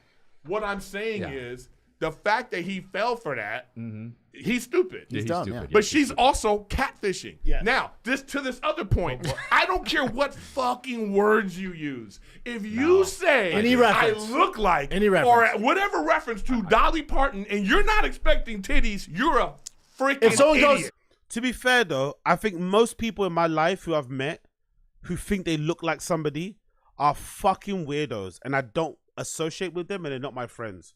Most people who say they look like someone also try and look like that person. Like, have you ever met that kind of person who says, oh yeah, people tell me I look like, and they look like them. They try and LARP like them. They dress like them and stuff. It's like bizarre. Like, if you're an adult human and you try and look like it's like that person. There's a really freaky person. The girl that looks like fucking Taylor Swift. That loser woman. I forgot her name, but she's known for looking like Taylor Swift. Like, you know, basing your whole identity and personality on somebody else. and dressing like them, talking like them, like even the way you're pushed, like fuck off, man. That's weird. No one that like anybody else that I've met that has that in their head or dresses or behaves that way is always a weirdo. Always a fucking weirdo. People compare me to Dolly Parton. Barely say I'm like Dolly Parton. You don't expect Shut it down. I'm about to shut it down. Shut it down. Here's the deal. Oh, I forget what I was gonna say. Hold on. It was real good. Big up the Garcia Life vlogs. Sabrina Carpenter debate on X. Her without makeup. Really? What would they say on X? Is she like ugly without makeup or something? Sabrina Carpenter is a little hottie. I'm just happy. I feel like someone else has made that point. I'm just happy Sabrina Carpenter is white, to be honest. Like, it's good to have a pop star out there who isn't like LARPing to be like, who isn't like cosplaying to be like Latina or racially ambiguous or black. She's just a white girl. Like, I'm happy that she's a white girl, like a straight up white girl. Like, I actually like that about her. I'm not gonna lie. It's actually quite refreshing. Even her performances is very like white and cutesy. You know, she's not fucking trying to do like all this fucking crazy hip hop dances in her choreography. You know, it's just very like kind of cutesy, girly type of like pin up type of style. I kind of like that. I appreciate that from Sabrina Carpenter, honestly. Because you're thinking about Dolly Parton's big ass titties? Yeah, so horny. No, I'm not. You were shutting it down. I was shutting it down. So I go back. So I was shutting it down. But Eric, I do expect Catfish has to do with catfish has to do with awareness. Catfish has to do with if I send a picture of someone else saying it's me, I know. Oops. Oh, I love Dua Lipa. Dua Lipa to me is the perfect artist in how she lives her life. Makes the music that she wants to make, goes on tour, and then spends most of her life on holiday. She doesn't really go to industry events. She just goes on holiday and wears loads of cute outfits and hangs out with her boyfriend. That's what you should be doing if you're a celebrity and you have money. Just being on vacation like 9 times out of the month. No, 9 months out of the year, you're on fucking vacation. I fucking love that about her. Minds her business, keeps her head down, and is just always on holiday. It's the perfect life to live. I love Dua Lipa. I know. I know. I'm already going to shut this down. Preemptive hooks. I know that that's not me. I know that that's not me. Okay. If I think I look like Brad Pitt and I say I look like Brad Pitt, that's not catfishing. That's me being a fucking idiot. Okay, Chris.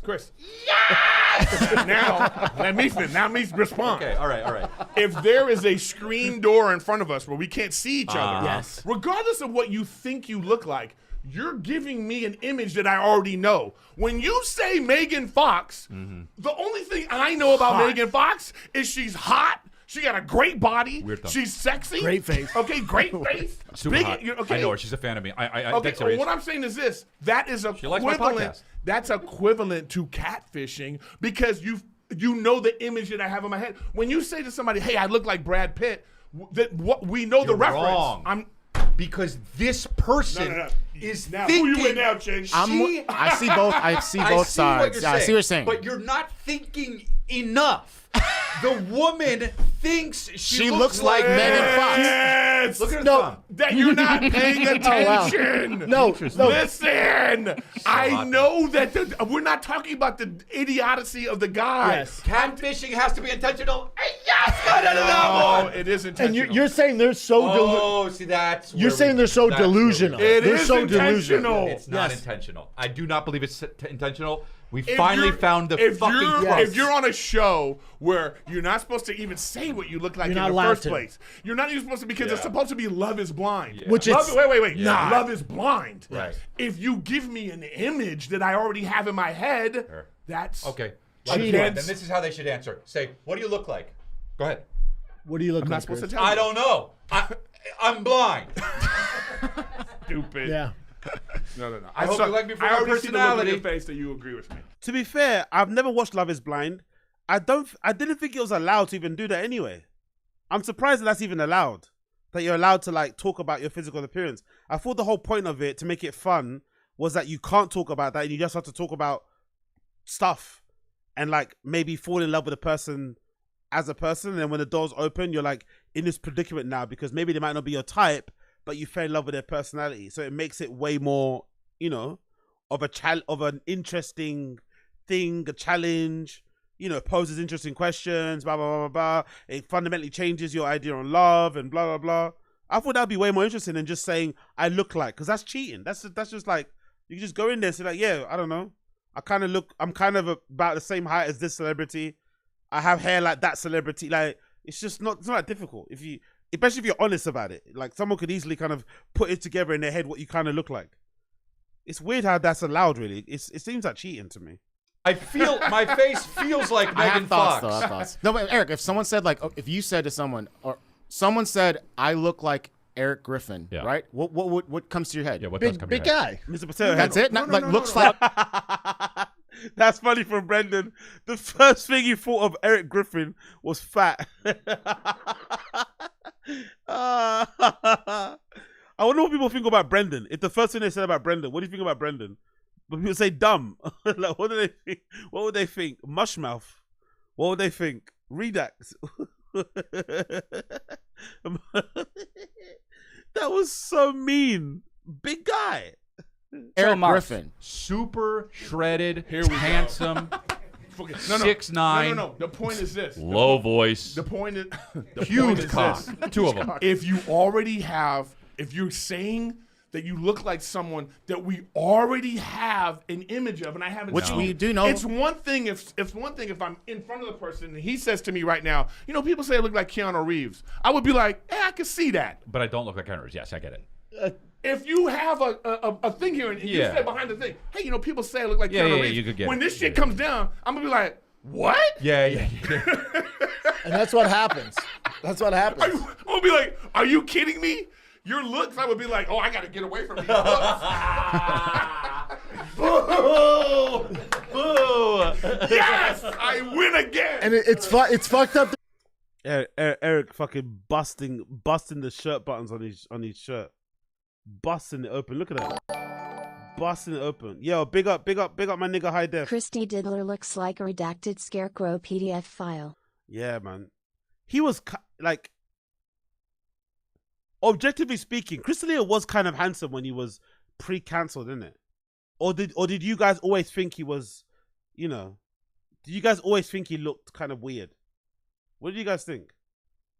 Because you remember before he got cancelled, everyone in podcasts would say how hot Chris D'Elia was. Oh my God, there's so many girls at the show. Everyone loves Chris. Like, Chris D'Elia was Matt Rife before Matt Rife. He was like the hottie in the comedy world. And I used to wonder, like, is he really that good looking, or does he just look normal compared to most comedians who are like fat and bald?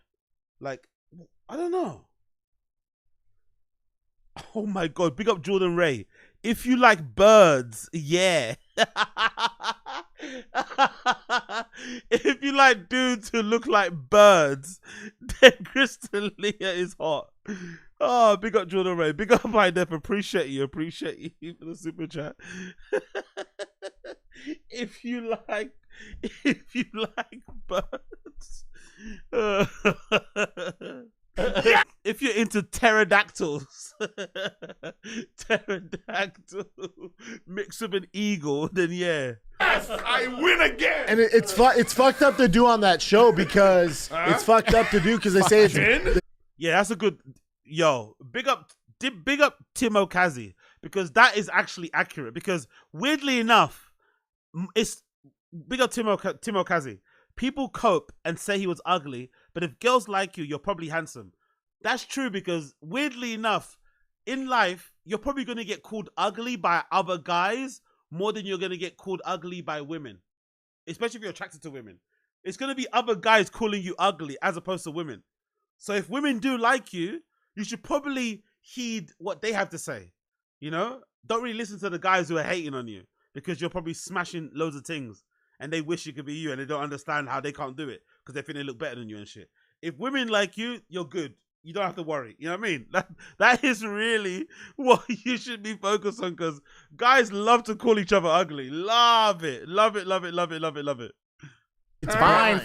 Thank you. No, I don't agree. Jen agrees with me. I don't agree. I said agree. fine. I said fine. You agree with me. He says I fine. see your point, though. I'm I see your fucking point. call Chin later and be like, yeah, you know full of shit. Dude. Yeah. No. You know the thing is, Chris? I do look like Keanu I Reeves, don't though. disagree. Yeah, so let me actually just double check this actually, because I just want to see, just to be sure. What's that? Chris D'Elia? Young Chris D'Elia. This is that. Because everyone used to talk about him like he was super, super hot. But I was like, was he, or was he just normal compared to other comedians? I think it was just normal, to be honest. That's probably most of it, because he's always had a pretty big forehead and shit. Some people don't like. But he does have long, luscious locks, right? He's tall. He's funny. Successful. Has money. You already tick all the boxes, you know what I mean? It's easy to see why women would have liked him. But yeah, like, the way he's aged is fucking nuts, isn't it? Like, this Chris D'Elia we're seeing on Golden Hour is not the same one we see here. Like, look at these pictures. He looks great here in all these pictures. All of them. That's not the same Chris D'Elia, unfortunately, is it? That is not the same one. Like, that guy is not the same guy, unfortunately, man. Like, he does not look the same at all. God damn. That's what happens when you. That's what happens. Like, look at that. Look at that picture on the screen. Look at that. That one on the right is recent, and that is back in the day. Look at the difference. Even his tattoos look worse. That's that. I don't believe in karma, but that must be karma for all the stuff that he's done.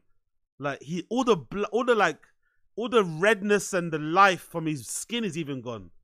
He looks more paler now. Like, he looks like he's got PTSD, or he's like woke up from a nightmare at all times. Like, look at that Chris. Look at how handsome that Chris looks compared to that one. Damn, dude. Yo, look how good Whitney looks. Whitney really fucked around with her face too much. Look how good she looks there. Whitney was a dimey as well back in the day. I know some people still like her now, but Whitney looked like a real dimey dime back in the day. Unfortunately, she probably did a bit too much to her grill, innit? Which is unfortunate. Like, she looks really good there. Look at Whitney there. Fucking hell, bro. They had a show on. Did you guys watch the show, by the way? Did anybody in the stream chat watch the show? What was it called? I forgot what the show was called, but their show where they were a couple and shit. They had a show on TV, you know. Crazy at one point. And then it all went away. That video was fucking legendary. The Chris D'Elia problem, by the way. Fucking hell. Yeah. He did look good back in the day, bro. He actually did look good. And obviously it went away. We'll speed run through this and we'll go into some other shit. Disagree with you. Yeah, no, I don't disagree with you. I think there's a fundamental difference about what we're saying. I think that there's a fundamental difference that it has to do with the individual for you. No, exactly. Specifics. What did I say? You're legit crazy. Yeah, Zach has a point. Good point, Timokazi. She looks somehow older than now, but like 8 times better. Yeah, it's weird because she does look good still, right? There's that everyone who knows about that subreddit knows that subreddit where people post pictures of all the hot comedian women and shit. Some people post videos of her and shit. She's got a banging body, fucking Whitney Cummings. Like, she's racked up and she's got a fucking dumpy for some reason. I don't know why, but it's there. So she does look better, but then sometimes she does also look like her face is fucking been frozen with has been stuffed with formaldehyde and stuff. Do you know what I mean? This looks a bit weird. But she's a good looking woman though. That is definitely true. They think she legit thinks she looks like Megan Fox. No. Intentional. That crazy. Oh, be up Garcia Vlogs. I never thought about that, innit? That's true.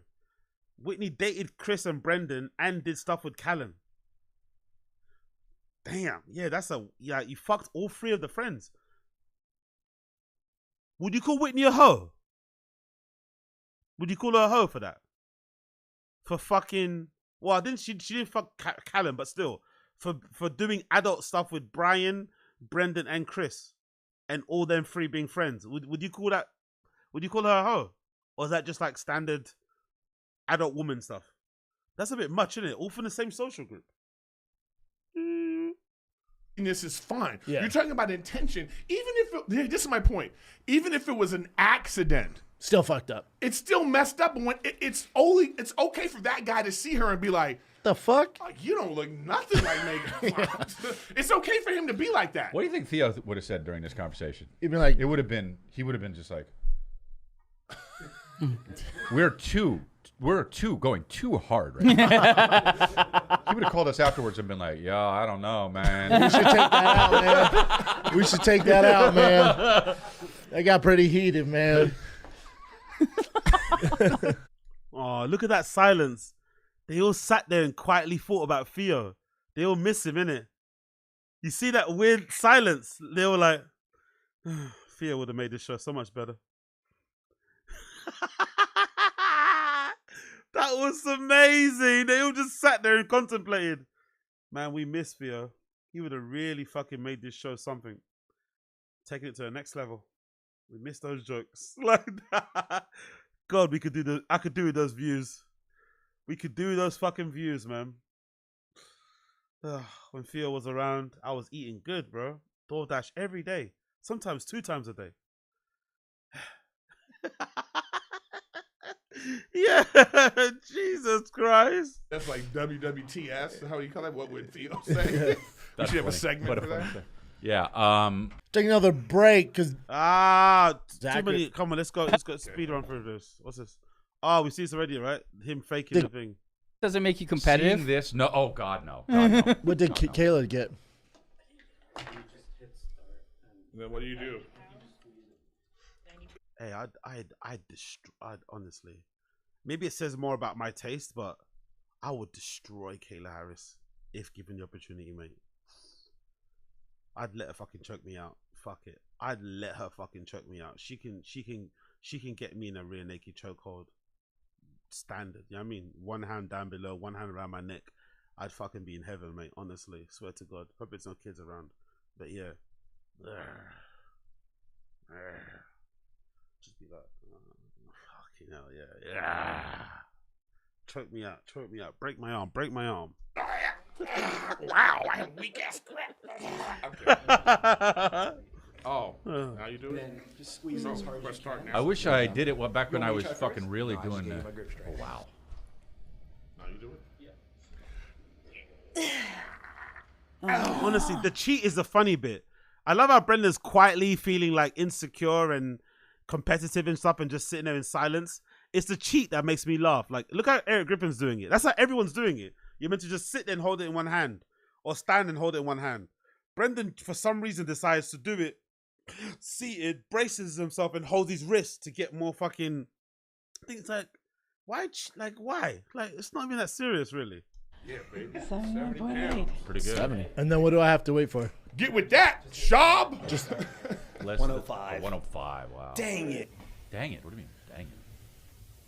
One hand? He looks around to see who's watching. Oh yeah, it's one hand. What did Eric get? 70. Less than all the women. 92.6. One hand. Chin, by the way, is being a little bit cheeky. I don't know. Chin needs to relax. You might get Gadoosh before he leaves, which you don't want, you know?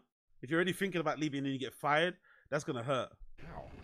What is it? 159. Oh, That's 159. That's insane. These guys Look at him. 159. Look, immediately his chest puffs up. 159. Immediately feels like Superman. He's even got Superman colors on. 159. I love Brendan's a fucking... Oh, he's the worst, man. You know what? I have a thing. I beat every single one of them. No. He got 159. Wait, I'm 159.2. Eric, I have a thing with my finger. Oh, yeah. Fuck! Wait. Tied. Wait. 166.2. Wow. I'm not surprised the black guy. What is Chris's? 13. So Yeah, press see, start. it hurts. Chris's is 13. It said 103, but I didn't do it right. Hold on. What is it? What do I Press do? start.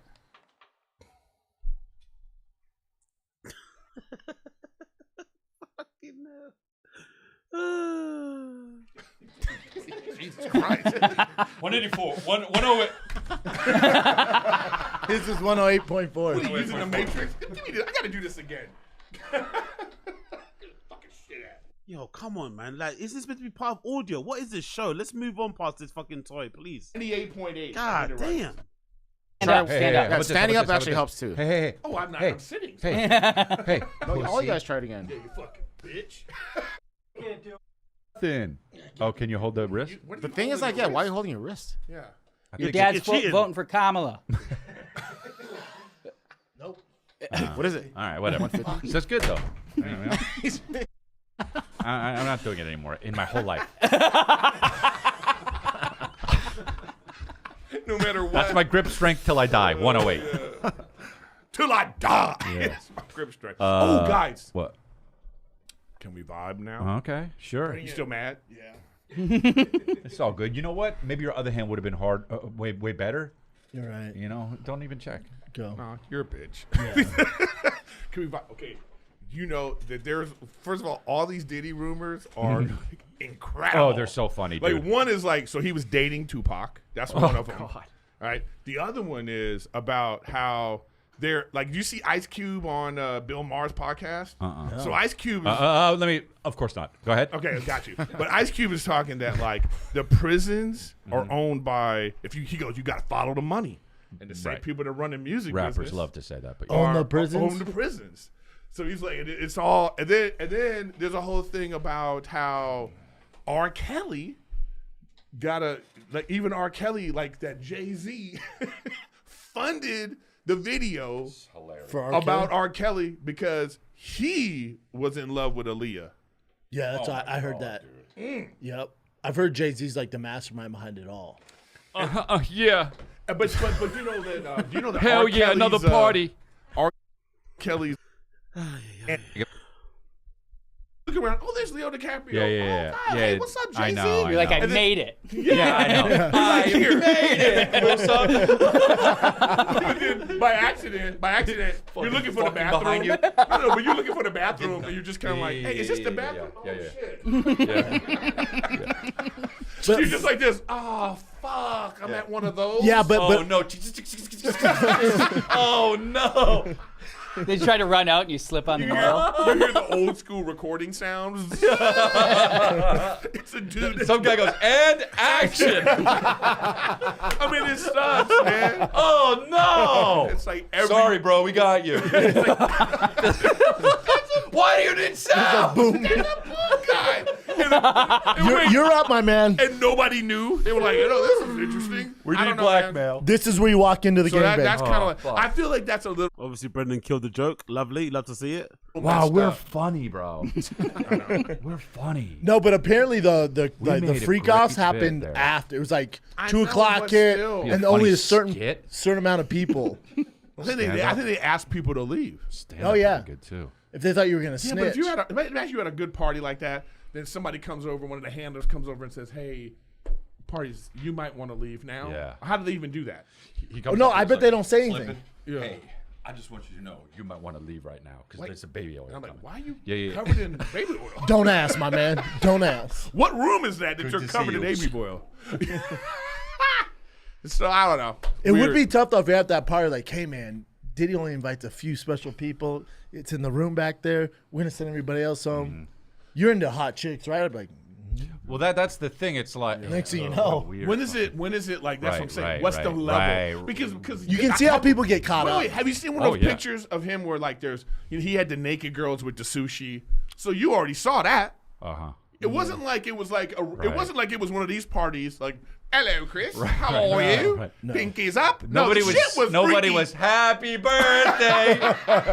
The shit was. You know. The shit was freaky from the Yeah. parking lot. All the way. not even. Just. Chris had a lot of practice in it. That was really good, I think. You're gonna rip the skin off.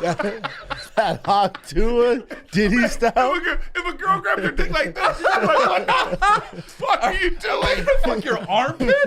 It's not a motorcycle.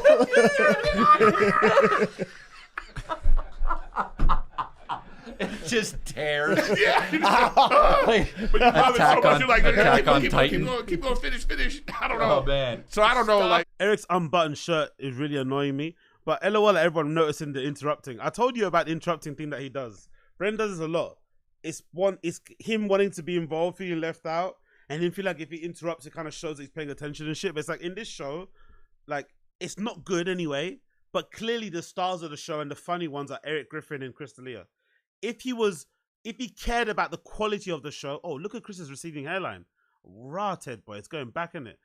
If Brendan cared about the quality of the show, he would just lob the jokes or be the laugh track and take the back seat and let Chris and Eric just like go at, kind of like play off each other. That's how it would actually work, in a way. It's almost like 10-minute podcast. I feel like with 10-minute podcast, it was mostly like, what's his name? Will Sasso and Chris. And like Brian was like the butt of the joke, and he kind of played well that way. But you kind of need to let the strongest people kind of shine. But Brendan obviously wants to be the main part of the show too. No, I'm also the host. I'm the co-host. I'm the main host. It's like, bro, just let those guys do their thing, and you just be the laugh track in the background. It's actually be funnier. Sorry to interrupt, but let me just give you this one caveat. Brilliant.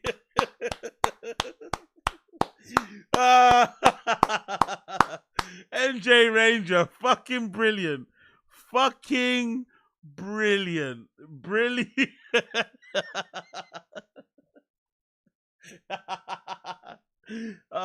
You're a legend. He's a funny guy. NJ Ranger is actually funnier than a lot of LA comedians. He definitely.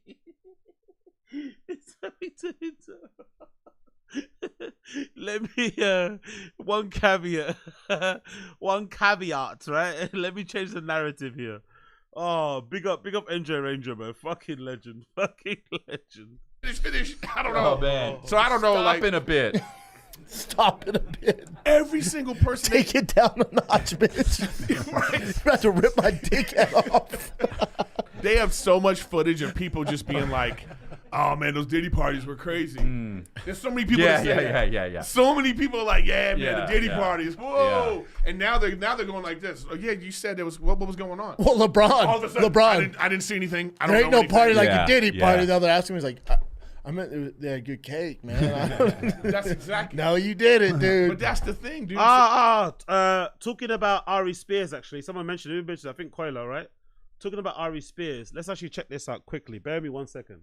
I want to show you one of my favorite Ari Spears bits that I recently saw, actually. Somebody share on social. I need to show you this so you can be surprised. This is a really good bit. Big up the person that shared this. Hopefully it doesn't get me taken down. Hopefully I don't get taken down.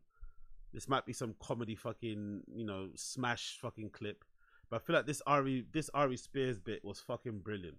He's a little bit annoying now on social with some of his fucking rants and stuff, but stand-up wise, impersonation wise, the guy's fucking brilliant, to be fair. It's just a shame, he's a bit insufferable at the moment. And also, the alleged diddling shit that he was involved with fucking, what's her name? With that fucking black woman, Tiffany Haddish and shit, right? That kind of fucked him up a little bit. But when it comes to the LOL and the banters, he can be funny. Look at this. Do you guys remember this bit? This is really fucking good. Let me get this up on here so you can see what I'm talking about. Boom, we're back. Look at this. This is a great bit. Pick up Ari Spears. You know what I found out growing up totally shocked me?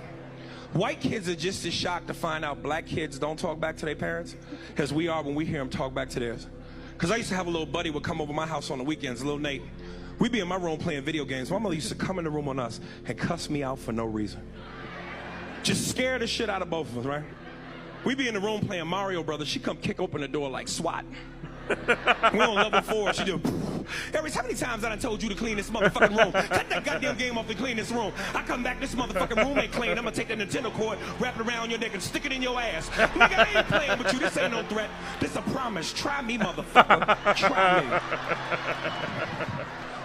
My white friend would turn to me offended, like, dude, what the fuck? She can't do that, man. This is your space. It's your area. She's violating your right to privacy. You should say something. You want me to go say something? I'd be so scared. I started talking to him like a slave from Roots, like, you was gonna get me in trouble. I like you, Nate. I really do. But my parents is good black folk. They gives me food. They gives me sleeps. Now you get away from around here with that foolishness. Get from here.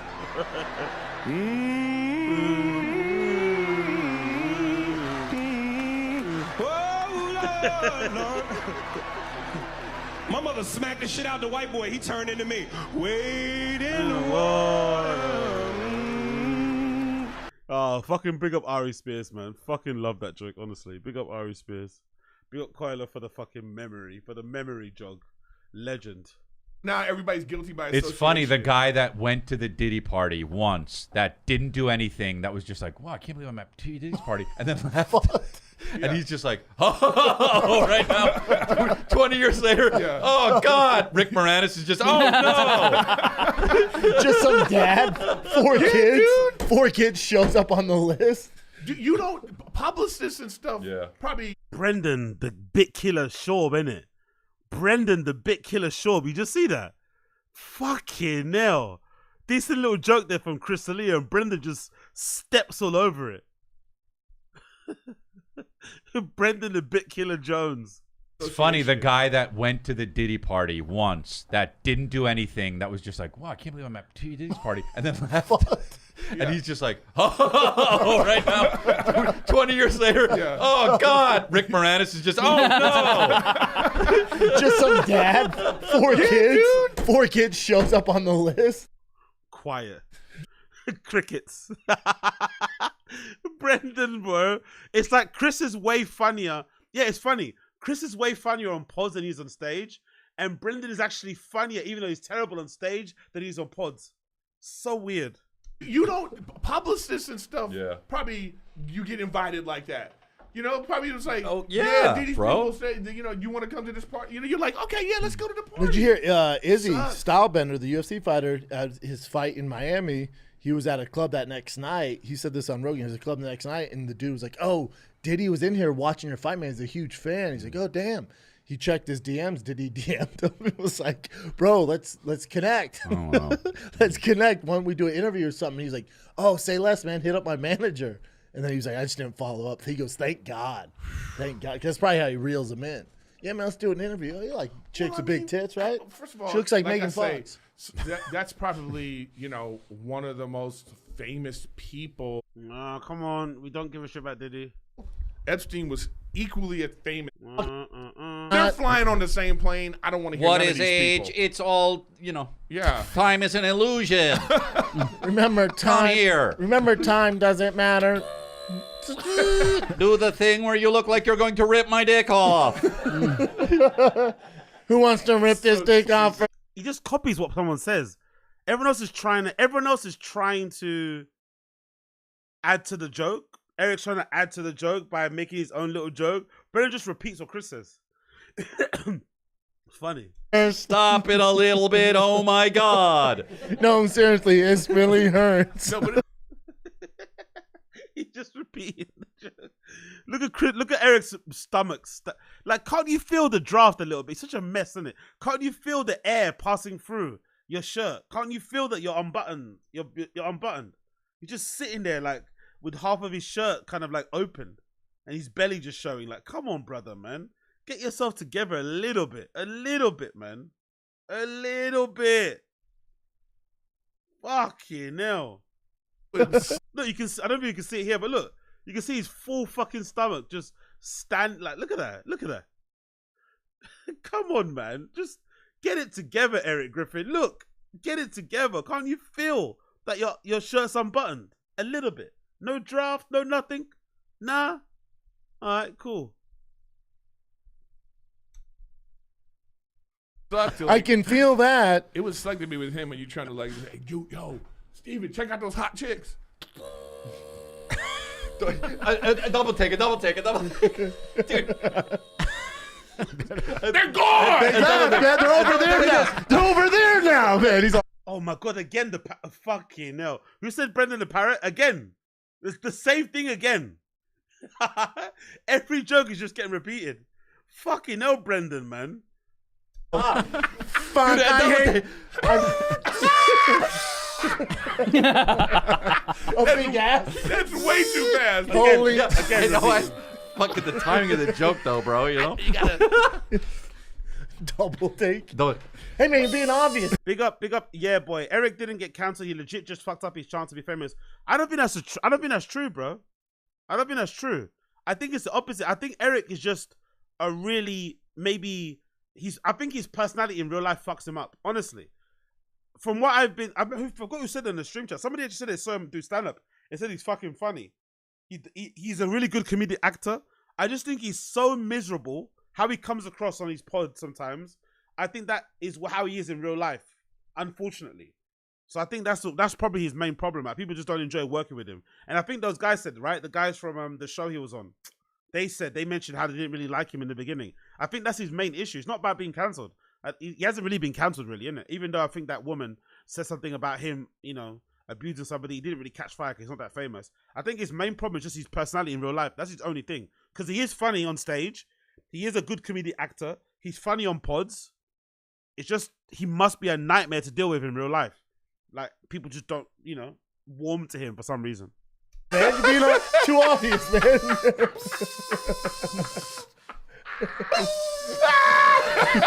Fucking hell, Keith T. I think Eric is doing as well as he can. He should be selling shoes about as well as he can. He should be selling. You're right. He does look like a guy that would be. You guys got Payless, innit? He does look like a sales assistant or a manager you'd see like a Payless. He does look like that, innit? Like those type of guys who like have their trousers tucked into their shirt, but half of it sticking out, and you can kind of see their bum crack.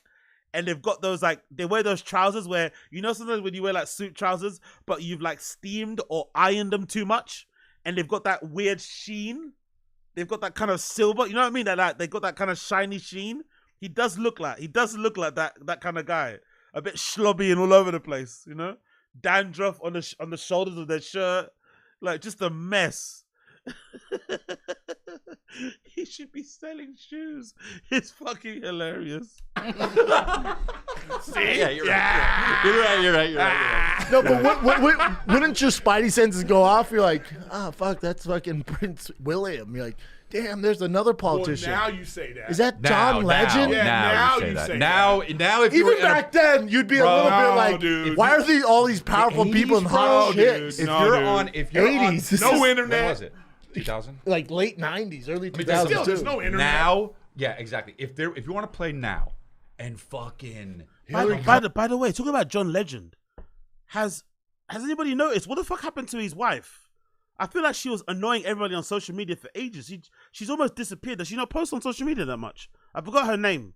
What's her name again? I forgot John Legend's wife's name. But you remember there was a period where she was just on social media annoying everybody every fucking day with some fucking dumb post. What happened to her? She's almost disappeared. I wonder if she's like decided to take a backseat of social, but you don't really see her a lot anymore. She was everywhere. Like constantly saying something dumb, something about the kids, something about, I don't know what happened to Chrissy Teigen? That's it, Chrissy Teigen. What happened to her? She got cancelled and got rid of X after she got caught telling women to unalive themselves. Oh, that's why. Okay, cool. I feel like she hasn't been seen since. I feel like she's not been around social. Okay, big up Coyle in the chat for the info. Yeah, I've not seen Chrissy Teigen in a while. Kamala Harris and like all these elite government people, and then also you'd be like, now you'd be like, what's going on? I'd be like, they're gonna steal my organs. You would. Yeah, now. Yeah. But in '99, you'd probably be like, oh no, I was vibing in '99. Cool. No, I was vibing in '99. Like, first of all, Kamala. the people now. No, you weren't. You were destined to be famous. You wouldn't have cared. You would have been in those rooms. Come on, Brendan. Yeah, I'd be like, fuck. Shut. You're actually hot. Yeah, especially in 1990, I'd be like, fuck these young broads. What's up this bitch? But even now. Then she starts laughing. Like, oh my God. Like, if you take some influential people now, they would have been on Epstein's jet too. Like Elon Musk, like all these kind of guys. Not saying they would have done bad shit, but they would have been on the. But they would have been the kind of people that would have been. He was. She was posting PDF file tweets. Big up Z. She's waiting for the Diddy tape. Big up Super Jello. She was in the DM telling people to do it for real, and got screen cap. Big up Coyle. Fucking hell, what an idiot. Yeah, I remember that. I vaguely remember that saga. I verily remember that saga. Is it John Legend there too? Yeah, everyone was there probably at those places, isn't it? Fucking hell, man. Fucking hell. Mover and shaker like that. I'm just saying, like, so I feel like all those people that at these parties and all these pictures, because it's just full of pictures. Because at the time you were like, I'm at a Diddy party, take my picture. You don't even see. You look at the pictures now the pictures and off. in the background they're just like, there's something going on. It's like, How about yeah, like when Brian Callen deleted the pictures of fucking Chris D'Elia because he got cancelled. That still kind of ranks to me as one of the most funniest oopsie daisies of all time. Chris D'Elia gets cancelled. Brian Callen deletes all the pictures of him with Chris D'Elia on his social media. Throws him under the bus with that hastily recorded fucking TFATK episode where Brendan famously says, I can't talk. And then literally the week after, Brian gets accused of rape and loses everything too. Cinema. Halo. They're like, yeah, it's because Diddy had that gun. She's like, no. He was human trafficking. That's where I draw the line. Right? Yeah. Yeah, but you're like, if she was like, she was dating the guy. Cameron Diaz, I believe, was dating him. Like all these people were like Cameron Diaz. Yeah, she's. I'm she so was- Not my look it up. Cameron. I'm so ashamed of her. I'm just saying, like so many people were like, the guy was like, He's a big deal. yeah. But Denny Love, he's black, and he's like, dude, the black community always knew about this shit. I was like, really? That's what they say about Bill Cosby too, right? Black I community guess. always. That. I don't know. People say that. It's easy to say now. Well, yeah, I guess. I don't know. Well, look, Hannibal Buress, like when he was just bombing at a show, and that's his own story. He says and he was like, I needed to do something, and he started talking about the Cosby thing. That's what started it. He was like, just Google it. And then people were like, oh, okay. They started to Google, and it was like he was already. There were so many cases already just on the internet. Same with Crystalia, actually. This echoes the Crystalia thing. Crystalia got cancelled because of because of the pandemic. During the pandemic, I think his season of You came out, and everyone was at home watching only Netflix and YouTube. And he came on, the character that he plays, unfortunately, was also a pedophile. And some girl saw him, hadn't figured with him in a while. Then he pops up on the screen, and she's all pissed and starts like ranting off fucking tweets about him being a sleazebag. And then boom, it blows up. I remember that happening in real time. I was like, fuck, bro. This guy's biggest gig so far, this starring role in this Netflix show, also was the start of his demise. Absolutely brutal. And then I remember in the Crystalia forum or subreddit, a lot of people there were getting pissed off because I think the girl ended up getting verified around that time. She was taking interviews. People were calling her out, saying she was a clout chaser. But in the end, she got proven right in it because she was one of many victims. Right. So then just the He consciousness blew up off that. Yeah, My but the God. consciousness of like people. Yeah, that's true. Me Too was doing bits in Pandy. Do you remember, bro? They cancelled chefs. They cancelled some hosts on NPR. People were getting cancelled left and right. Guys were getting cancelled for having bad dates. Guys were getting cancelled for having bad dates, bro. The Me Too era was brutal. Guys were getting fucking destroyed just for like not holding the door, or like raising their voice in an argument with a woman. It was fucking brilliant to see all this shit going on. It was pure chaos, pure and utter chaos. And in the end, didn't it end up being like Black Lives Matter? Didn't the women who actually started the Me Too thing ended up being scammers and shit? Isn't how it played out? I think I remember it incorrectly, but I swear that's how it played out. It just ended up being one of those things, like, these women who allegedly, doing this noble thing in order to like save women's lives ended up being scammers and raising all the money and buying houses and shit. Fucking brilliant. I fucking love it. Like, oh, I guess we should be more concerned about this. Right. But it's interesting too because the black community too, which is dope. They like a lot of them will defend R. Kelly still. Yeah. Mm-hmm. Well, again, like who knows? Like, but I'm still even. Kev says no. Even with I don't this, have my ear to the ground. Even with this Diddy case, the fact that the judge was changed. I mean, I defend Kev's like, Charles. man, Ignition was so dope. That's what Kev's doing right now. Dude, I can believe I can fly. I'm like, I know Come that on in. Oh, come on, let's finish this. The episode. The trapped in the closet Yeah, one. the trapped in the closet. Because that's what the R. Kelly songs were. They turned into like, But your point, R. Kelly too thought he was invisible. Remember when he was invisible? Dude, It's Invincible. Dude, you just heard a guy. Kelly too thought he was invisible. Remember when he was invisible? But your point, R. Kelly too thought he was invisible. Remember when he was invisible? Dude, It's Invincible. Dude, you just heard a guy right here going, I believe. Yeah. Dude, He thought he was invisible with Martin Scorsese. Dude, do you ever see him in that concert? You're like my mom, bro. Yeah. Right. So what? Go ahead. You see him at that concert in Africa? Yes, dude. That We're was like, crazy. Who has their shots? Yeah. Singing, do you?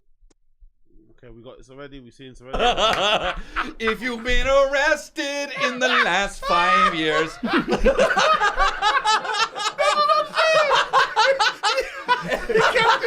He kept it above board. Yeah. What you got, Nick? Or is that it for us? No, we got a little more, right? Yeah, like 10 minutes.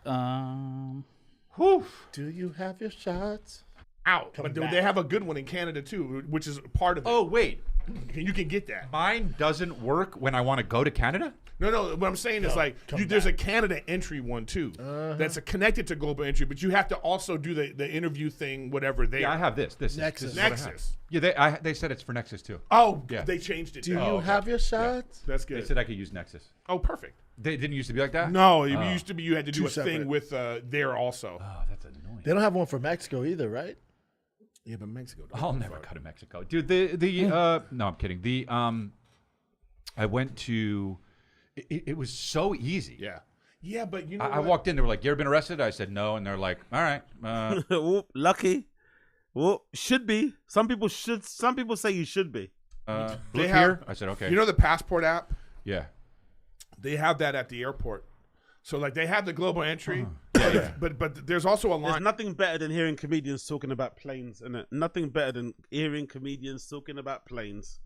Nothing better than hearing comedians talk about planes. Anyway, we're done with that for now. We are donito with that for now. So let's move on.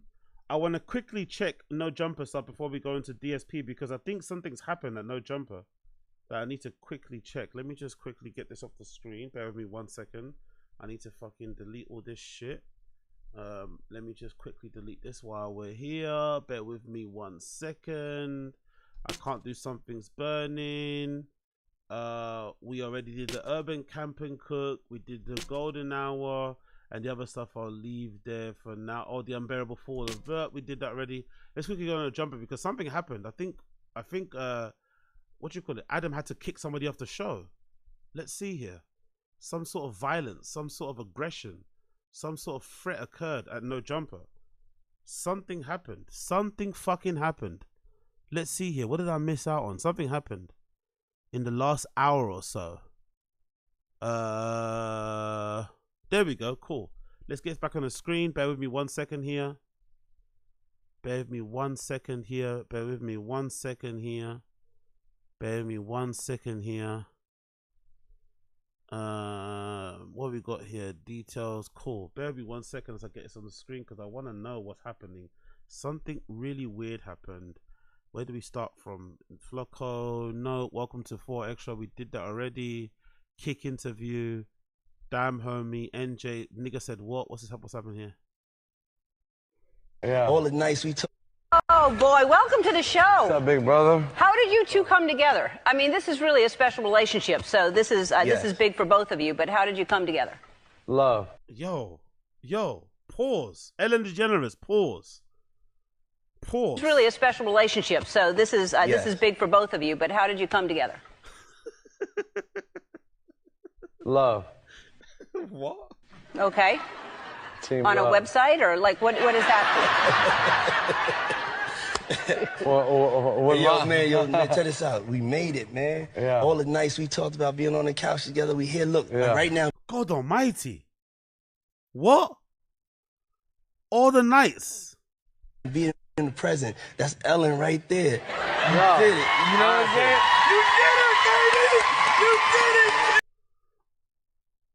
Huh? Tell your stories. You done?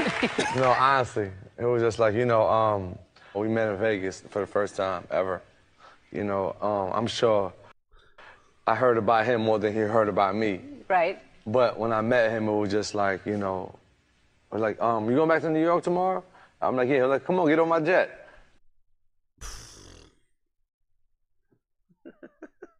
He's flying people back. Honestly, Diddy was incredible. We're gonna go back together. Come on, bring all your friends too.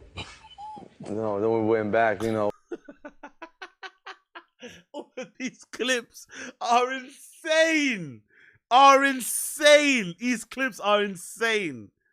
Oh my God. We're gonna come back together. Yeah, I bet you are gonna come back together. Jesus Christ, bro. Like what? Oh my God. All right, cool. Next page. Jesus Christ, man.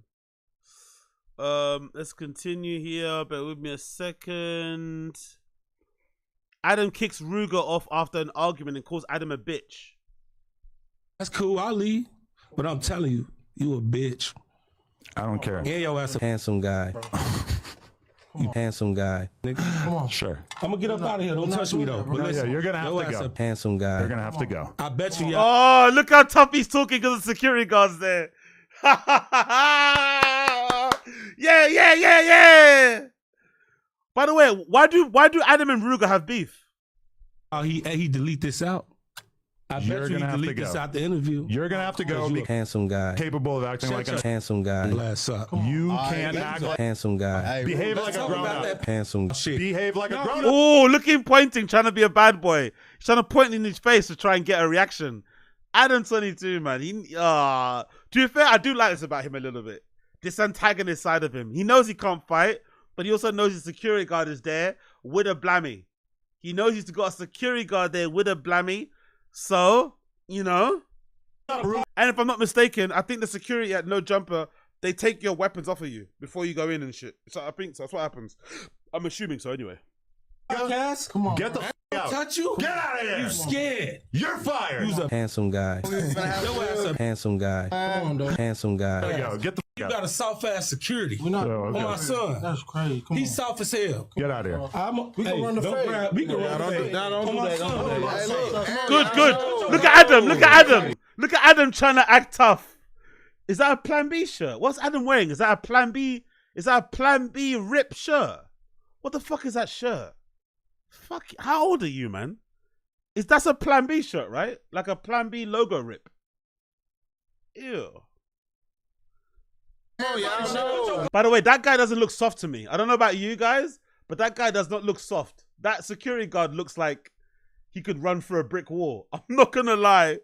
That security guard looks like he knows what a double leg is. I don't know about you, but that guy doesn't look soft to me. Woo!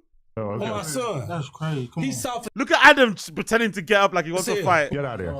We can run the fade. We can run the fade. Don't do that. Hey, look. Come on, y'all. No. Everybody chill out. Put your gun down. We can run the fade. Come on, my son. Put the gun down. Oh, put the gun down.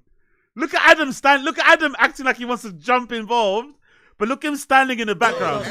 Look at him throwing the headphones down. And look where he's standing. Look at Adam standing there. You can see him. Look at him. Go with your security guard, bro. Put your gun down. We can run the fade. Oh, okay. Let's see another thing. Another one.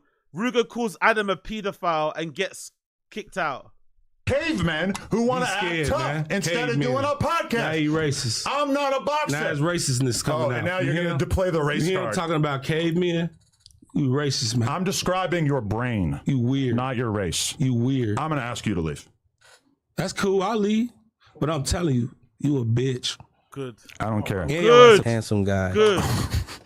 You handsome guy. Nigga. Come on. Sure. I'm going to get up out of here. Don't touch me, though. Yeah, you're going to have to go. Handsome guy. You're going to have to go. I bet you. It's good. He needed this. He needed this wake-up call. He needed this. I can't wait how he speaks about it later. He's going to speak about it in another way, but this is necessary. Adam needed this, man. He's been talking a bit too spicy about people in general. He needed this. Even if nothing happened, he needed this. Y'all, he delete this out. I bet you he delete this out the interview. You're going to have to go. You a handsome guy. Capable of acting like a handsome guy. Bless up. You can't handsome guy. Behave like a grown up. Handsome shit. Behave like a grown up, Ruga. Come on. Get the out. Touch you? Get out of here. You scared. You're fired. Who's a handsome guy? Handsome guy. Come on, dog. Handsome guy. There you go. Get the You got a soft ass security. Ooh. I like that. Oh! Get out of here. Big up the security guard, though. Big up the security guard. He's on business. He called him soft, and he just said, "All right, cool. Don't call me soft," and just grabbed his shirt. My son. That's crazy. He's soft as hell. Get out of here. We can run the fade. We can run the fade. Don't do that. Oh! No. Everybody chill out. Put your gun down. We can run the fade. Come on, my son. Put the gun down. We can run the fade.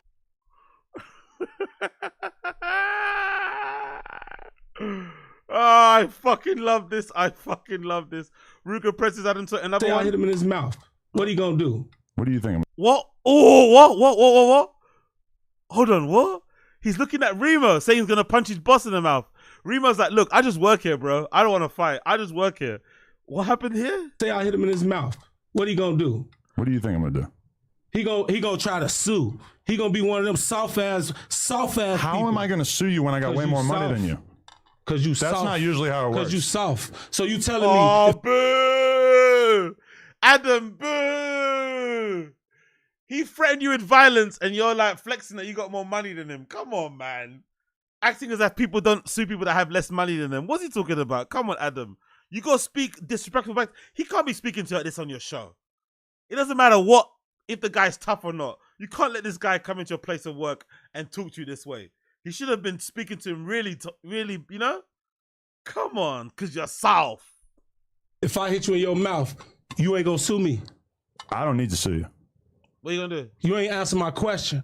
Am I gonna sue you? Why would I sue somebody that I have way more money than? If I hit you in your mouth, then what? I feel like that would really betray the fact that you told Remo that you didn't have a problem with me and really just wanted to talk on the podcast. It's the principle. I'm telling you something. You need to learn something. So you're scared of getting sued now? You need to learn something from another grown man. You want me to do it? Sure. If I hit you, go crazy. Your security gonna run in here? What do you think? What else is he here for? What else is he here Your for? security. Oh, it's just like, this is so fucking good. This is so fucking good. Oh, Adam's acting like Josh when Yuri said he's a bitch. Okay. I'm going to punch you in the mouth. I got security. Why would I sue you? I'm rich. Bro, man, he's threatening you with violence. He gonna come here with his gun? Why else is he here? All right, but Look. Yeah. You see what I'm saying? But hold on. So stop talking. If you were really on some tough shit, you wouldn't care about that, right? Listen, I don't put myself out here on some tough shit. I've never came on. Oh, look at him copping please now. Look at him copping please now. Oh, Adam, man. I just don't know why they just can't focus on just giving us good content. Give us good interviews. Do you guys remember when Adam 22 was a really good interviewer? And No Jumper was a platform where people would go and have actual good interviews because Adam would do some research, which most hip-hop podcasts don't do, and actually listen to the album and actually ask good questions. You remember that? Then he changed and started doing this like gangster drama stuff, like interviewing people from rival sets and stuff and interviewing people's ops. And it's just like, And that's why we're here. I bet you. I don't know much about Ruger, but I bet you we're here because of something involved in that world. He interviewed one of his ops, mentioned him in the interview, laughed, said something disparaging about his music. I bet you that's the reason why they have this beef. So it's all his own doing, trying to insert himself into all that shit. It's like, just be a good interviewer, man. Why do you need to do all this stuff? This is so uncouth and unnecessary. But we're here. I'm here and told I am the best fighter. When have I ever came on the podcast and said, "Oh, I'm the toughest"? It's the shit you mentioning. Like I just told you.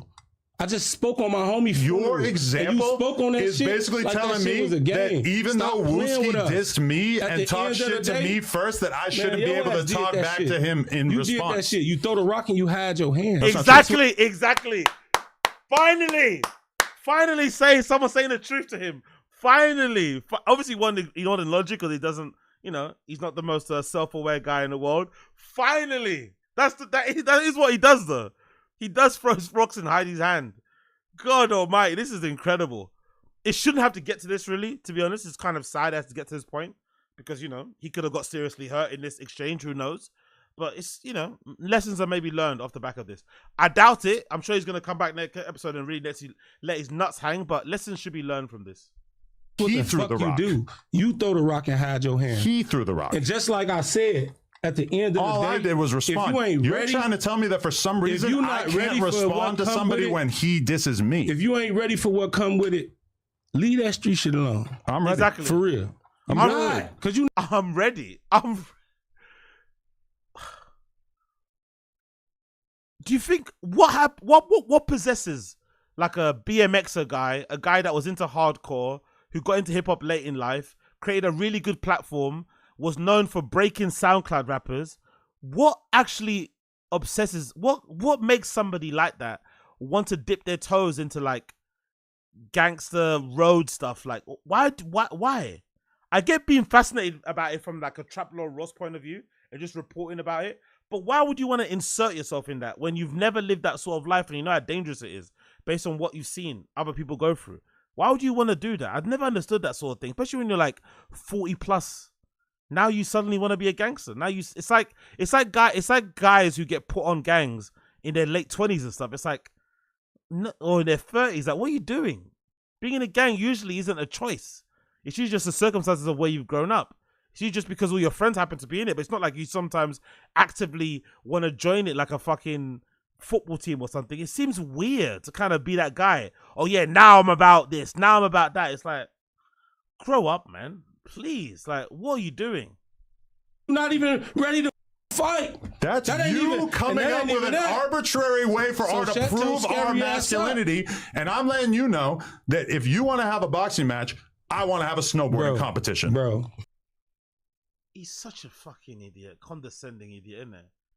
You know what the deal is, bro. Unfortunately, I think that's the one part I agree with Jordan Peterson on when he said ages ago, a point where it's like, you know, women can argue like for ages back and forth. Men can't.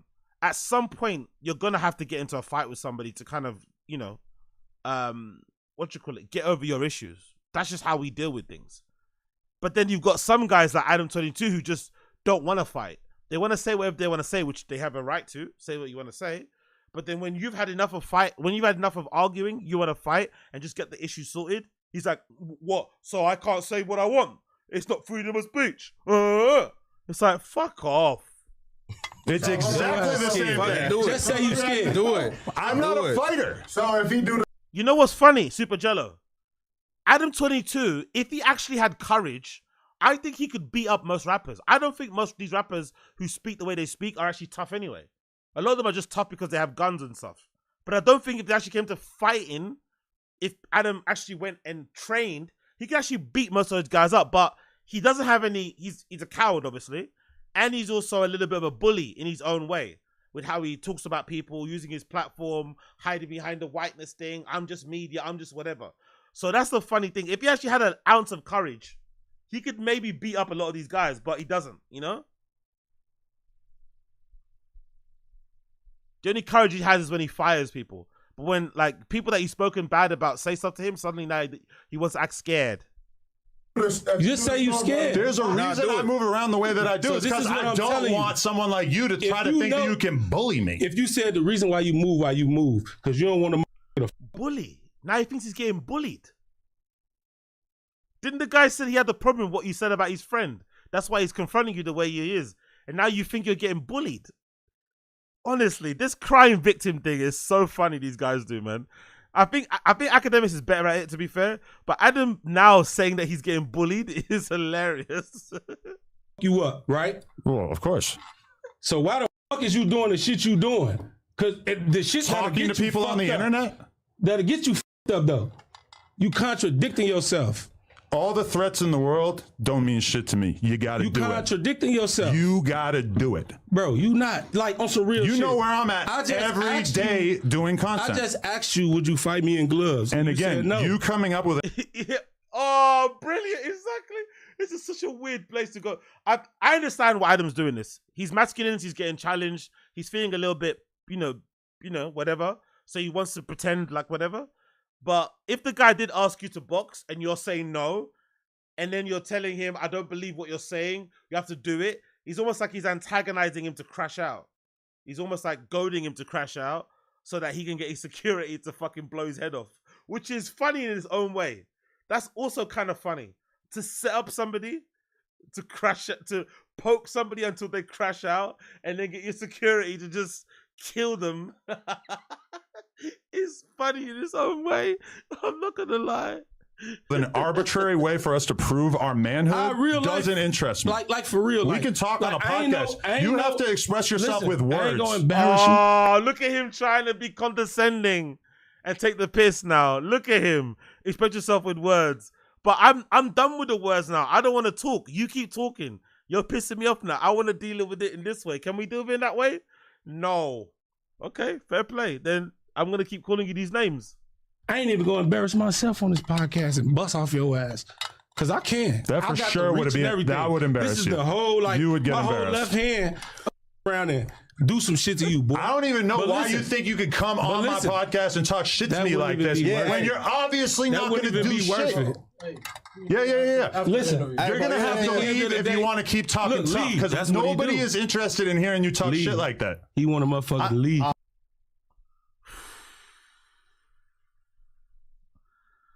Man, this is brilliant.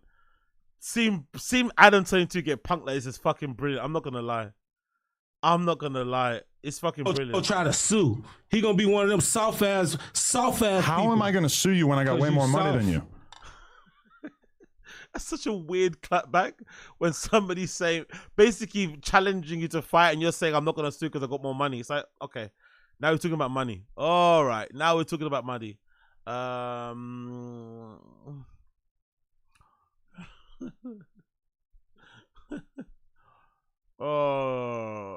okay, that's basically it. Oh, is that what people think Adam actually stood 10 toes down? Interesting. People actually think Adam did a good job with that. I'm not too sure about that. I am not too sure about that, really.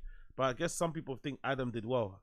People think Adam actually stood 10 toes down and he made real good look soft. I personally am in for it because I think it's been a long time coming. And I would like to see how he responded. And he responded exactly the way I thought he was going to respond. You know, exactly the way I thought he was going to respond.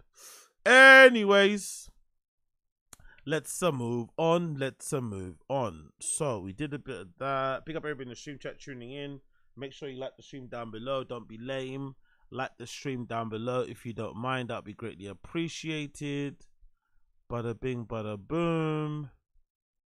What else we haven't done here? Bear with me a second as I get this to load.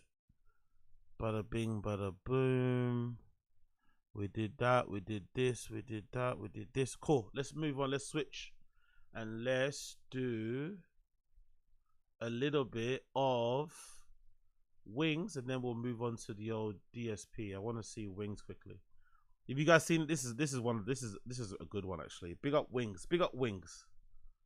Big up Wings. What a brilliant live stream. Big up what you got, Breaking Banquet. This is fucking brilliant. Let's continue. I was happy before I started this show. That's what we were fighting about earlier. Like, you don't pay attention. We're fighting because whatever at this point, because like I've tried to save you at this point. I can't do it. You're always going to be what you're always going to be. I'm done. Let's continue. Let's continue. Mr. Wings of Redemption, absolute nightmare of a person.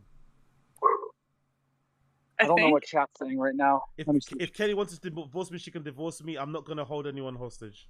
Do they even see that?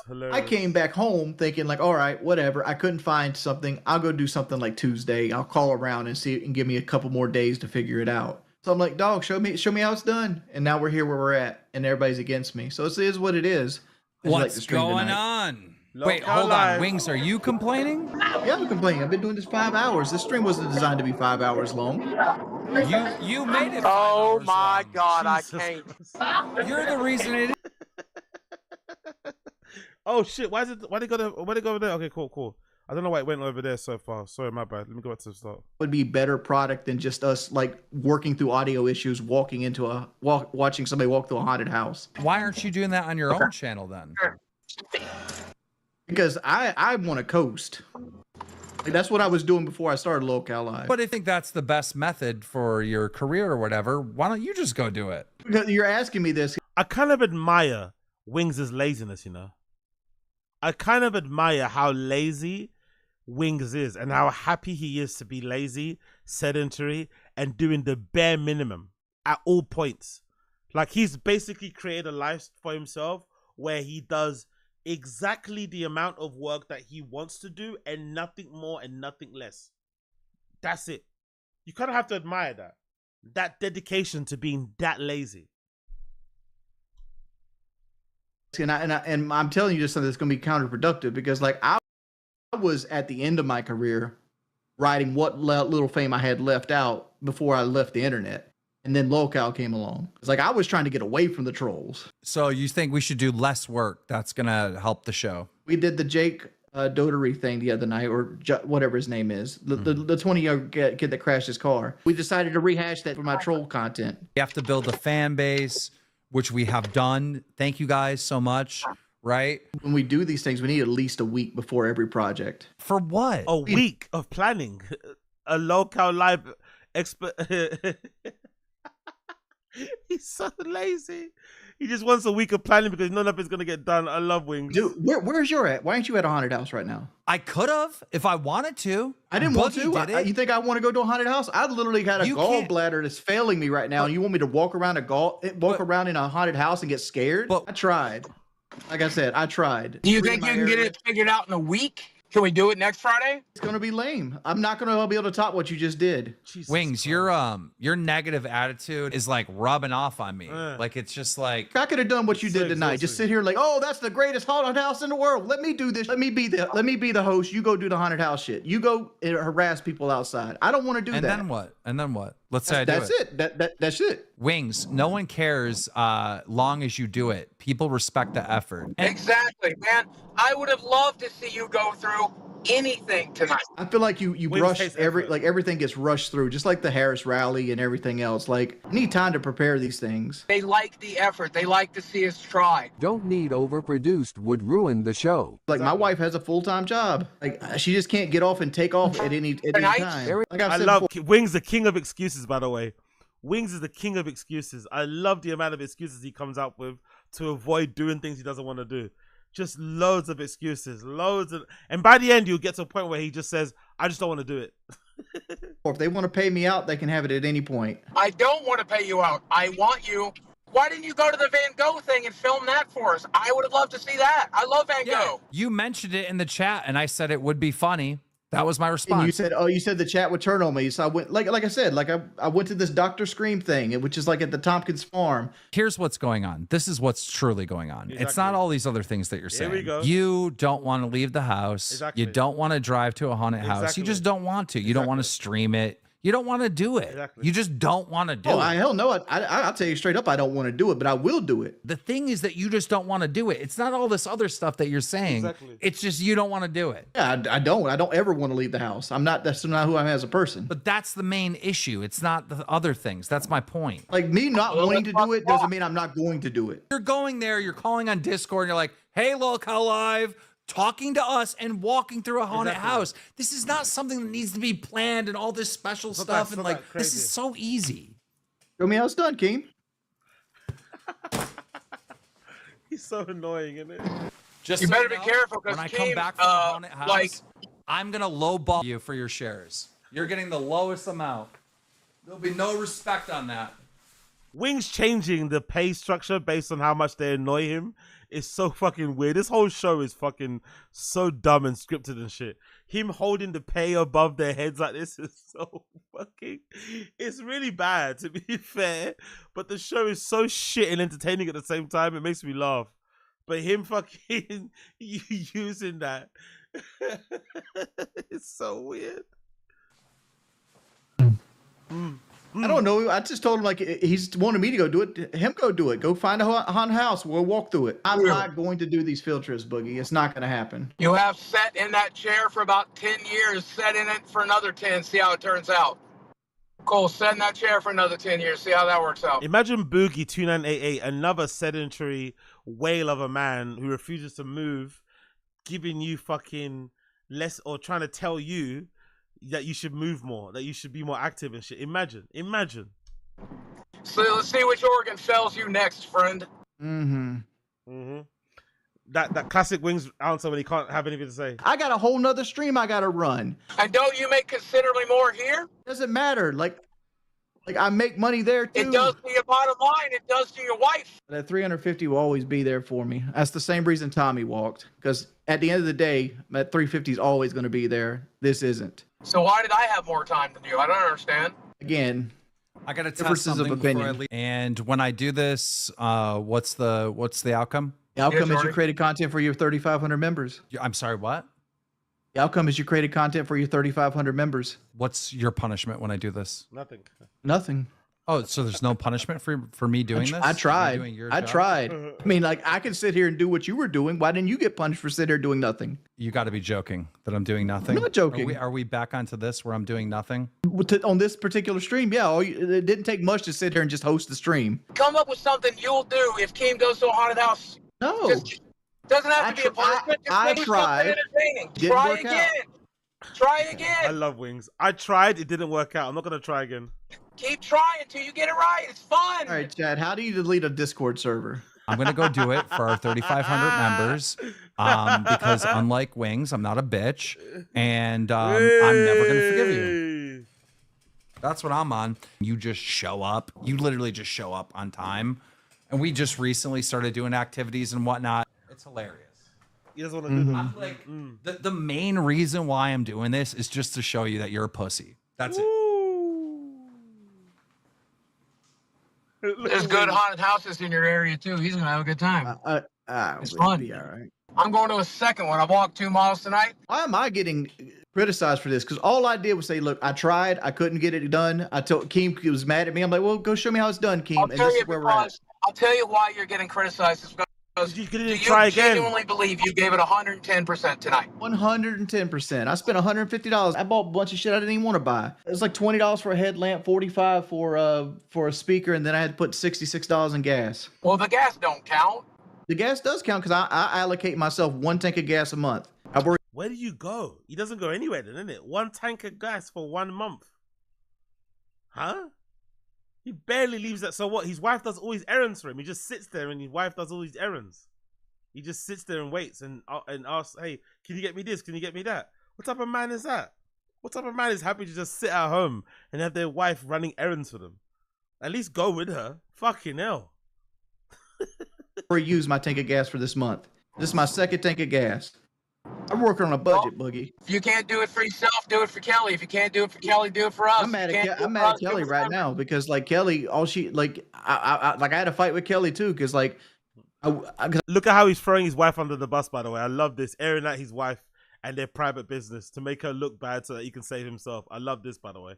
I was telling her like I need her to be an extension of myself, and every time I bring her on this, she's just along for the ride. She doesn't want to relay messages to me. She just wants me to tell her what to do and how to hold the camera. And like right now, instead of being in here talking to me, she's just laying down, probably listening in the other room. What a cunt. What a cunt. Look how he's talking about his wife to strangers online. Fucking hell. Wings, man.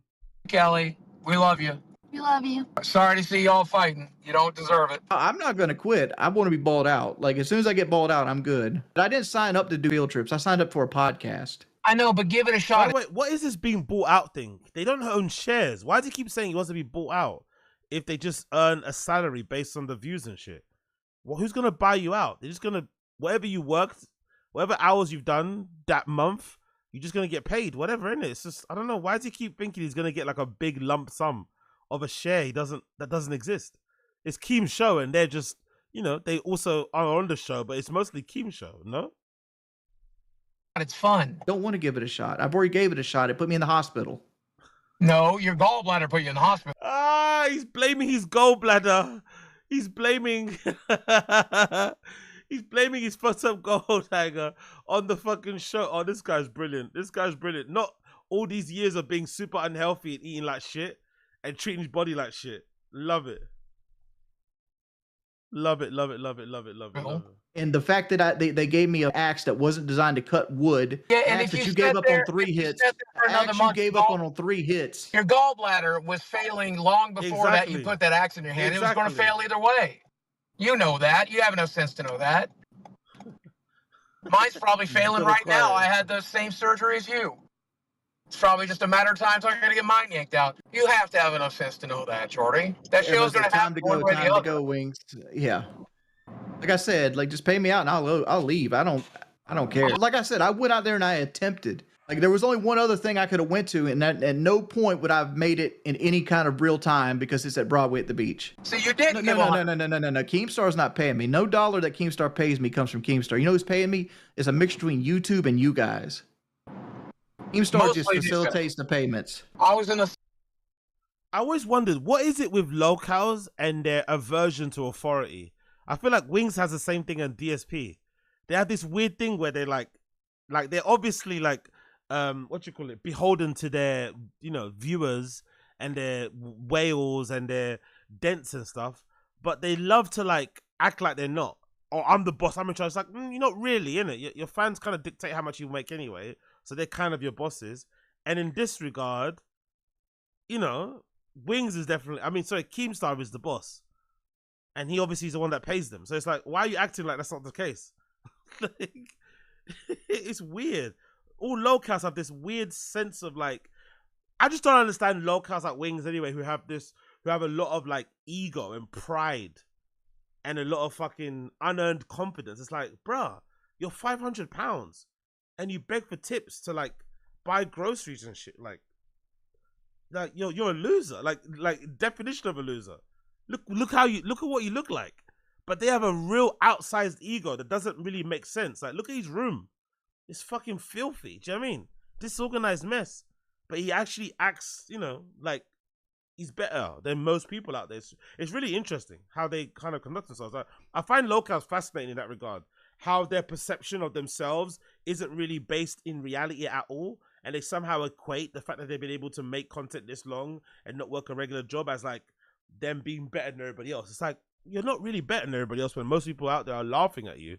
Even though you're making a lot of money, it's like, why does that matter? Like, if everyone's laughing at you, if you're constantly getting trolled, I don't know if that's like a good life or if that's a success. That sounds like a failure to me, but who knows? Maybe I'm wrong. Big up Chris Mack. AZ, I heard you talk about Warhammer earlier. If you like those books, you might also like Red Rising series. I finished the first book. Oh, really? Okay, cool. Noted,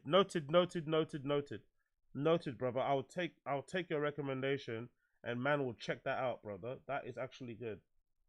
Because I'm always watching fucking lore YouTube documentaries about fucking what's it called?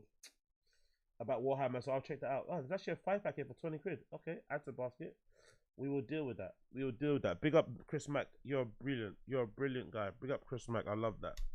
Same mindset as you when we started this show. But I was happy before I started this show. Like, honestly, like I was completely content with my life. I was good. I was coasting. I was making my little bit of money in my corner of the internet. Let me die out in my little corner of the internet. I'm cool. I was coasting. Let me die. Let me just not make any effort or challenge myself or push myself. Let me just do what I want to do. Bare minimum, boys. I love Wings, man. He's so lazy. That's not true, dude. I am super frugal with my money. Again, like you shot my content idea down. Which one? An asylum at the end of the month. Go do it. Why do you need me and Boogie? Go do it. Because it's $1,000 Yeah, I'd love to see you do that. Spend the show's money. Silence. Go do it. No, actually, it's $100 investment if you do it with other people. Look at the size of that hand. Look at the size of that hand and the size of that cup. That's a big gulp, isn't it? Fucking hell, bro. Being that size must be its own type of challenge, isn't it? But the sugars are so addicting.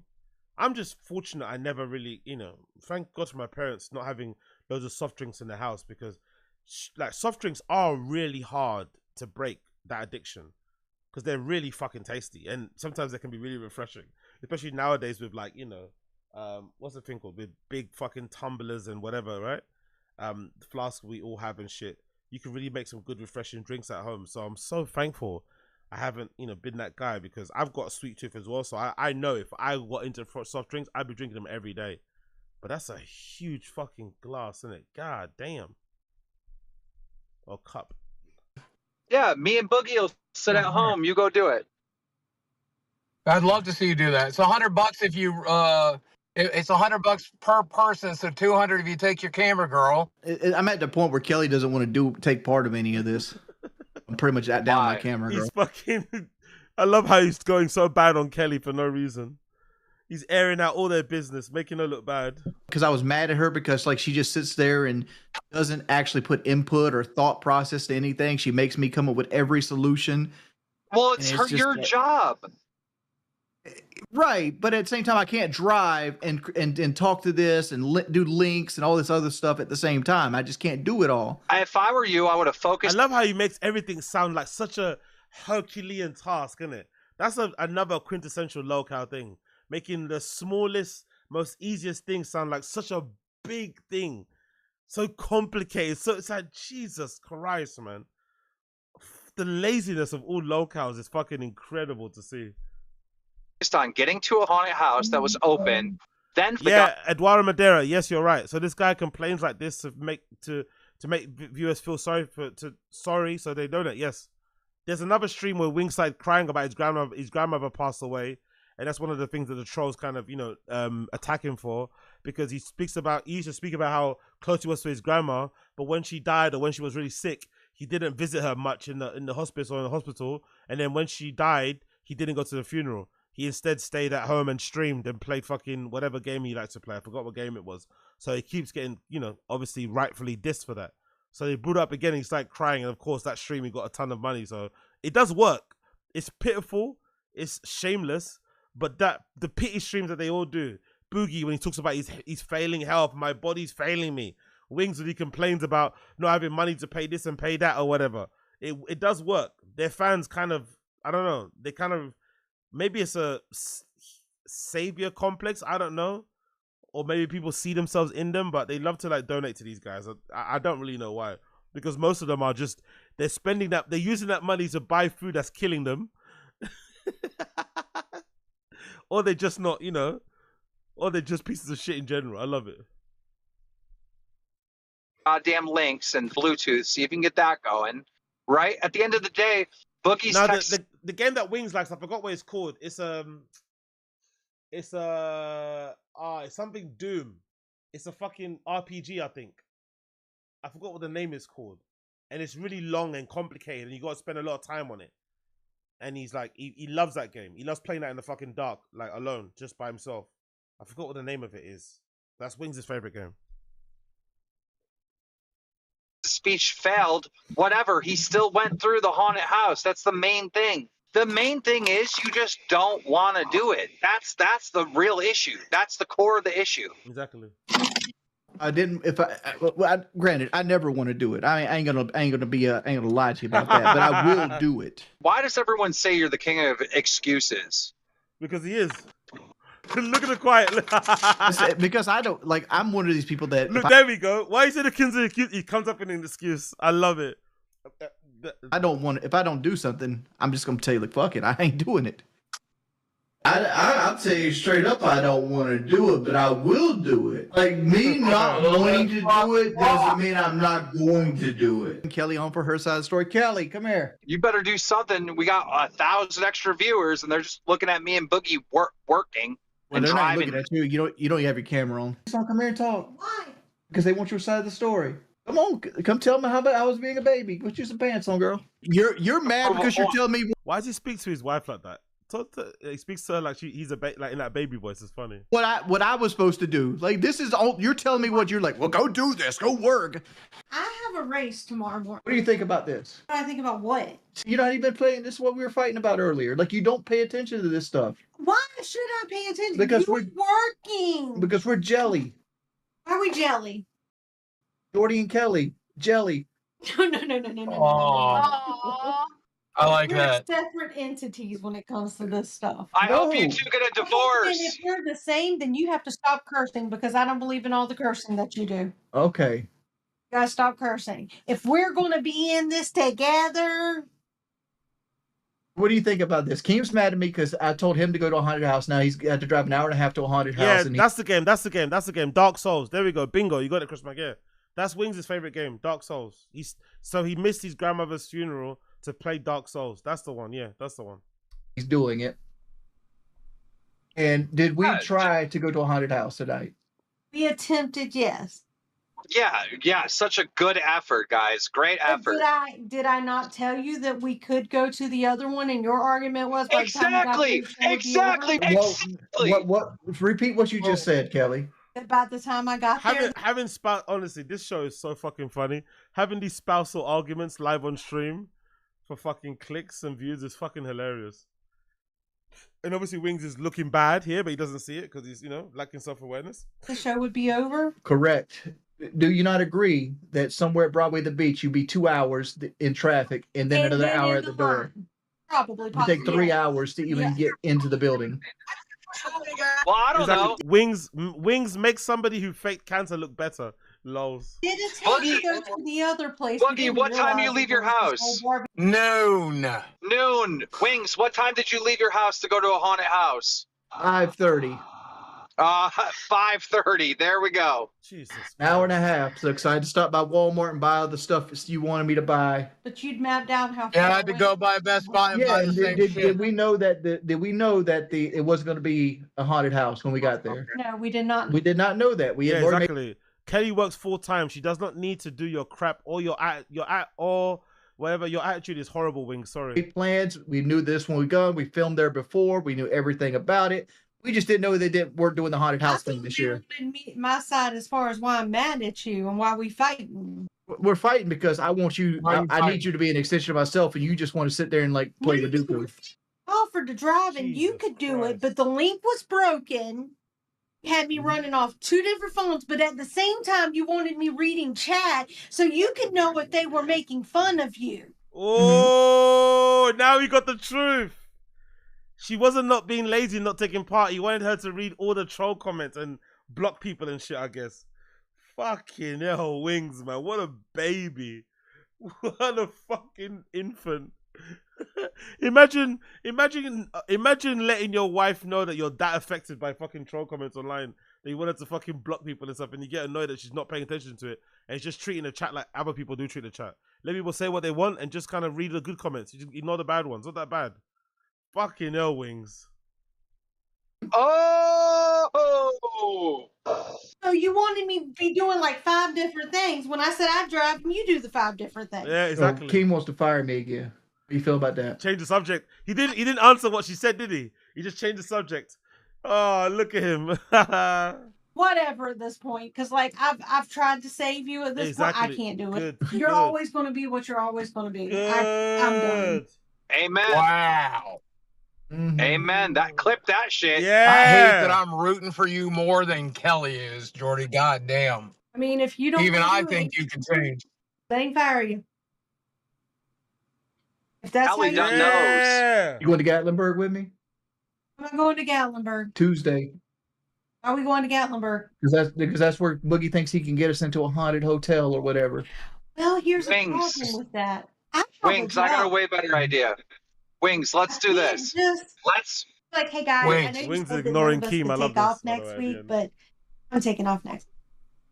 Wings, how about this? We replace you with Kelly on the show. The theory is, since King gave me the same proposition, pretending you can't hear and my it. other stream doesn't matter, and since this makes more in your job, it shouldn't matter about your job either. What? Okay, so we just gonna hope and wish that this works out. That's where we're going. It's the 401k, the health insurance, all that stuff. That doesn't matter. You know, all the income that you build up for years. Yeah, that doesn't matter. Well, ain't nobody saying quit her job. Why don't we just make Kelly the new host? We'll get rid of Wings and put Kelly up here. Yep, agree with that Okay, one. Kelly, you want to be the new host? No profit, do absolutely nothing. You have the best of all the world. Yeah, because you already tried to tell me how to do everything, which is why I have to ask you how to do everything, because I want to hear how I did it so wrong. Boogie, don't you want Kelly to replace Wings? I think we should try it out. Oh, absolutely not. I have a race tomorrow. Your race sucks. That race costs money. This makes money. I don't care. Yeah, but you said there's an hour and a half. It's 9 o'clock now, so by the time you get there, it's going to be like 10:15, 10:25, and then we got to watch you walk through it. Oh, we're going to be live all night. You're sitting in that chair all night. Kelly works full-time, does not need to do your crap on top of it. Your attitude is horrible.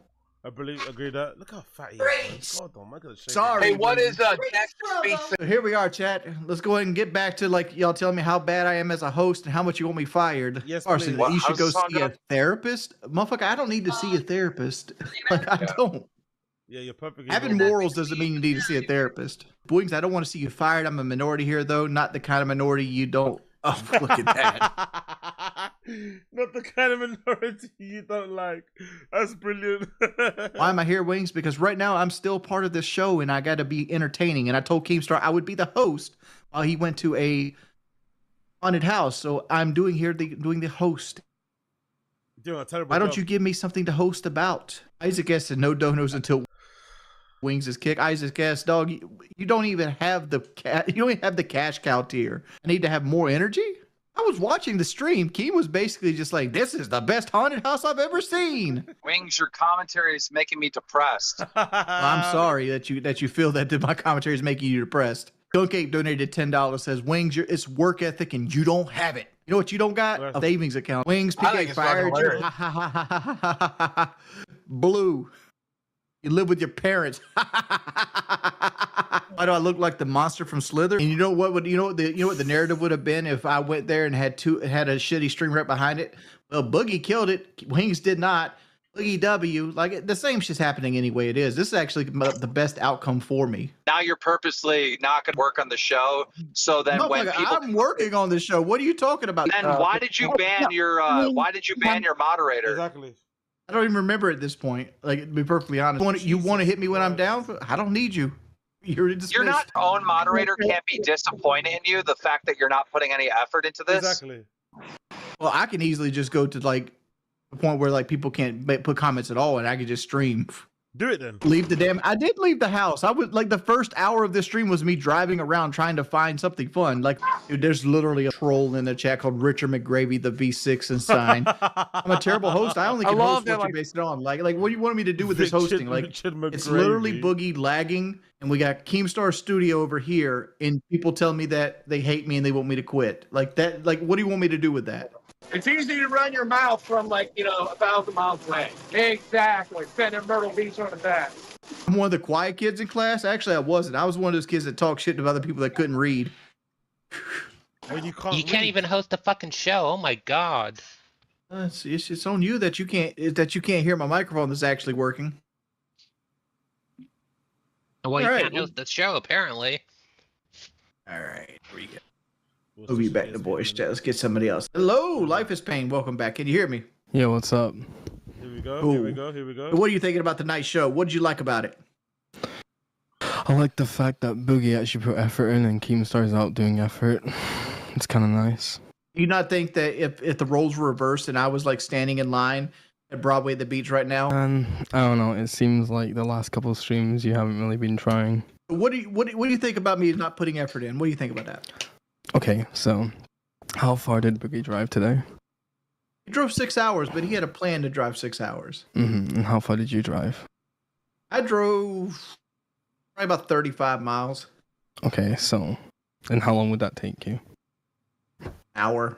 Okay. And I had to wait a little bit and other things would stop at Walmart. I'm on air. What you got? I'm not single. How you guys doing today? Hey, what's up, you big old fat bitch? Get your big old fat ass to a haunted house tonight. Yeah, exactly. He needs to fire your ass then, and then Kelly needs to leave you because you're a piece of shit and you need to die fat and alone like you were always gonna do. Fucking hell. What is this? Surely making money this way is no way to make money. Oh my god, man. Oh my god. Like, this is how you feel because somebody doesn't want to go to a haunted house. I feel you. No, I mean, I can list off a lot of other things, but you don't want to get into List that. them off for me. List them off for me. All right. I mean, the age of consent should be 12. Yeah. You named your dog the N-word so that all y'all could say, oh, come here, N-word. Let's see, you put a cat under a bucket and left it until it died. Want to keep going? Or are you gonna? No, I don't even want to keep going because all you're gonna say at the end is, "It was just me being a shock jock." That's not a W caller. That's an L. That was brilliant. L caller. All right, guys, we got Keemstar going into a haunted house. His camera's already better, but he's in 4.3. He's not 16 by 9. Nuck. I'll remember that next time you want to play Rainbow. I got you. Because Boogie was willing to drive 6 hours and get permission to film at one haunted house means I'm not trying? Yes. Oh my god! What do you want me to interact? You can't even see what's happening. Dog, I would not be having fun with this. Like, I'd be upset I had to spend $100 and drive an hour to do this shit. Bro, this is fun. You crazy? Yeah, let's go out there. It's 40 degrees, sitting in a wagon, no shocks, to watch somebody with a strobe light pretend to be a Halloween character. Great. So really bad. Look, I'm not really negative. Like, I'm not a person that enjoys like doing. It's like, okay. It's like oh no, you're cutting a guy in half. We don't know that it's actually a disposable floor there. Or like he's got his legs curled up. Wings, are you seeing this? Yeah, I'm seeing it. It's trash. They're doing what this guy. Oh my God! They're doing what to that guy is going to happen to your income monthly. It's going to get chopped in half. Yeah. Keem bullying Wings is fucking brilliant. Yeah, I mean, a man cub's gonna get thrown like some pair of sweatpants with straw in them. I got you. I've been sitting here 2 hours, almost 3 hours, of people talking shit to me. If I wanted that, I could do that on my own channel. Keep reading irrelevant comments, Richard. Yo. I mean, what do you want me to do? It's like I'm literally looking at somebody back of somebody's head. What a brilliant stream. Oh, God. All right. We're driving to the bridge. Look at Wings. Wings is log off now. There he goes. Wings runs away. Fuck off. Wings runs away as per usual. Cool. Let's do a little bit of DSP and then we're gonna bounce. Yeah, let's do this one. DSP scammed these viewers. This is fucking brilliant. Honestly. DSP the scammer. Big up Snort Hogan. Well, let me tell you something, brother. Snort, snort, snort. Hogan. Drip, snort, snort. I got the drip. Go. We have a few things to talk about. All right, and the first one. Yeah, go on. Talk about I should just get out of the way right now. Talk about a scam. Before too many scam. people start pelting me with questions or get upset. So here's the deal. As you know, last week you guys were incredibly supportive. Who puts their finger like that, by the way? Such a weird way to do your finger, innit? When you're pointing down. As why you know, why does he do that? Last week you guys were incredibly supportive. Just point normally. Why does he do it like that? Why is he? Is that like a redact way of doing it? Why is his thumb around his finger like that when he's pointing down? Such a weird way to do it. 13 straight streams where we hit the goals, right? And that was absolutely amazing. And thank you so very much for that. And by the way, if this continues over the course of this week, if this hits 25, that's what I'm aiming to do. Hit 25. So he did. So by the way, he hit his goal. His goal every stream, $150. He hit that 13 times in a row. And he told these dented fans, if he hits it 13 times, he's going to buy a special, I think it's a Wendy's burger. It's a Krabby Patty burger from SpongeBob. They got like a special themed one, right? And he was going to buy that and do a live review on his stream. He hits it. And then obviously, as everybody predicted, because it wasn't available on the menu of Wendy's that's closest to him on DoorDash, he then lied and said that the promotion's over when it isn't. So loads of detractors on social media, number one being Duty and other people on Kiwi Farms, called not only the one nearest to him, but the one, second nearest to him, and said, hey, do you have this Krabby Patty promotion? They all said, yes, we have it. It's available. Some of them you could pick it up. Some of them you could order it through DoorDash, but they're available. He just is so lazy, and because it wasn't available at the nearest one, he didn't order it. And he doesn't like to drive. He's afraid of the roads and shit and highways, and he's just lazy. He didn't want to travel, so he just refused to. So if it's not on DoorDash, it's not easy. He doesn't do it.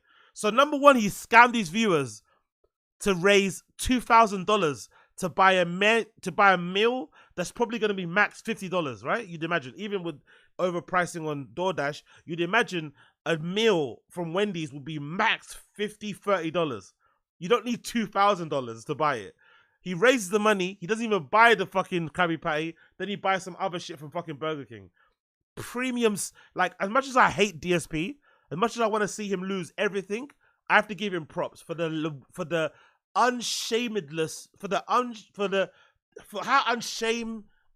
how shameless he is. Sorry, that's it. For how shameless he is when it comes to scamming. I have to give this guy props. I have to give him props. As much as I hate him, there's shamelessness in his scams and his fans just being blind to it and just giving him money anyway. Brilliant combination. 5 goals. We're gonna do another celebratory event. Okay. And he always does, by the way, moving the goalposts. I did 13. Now let's do 25. Now let's do 100. It never changes. It's never an end. It's never enough. Always has to extract more out of his fans. Love it. Okay. Never ending. So, FYI, that's the deal. But I need to talk with you about. Don't forget steel toe bags for 2x as much per stream. No, you're lying. You're lying. You're lying. Steel toe bags for $300 per stream. No way. I didn't know that. $300. The only way Steel Toe should demand $300 is if he's gonna actually tell you proper details of what happened with fucking Nick Recader and provide you pictures and video, I don't know, or something like that. Or if he starts wrecking up lines in front of you on stream. Him just sitting there doing his shitty rants. Nah, he's not worth free. No one is anyway, but especially not him. $300. Wow. To be fair, from what I've seen the clips, he's as aggressive as DSP though, isn't it? He's as aggressive, like. And he does that thing about, what does he say? Like, he's like, oh, come on, guys. I want to get this. Like, he does that thing like DSP does where he's like, oh, make sure you tip now early on the show so we can just be chill at the end.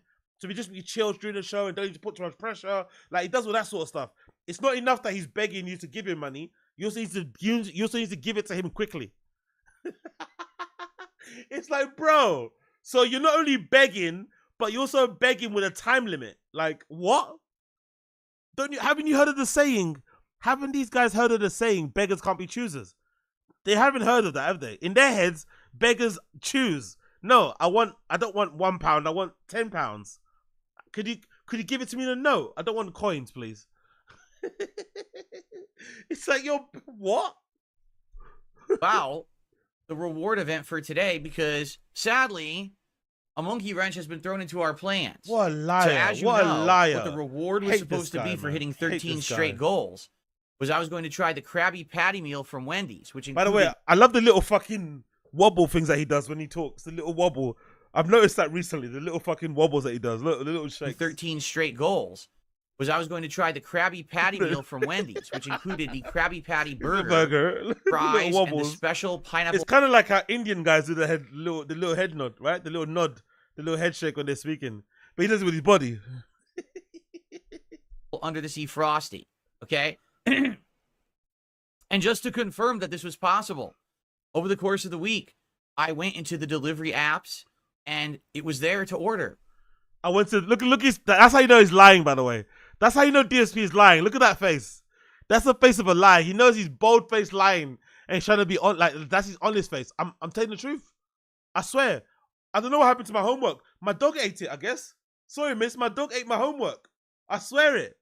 It was in there. I finished it. It must have dropped out of my bag on the way to school. It dropped out. Oh my God, man. How's a big Krabby Patty promotion at Wendy's just not going to be anywhere on the apps? It's not found. He's so dumb, man. Such a shit lie. He must have known the detractors are going to check themselves and find out he was lying. I don't know why he lied, man. Such a weird lie. It went live on October 8th. Today's October 12th. So we're 4 days. This thing's been live, okay? And it was there, and it was all set to go. Mm-hmm. Okay? What happened then? So what has happened is now we hit the goal. Uh-huh. And I'm like, okay, You yesterday lied. on my day off, my So wife and you I got the money, you cashed in the money, it's all good. actually looking, we're like, oh, let's take a look at the menu and see what we want to get, because I'm going to get the Krabby Patty meal, but she's going to get something else. There's no Krabby Patty meal. This was yesterday morning. And I'm like, why is it gone? I just confirmed it was there like 2 days ago. It was there to order. Why is it not listed anymore to order? This guy's the worst. Okay. And so we're looking at what is going on.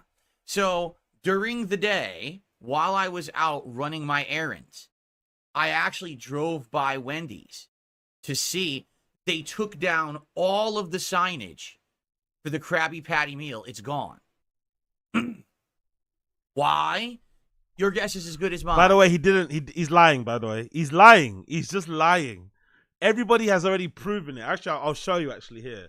Is it Duty Streams, right? It's Duty Streams. I think he's on Twitter like that, right? Duty Streams on Twitter. He posted a clip of himself calling actually the local fucking Wendy's, right? Or the one nearest, or the second nearest to him. Because I think his nearest one doesn't do the promotion. And he called them and they said, yeah, they got the Krabby Patty thing and you could order it via DoorDash. Let's see. I think he recorded his phone call actually. Big up Duty. Big up Duty Streams. Absolute ledge. Let's see this. This is fucking hilarious. Oh, fucking DSP. Bold face. Absolute liar.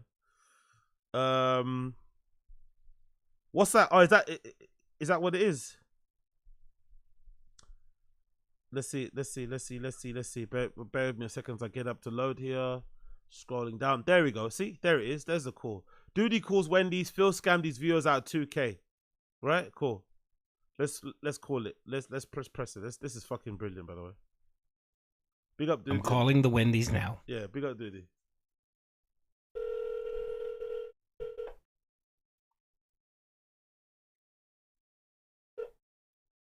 Wendy may help you. Hi, I have a quick question. Do you guys have the Krabby Patty meals available? Yes, we do. Oh, you do? Okay. Do you guys have it delivery on your app, or do you have to pick it up? No, we don't have on the app, but you can do through the DoorDash. Oh, you can. Okay. Yes. Okay, great. Thank you very much. Bye-bye. It's there, it's available.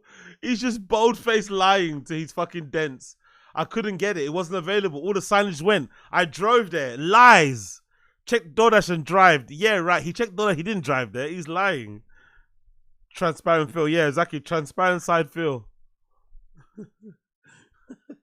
I don't know if they ran out of the special sauce and the puree. He's for even the shaking Frosty. his body. He's I don't lying. know if they literally just didn't want to do it anymore because it was a pain in the ass. But what? It's a chain. Why? How can they just decide not to do it anymore? What are you talking about? That would be across the board of all Wendy's. They can't just decide not to do something because they don't want to do it anymore. These lies, man. It's not there. And then I actually went and looked at another Wendy's that was further away, and they also don't have it anymore. So I sadly can't get the Krabby Patty meal.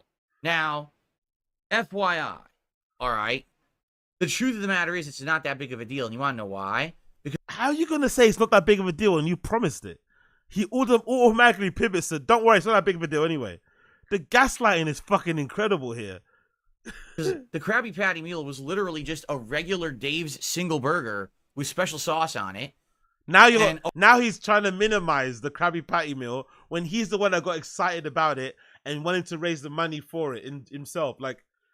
Like this whole lie is a nonsense anyway. Like no one was gonna benefit out of him eating the Krabby Patty meal apart from him.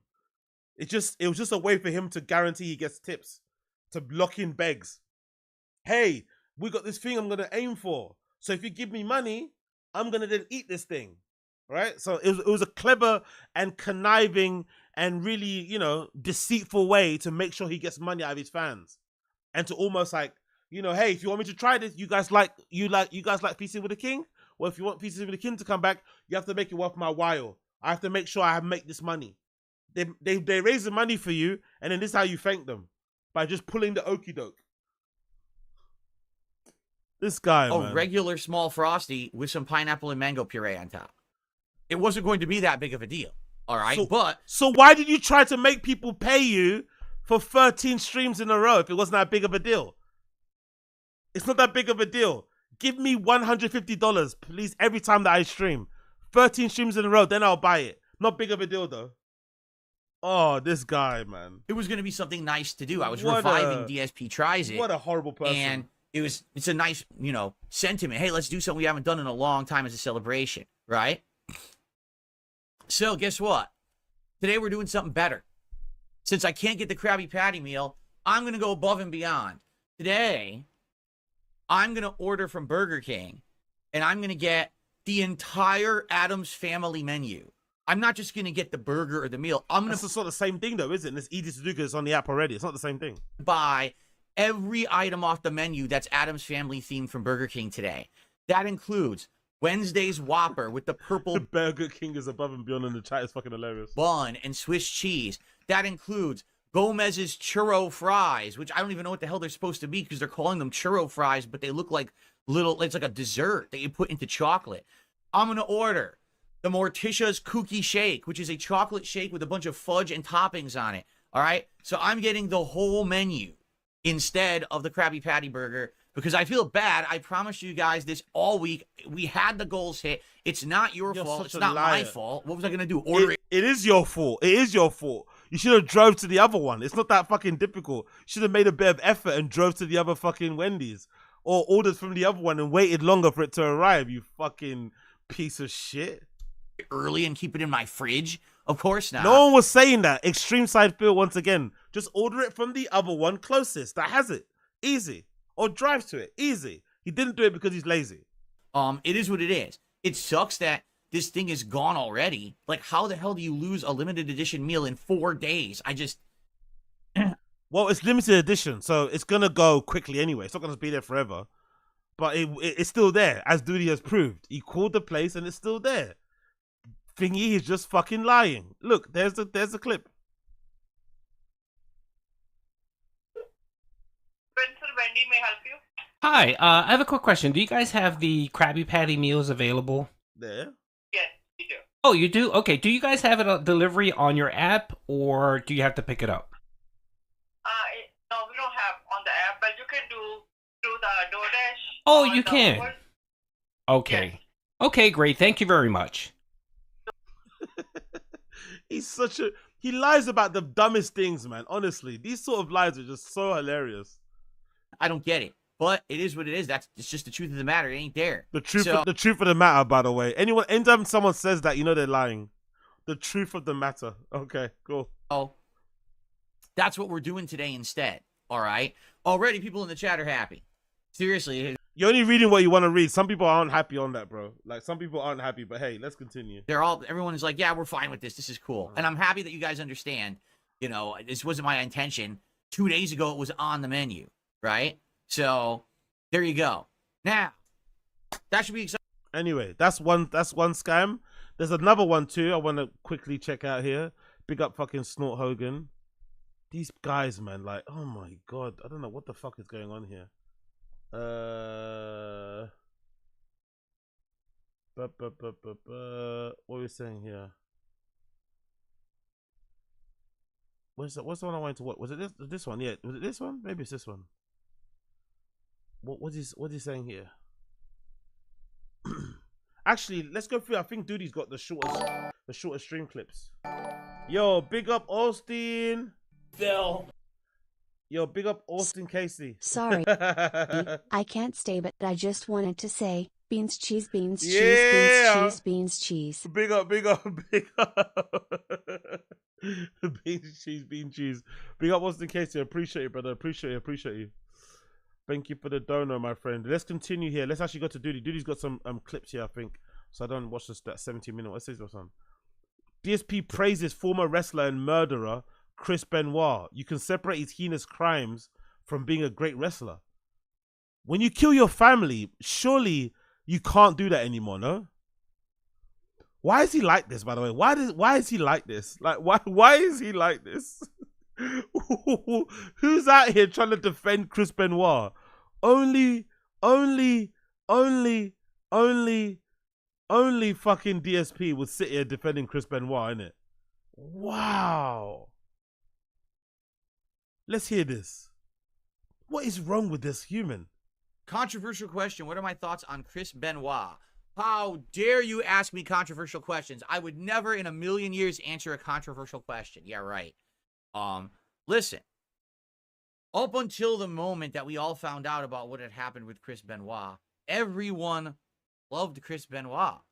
They thought that he was an amazing wrestler. So hold on. Up until the point he murdered his family, he was well regarded. That's what you're trying to say. That's the big brain buster you got here. So because he murdered his family, we shouldn't let that affect how we look at him or how we remember him as a person and his achievements in wrestling. We should put that to one side because his achievements are so incredible that it outweighs the evil, sadistic thing that he did in killing his family. Like, what? What? With over-the-top, skill in the ring. Most people who knew him outside of the ring also loved this guy, right? So hold on. If somebody is a great guy never met him, but then you find out later on they're a PDF, they're a rapist, they're a murderer and stuff, just because they're well regarded and they're a great guy and they're amazing to you, that doesn't make them a bad person now. So the things you do don't impact on how people perceive you. That's the world that DSP would love to live in. DSP wants to live in a world where you shouldn't judge him based on his past mistakes. You shouldn't judge him on the things that he says when he misspeaks. You shouldn't judge him on his lies. Like, nah, that shouldn't affect how you judge somebody. That's not how the world works. That's not how life is. What the fuck is wrong with this guy, man? So the fact that such a shocking, horrible, awful, heinous thing happened. Big up B in the stream chat. Nah, I don't believe that in the slightest. He kind of got a point though. He done good, then came the bad. Then came the bad, yeah? Just the bad. He didn't pay, he didn't pay a parking ticket. He forgot to pick up his kids on time. That was the bad, right? Just oopsie, oopsie doopsie. Killed my family, oopsie. Right? People were blown away. I mean, you can, I think, all right, you can respect the work someone did, but you don't have to like the person after the fact. The fact that he did a heinous act, murdered his family and himself, was completely unforgivable, awful. No one's ever going to say, wow, what a great guy, right? But the wrestling work he did, right, was crazy good. But the stuff that he did was so, like, this is a really insane point, because murdering your family is always going to negatively affect how people remember your work. That's why that's why you don't murder your family, if you don't want your legacy to be tarnished. Like, no one's ever going to talk about that guy in a glowing way again unless you're DSP. No one else will. It just is what it is.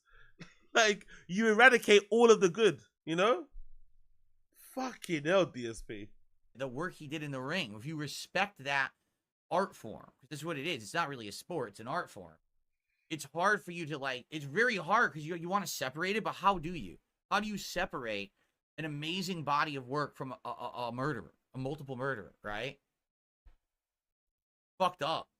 It's a fucked up situation, but that's my feeling. Like, I used to really like him as a wrestler. I didn't know the guy personally, but I really, really liked him as a wrestler. But, man, what a vile person, Now he's come. I think now he's reading his chat. He's seen the reaction, so he's changing his tune.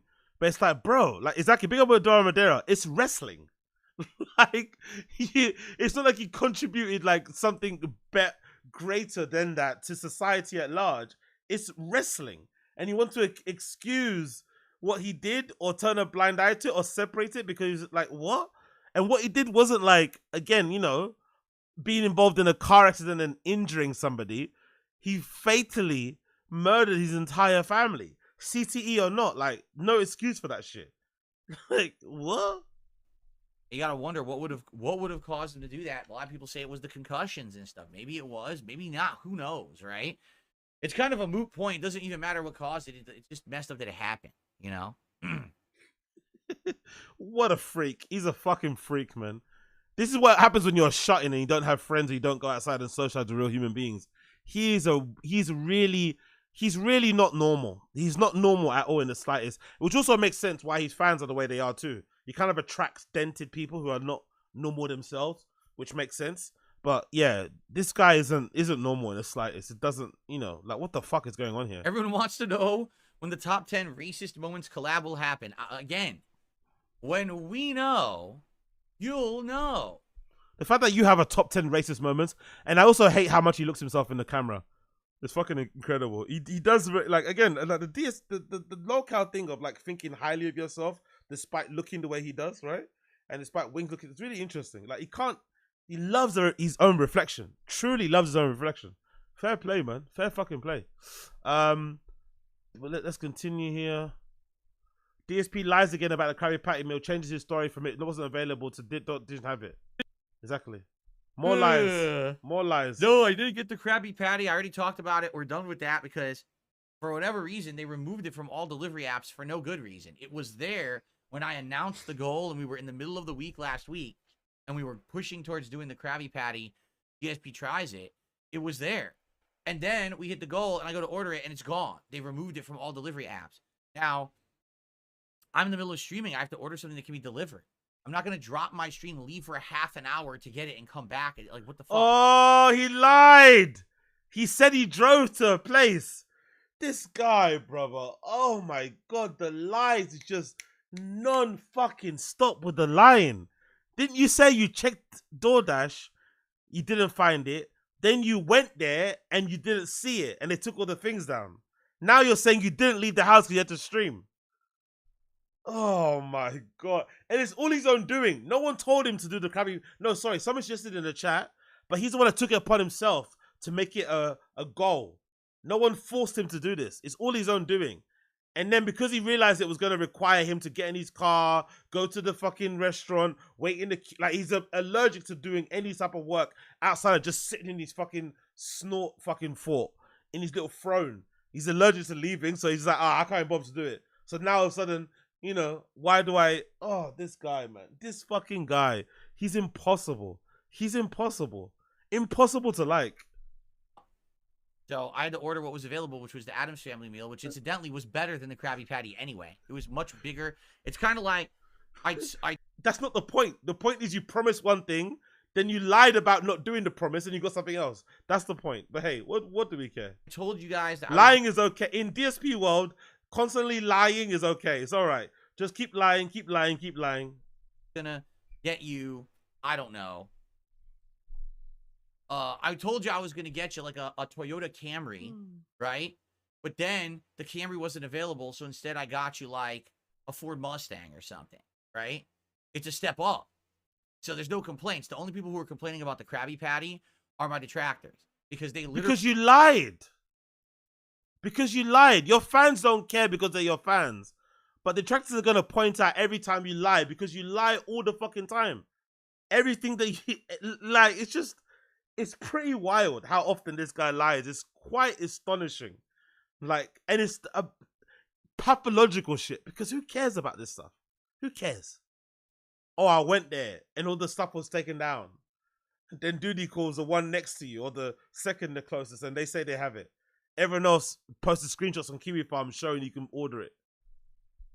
Literally have absolutely nothing to complain about anymore about me because I'm literally winning every day. I'm crushing every goal. I'm getting tons of support. Winning. I'm now successful on 2 separate. Now you're begging and you're lying and you're setting these goals for like streams for like his promise of success is fucking incredible, right?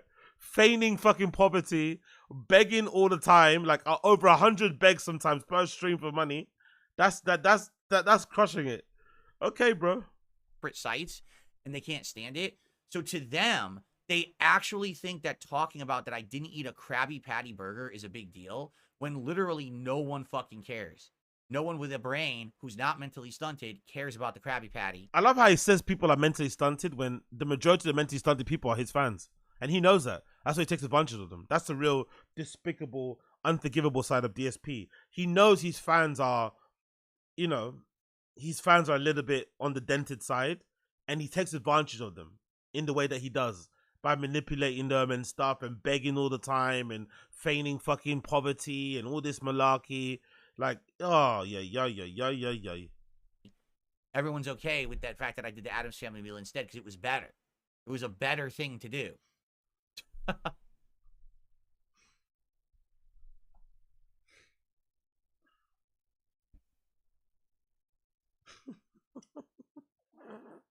Look at his face. Again, Twitching. only slow people would have an issue with it. Slow So if people. you're- I mean, if you Everybody, there's some people in your stream chat, members that are slow, legitimately slow, have learning disabilities. Some of them are literally claiming benefits from the government and using that to pay you. And you're talking about slow.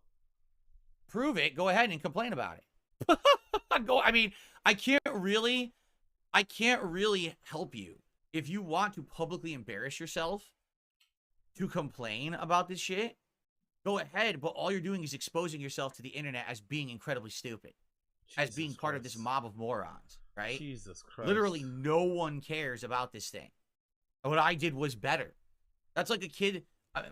What a piece of shit. Anyway, we got that. And I think there's another one too I went to play. What was that one about? What's his face? With PPP.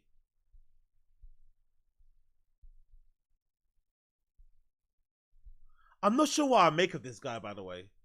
I like Kino Casino as a show, but I don't know what I make about this guy. I don't know what my impression is. I don't know what I make about this guy. I don't know how to describe him. I don't know. From Wendy's. So let's see what he thought. I didn't get to do this myself because they stopped delivering it. I did the Burger King entire Addams Family menu yesterday right here on this channel, DSP Reacts on YouTube. If you want to see that video, it's live on the channel. But let's see what he thought about the Krabby Patty meal. Here we go. Rev up those fryers! It's another DSP scam alert! It's a scam alert! Why does he laugh? Oh, that laugh is fucking. Laugh is fucking insufferable. That fucking fake laugh, that seal laugh is fucking insufferable. Scam alert! Scam alert! Phil scammed us all. Phil there said if he hit the goal 13 days in a row, $2,000 US. That's right. There, he would review the Krabby Patty meal. But instead, I told him I'm jealous of his background because I have a frame like that, but he has like we don't give a fuck. Shut the fuck up. Shut the fuck up. It's sold out everywhere. The reality is he couldn't get it on the DoorDash app. That's right. I couldn't get it delivered, and I was streaming, and they took it off. Well, okay. Earlier in the week, I checked, and they would deliver it, and I was like, "Cool." By the way, the lie is that he said he drove to one. He said he checked it on the app 4 days ago. It was there. He checked it again. It wasn't there. Then he drove to one, and they didn't have it. That's the lie. The lie isn't that it wasn't on the app. We know it wasn't on the app. It wasn't at the one nearest to you. Everyone confirmed what he said was true. The one nearest him didn't have the Krabby Patty thing, or they couldn't deliver it. Cool. But the second one closest did have it, but he just didn't want to drive there. He wanted to have it conveniently delivered to him, and that's it. That's what he's lying about. I love this like semantics and twisting of the words thing. You know what you said. You lied. It is what it is. We're good, and that's when I told everyone, let's do it. So everyone, we hit the goal, and then they took it off all the fucking delivery apps. So I couldn't get it delivered, and I'm in the middle of a stream. I have to order food to be delivered so I can just eat it right away. Or else I'd be taking like a half an hour plus break to go drive there, get the food, and come back, which no one fucking wants, right? So I did the Wendy's, excuse me, I keep saying Wendy's. I did the Addams Family menu from BK instead, which people love. So I'm glad that there was a equitable, actually, I think it was better because I liked everything on the menu, but I did an alternative. All right, let's see what he thinks. So therefore, it's just impossible. Right. But every detractor has screenshots. I know, this is from great. his fucking hometown, where he lives, where it's available on the Wendy's app. I want you to think about this, right? You understand this is exactly what we all love. This guy's insufferable, man. So maybe, actually, in a weird way, DSP's actually found a real friend in PPP. Like, they're actually friends, it seems like. Maybe the Warski guy, get the impression, maybe isn't the most keenest on, like, maybe talking to DSP away from the streams. But it seemed like DSP and this PPP guy actually are friends. Which is weird in itself, because Kino Casino, they're always dunking on and ragging on guys who lie, who are deceitful, who cheat, who are just pieces of shit in general, right? That's what they kind of dunk on. Pieces of shit, low-cal, deplorable, down, you know, just horrible people. Some of them are a little bit too much for me. Like that one girl that fucks her dad. Like, you know, I can't do that type of content. Allegedly, you know, who knows what she's doing. But then with DSP, they seem to have, like, they like him. But he seems to embody all of those things those guys do. You know? It's like, why do you like him and you don't like the other ones? You know? What's really different about DSP and fucking Review Tech USA, really? You know? Like, what is really different between these two guys? Why does one get, you know, dunked on constantly and mercilessly, while the other one gets embraced and you encourage and embolden? Because they're the reason why he's like this now. King's coffers, all this kind of like fake bravado, thinking he's successful. These guys have like gassed him up and like encouraged him to beg. Now beg more, beg harder, beg more. Like, it's so weird. Because in one way, it's a good troll. I have to give those guys credit. It's a good troll. It's a good troll to be like, no, we're going to be DSP's friend. Because everybody dunks him and hates him. Do you remember what I said earlier in the stream one time? I was like, oh, you know what would be a really good troll? If in the Bappaverse, somebody, not me, but somebody decided to like be an unabashed Brendan Schaub fan and actually would make content about how amazing and funny Brendan Schaub is. That would be a good troll, because it would piss off everybody. It would piss off me. It would piss off 10 minutes of Schaub. It would piss off Podcast Cringe. to It's a Try, everybody else out there, it would piss people off. It would piss off the Reddit.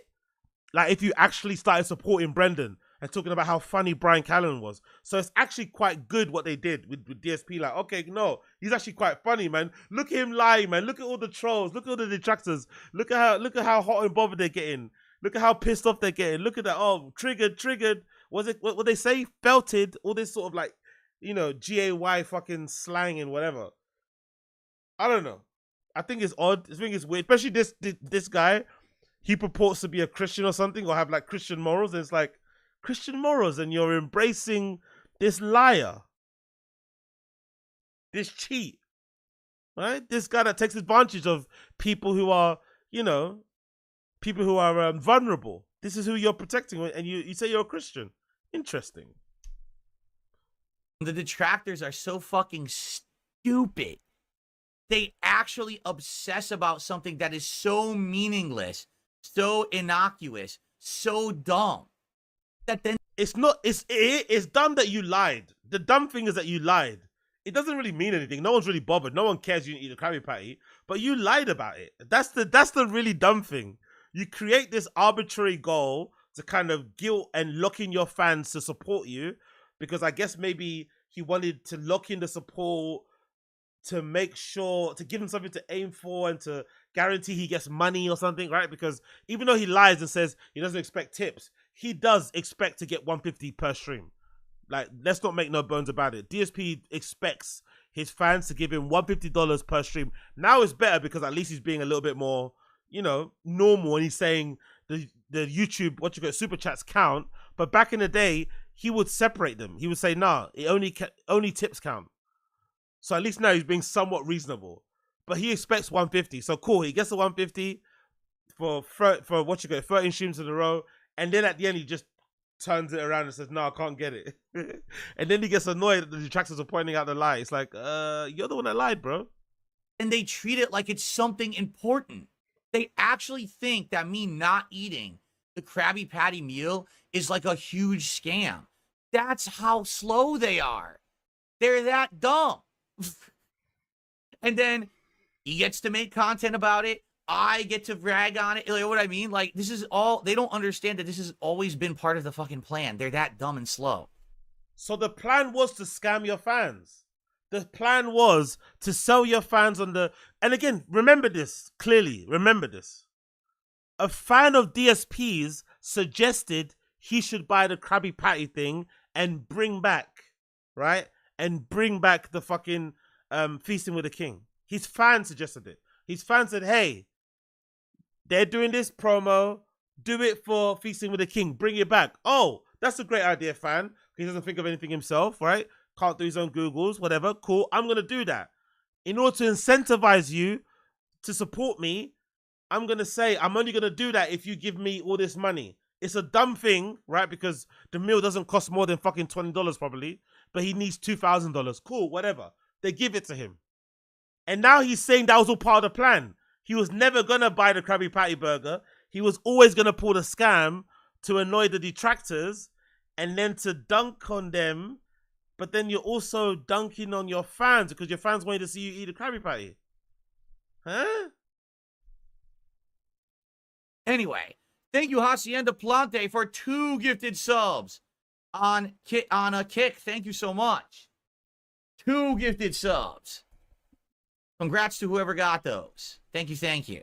I still can't believe that I get demonetized on tabs and on Taz, and this guy has never been demonetized. It's kind of funny, isn't it? It's kind of impressive. This flagrant begging, lying.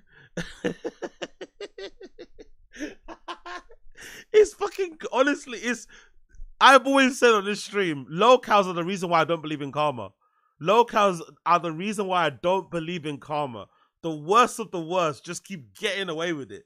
It's almost inspiring, you know? It's almost inspiring to make you want to make content. Like, you know what? I can't be worse than these guys, surely.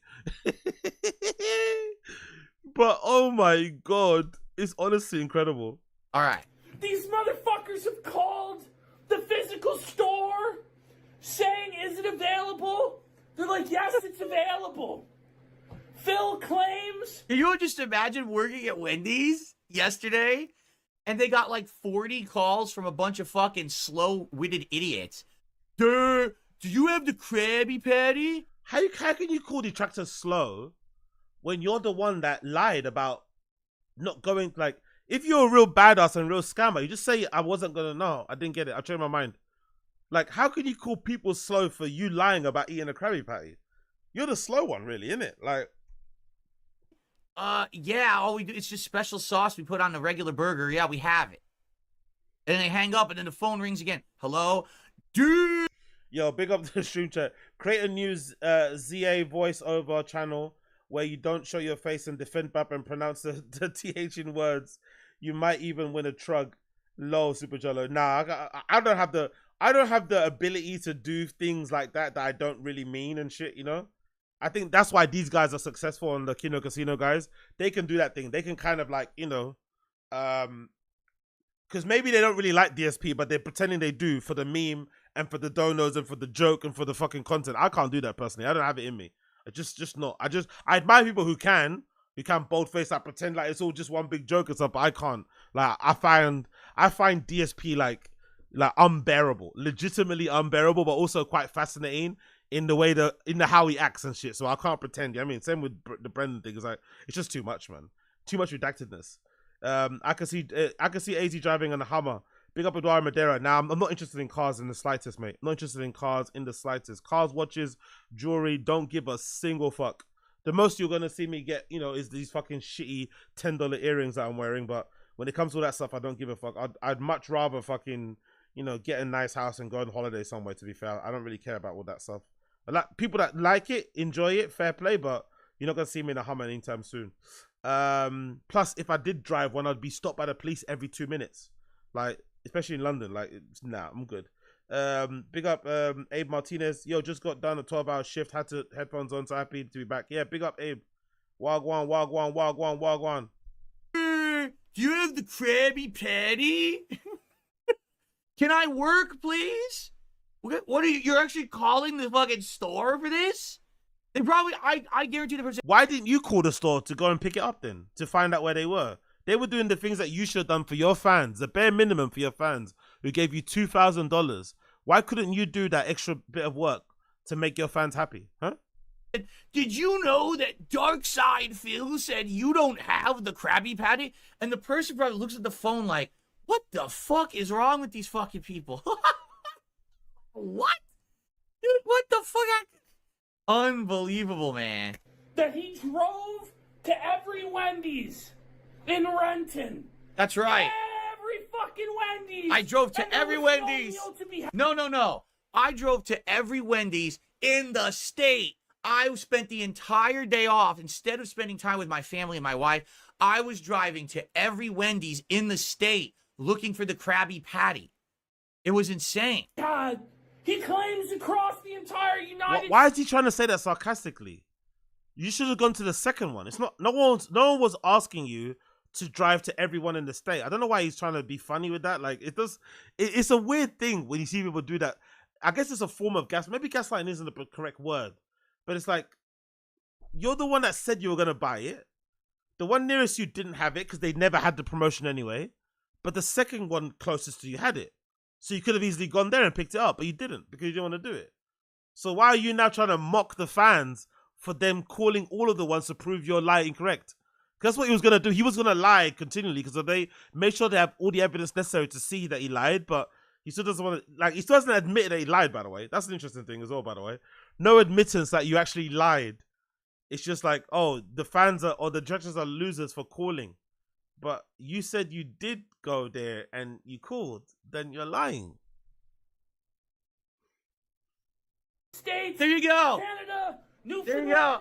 Fucking God knows where. By the way, I didn't see this video yet. This is genuinely the first time I'm seeing the video. Okay, yeah, we believe you. I think we're on like mind. We believe you. We believe you. We believe you. Because you never lie, right? So it's the first time you ever watched this video. Sure. We believe you. We believe you. We believe you, DSP. You're super honest. No fucking Krabby Patty. You don't lie about the most, irrelevant things, right? You don't lie about the most irrelevant things, right? Cool. You definitely didn't watch this. Meals to be had. I'm pissed. If there's one fucking thing I take seriously, it's fast fucking food.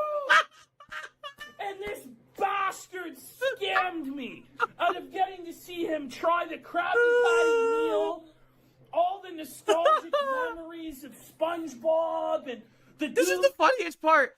I swear to you, I'm not kidding. Someone on YouTube just said he's making fun of you.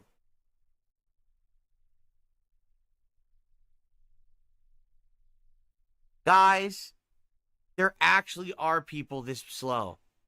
There actually are. They don't get they actually don't understand humor. I don't think you're in a place to say that. We've seen how you react to certain people that are dunking on you and you think they're being your friends. I don't think you can really be the judge or the arbiter of humor, my friend. We've heard your jokes. They're not the greatest, brother. I don't know who's taking the piss or not. I just find it weird that this is like the troll they're running with. It's like the Krabby Patty thing doesn't matter, but it's just representative of just how much of a liar he is, right? Unnecessary liar and a scammer. Because it's like, why even set a $2,000 goal to eat a $20 burger in the first place? Why even do that? Okay, you did it, cool. Then you do it and you don't even make more than bare minimum effort to go and acquire that thing that you made your fans pay $2,000 for. Then you lie about what you did, and then when people call out your lie, you act as if they're the ones that are being obsessive and weird.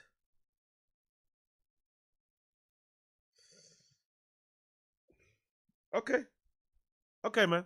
Okay, whatever. Or sarcasm. They don't understand it. It's just like they're lost. They don't understand that we have been doing this to the detractors for 2.5 months. Do you not understand that this is something we've been doing nonstop and you keep giving us content? Big up Ranger, bro. This is why I dislike Kino, guys. As contemptible as DSP is, they're bigging him up like Harry, and I hate it. Yeah, I just don't understand because they go in pretty hard on people, right? I've watched their show. I've been in their chat sometimes as well, here and there. They're going pretty hard on people. I enjoy it, right? It's nice sometimes. It's good, whatever. It's just unbridled hate. But it's just weird, like the picking and choosing. Like, why does maybe because I consume more DSP content, so I'm aware of DSP's lore more than maybe Boogie, Review Tech USA, and all these other people, right? And even Nick Recader. Maybe I'm aware more of DSP, but I feel like DSP's like the worst of the worst. Outside of all the other guys who maybe do weird shit, maybe outside of what DSP does. But I think DSP is the worst of the worst because of his fans and because of how long he's been lying, the history of lies, the lying of the bankruptcy, all the fucking feigning of where the money goes to, WWE champions, all of those things I think are really, really bad. So it's like, okay, if all these people that you talk about on your streams on Kino are bad, what does that make DSP then? Why is he like not seen as bad as the other guys? What, because he makes a lot of money? Because you find or maybe what it is actually, from what I'm just thinking aloud here, maybe the Kino Casino maybe these guys were pissed off because they felt like maybe the detractors were trying to tell them what to think about DSP. Like, no, you're not going to tell me what to think. Actually, you know what? Fuck that. We're going to back him now. Maybe they dislike the detractors of DSP more than they dislike DSP, and they enjoy the troll of getting under the detractor's skin by encouraging him to be his worst self, like encouraging all his worst behaviors and whatever and habits, like the WWE, the begging.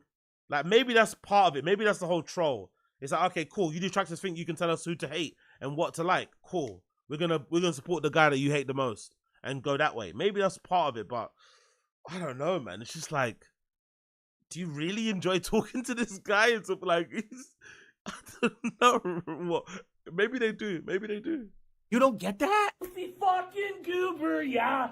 Phil said fuck you to the fans. He said exactly. He's only gonna do the Wednesday. By the way, you see how quiet he was at that bit? That's the main bit. Fair enough, you dunked on the detractors. Fair enough, the detractors, you won. You got the detractors. Bingo. But ultimately, you disappointed your fans. That doesn't matter, no? So let's say you did win. The detractors got a big L. They're calling Wendy's. They're looking like losers. They're posting screenshots of DoorDash things. Ridiculous. Okay. But your fans still got let down, no? Aha. Nothing to say there, do ya? Fucking hell. meal. This is the insanity of Phil. Phil. So Phil gets 2,000 for the Krabby Patty meal. Then he says, "Okay, it's another 3,700." All right. As much as I like this, I actually want to see him try the food.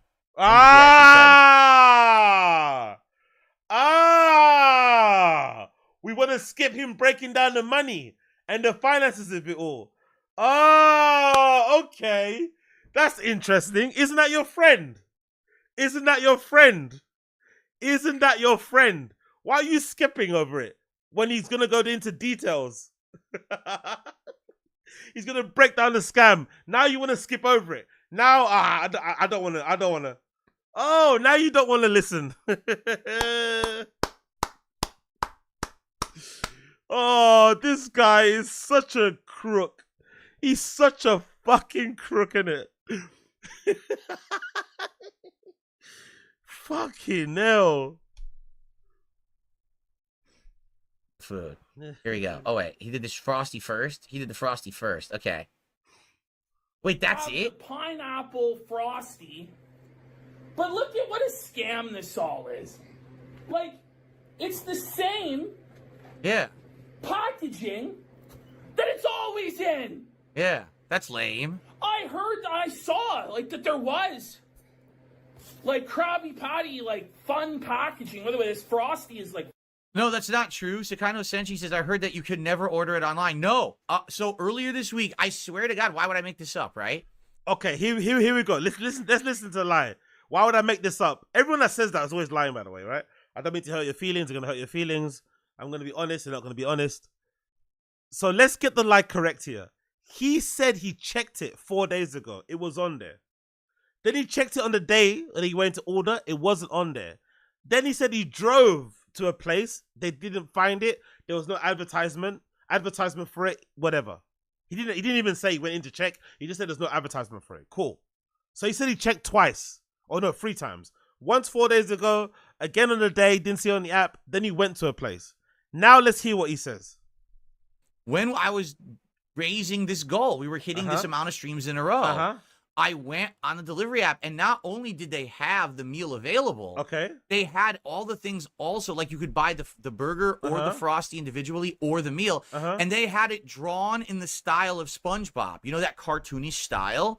So it didn't just show like a regular burger or a Frosty. It was like a cartoon burger and a cartoon Frosty and a cartoon version of the meal. And you could order, and it was cool. I thought that was neat that they went to the extra effort to draw it to look like the cartoon on the delivery apps. Okay, I was like, you're waffling now. You're waffling. So now I know I can order it for the event. And then when I go to fucking order it for the event, it's gone. Okay, now it's gone. So I don't know what happened. They definitely had. You see, he didn't mention driving there, but originally he did mention after he checked the app. He checks it 4 days ago. It's there. He checks it again on the day. It's not there. Oh damn! Then allegedly he makes it seem like he gets in his little fucking car. He waddles over to his car, gets in, drives there, and it's not there. Which would have been fine. Most people, okay, cool, you checked 2 places. But he didn't. He just checked the app. And because he couldn't deliver it, he doesn't want to drive anywhere. Make no effort for your fans. And then you want to change it into like, haha, detractors, we got you. You're just lazy. You're lazy and you're a fucking scammer. That's it. It's okay, but that's the truth. By the way, imagine lying about this.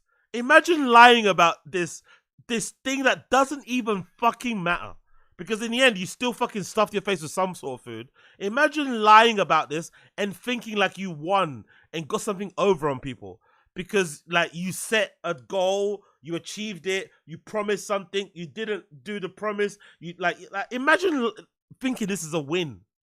Like, what a weirdo. Big up Z. Yeah, that's part of it too, by the way. I agree. His fans get off on it. They keep supporting him. It's all between contented adults. No, for sure. If me as a detractor, I'm rooting for DSP's failure. Like, you know, like he should be demonetized. Why am I getting demonetized? You know what I mean? He deserves to lose everything. So if I'm rooting for his failure, then I really understand why his fans get a kick out of supporting him and giving him loads of money, because that means that I don't get what I want. You know, I don't see him failing. So I understand that. That's kind of it's a good like, you know, to-ing and throwing. It's a good little battle from the detractors who want him to fail and from the fans who like wanting to succeed to spite the detractors. That I don't mind. But it's just him talking. This stuff is like the lie about the burger. It's a burger, bro. Like, you're lying about a burger? Okay, cool. For delivery, and then they removed it for some reason. Fucking melted now. Because unlike Phil, somehow the 400-pound fat fuck left his house to go get it. Because now, Phil, on my DoorDash and Uber Eats, it wasn't available as well. So I had to actually leave my house. Well, that's where you went wrong. When you're the king, you don't seek things. You don't go out seeking. Things get brought to you. So maybe that's the problem. Poor Ash here. He has to actually go out. By the way, he's trying to be funny. This is DSP's humor. He's trying to be funny. Listen to this joke.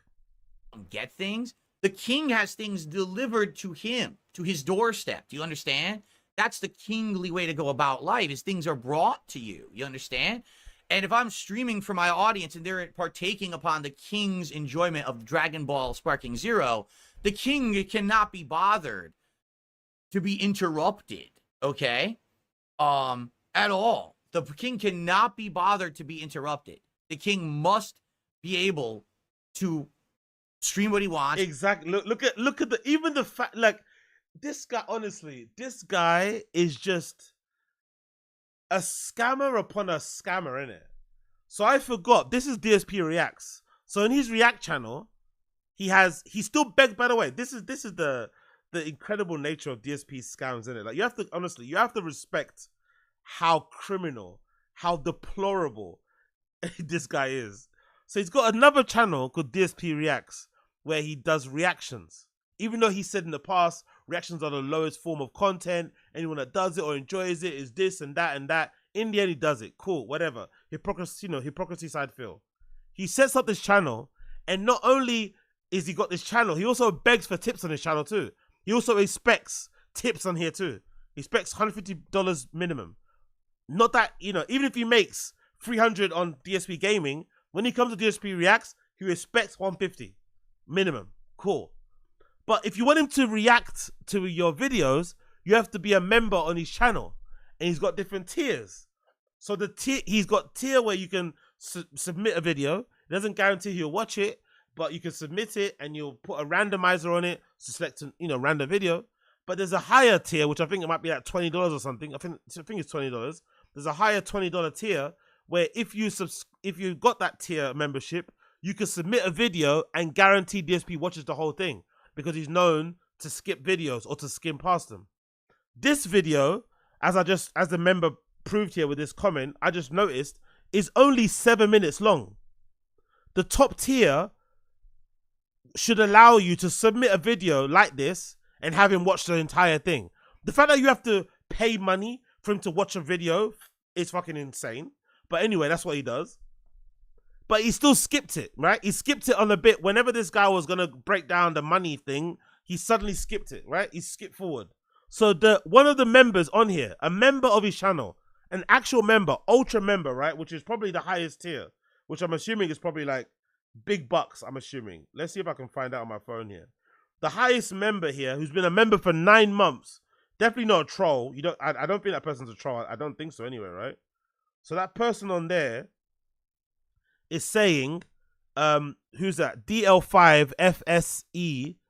No offense, Phil, but 2 Ultra members submitted this video, and I'm sure other tiers as well.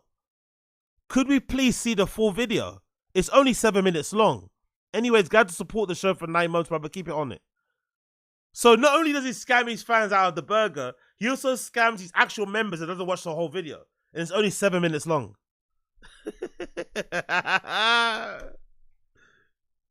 And get what he wants delivered to his doorstep immediately. How else do you see kings going out to Burger King and buy? Did you ever see a king standing in front of Wendy's and saying, I would like the Krabby Patty meal, in his full regal attire, his crown, and his big flowing robes? Of course not. Of course not. That would never happen. You bring the king his food. You understand?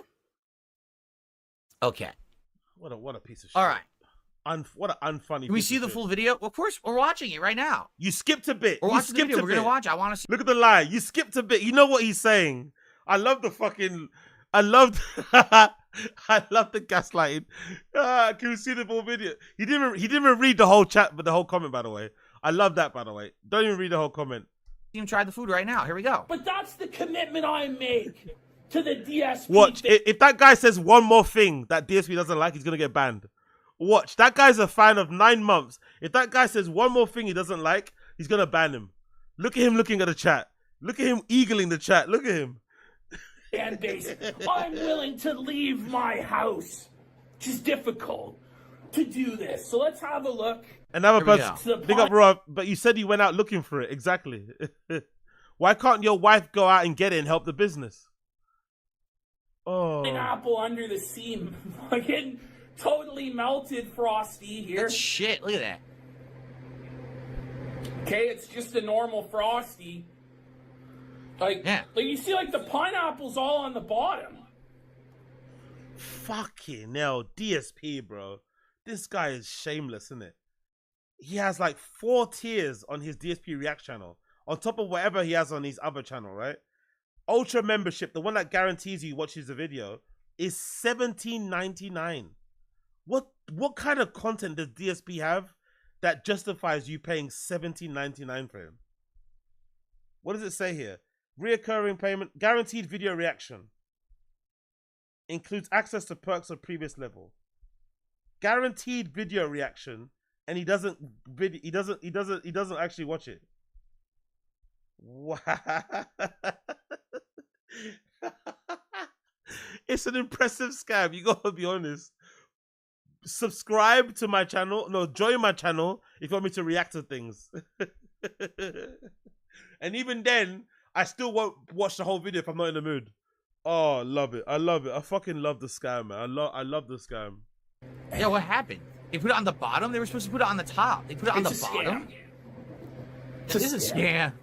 Now, I've never done this, but for the first time in my life, I'm going to actually dip the fry in the Frosty.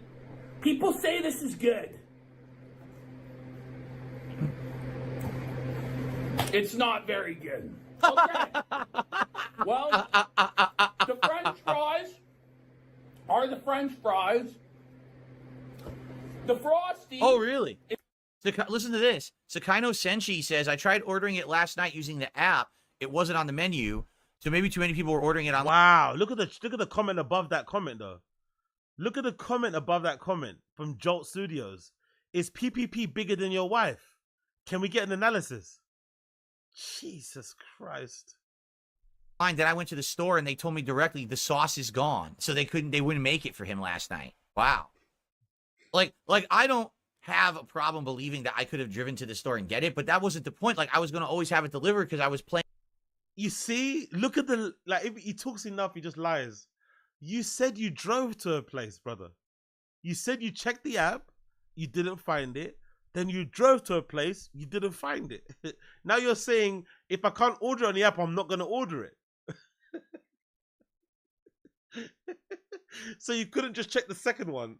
I swear, isn't DoorDash the same as, like, we don't have DoorDash here. We have Uber Eats and Deliveroo and Just Eat. But on those apps, if you obviously when you open them, it only gives you restaurants within like a certain distance, right? Maybe 5 miles, 10 miles, wherever your radius is. But if you want a particular chain and you want to see all their locations, you can just choose it. You can just write the name of the restaurant and it will show you all of them. Or you can click on the name and it might show you all the ones listed next to you. So you can order from a specific one if you want to. Couldn't you just done that? Couldn't you just have typed Wendy's into the search bar and had all of them come up? And then wherever the one is second closest, just go there. No one's expecting you to drive an hour to go and pick up a fucking burger or whatever, but surely that would have no one's expecting you to wait an hour to get a burger delivered, but surely just going to the second option would have just like solved everything. You don't have the detractors dunking on you, you fucking satisfy your fans and it's over. But now you've created this whole other narrative, this Krabby Patty, that like you just made an issue for yourself, really. Playing a game and I was going to have it show up right after so we could do the DSP Tries It as part of that stream. Otherwise, what the fuck were you guys going to do? Sit around for 45 minutes while I drive out in rush hour traffic to get a fucking stupid Krabby Patty? Now it's rush hour traffic. Now it's crap. Now it's shitty. I love the minimizing of this. It's not a big deal. It's crappy. It's this. But you're the one that made the goal 13 streams to get 2,000. Like, honestly, this guy's incredible. Yeah, big up NJ Ranger. The real humor lies in PPP acting as if he's eating Wendy's just for the bit. Stick it to Phil, Ashton, by housing some fast food? Oh, I don't know. I don't know what to think of. I don't know, man. I'm still a bit...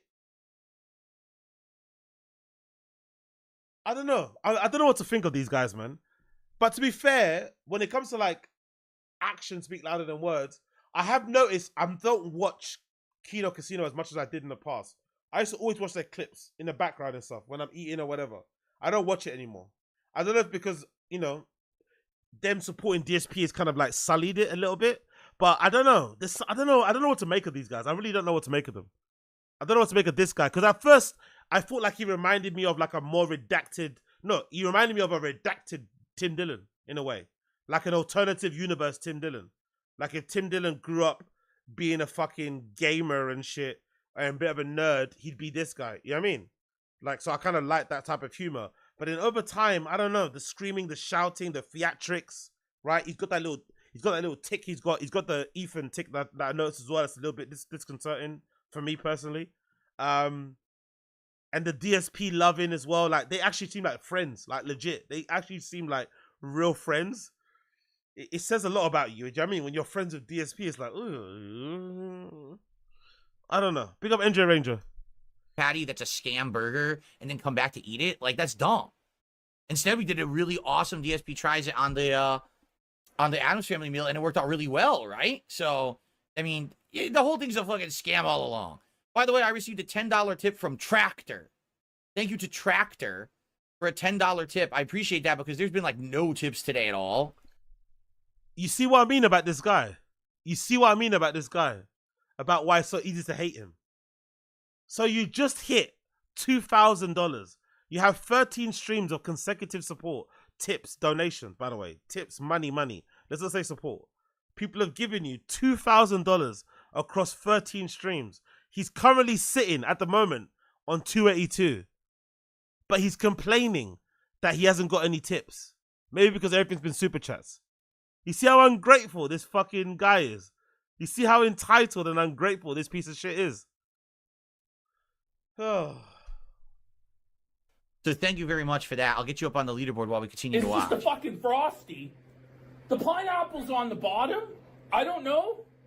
That's stupid. It's not supposed to be at the bottom. The pineapple? In the pictures that they showed online, it was supposed to be a puree on top. So if they just put it on the bottom, that's some lazy mode shit, and they didn't even do it right. We're talking about someone being lazy. Are we talking about someone being lazy and not fulfilling on their promises or pulling an okie doke and being deceitful? Really? Like they fucked it up for him. That's stupid. It's supposed to be on top. It's supposed to be pineapple mango puree on the top. I'm like stirring it around, trying to get the pineapple to mix in to no avail. They give you like this much pineapple on the bottom, but whatever. It's not That's about shitty. that. There's no fucking pineapple Frosty at the Krusty fucking Krab. Okay? It's about the Krabby Patty itself, folks. Let's have a look here. This is the crab. Look at this shit. What? That looks terrible. Like it was made by Plankton there.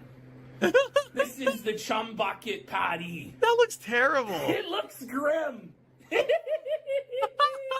doesn't look very good. Oh my god. So there's at least there are pickles.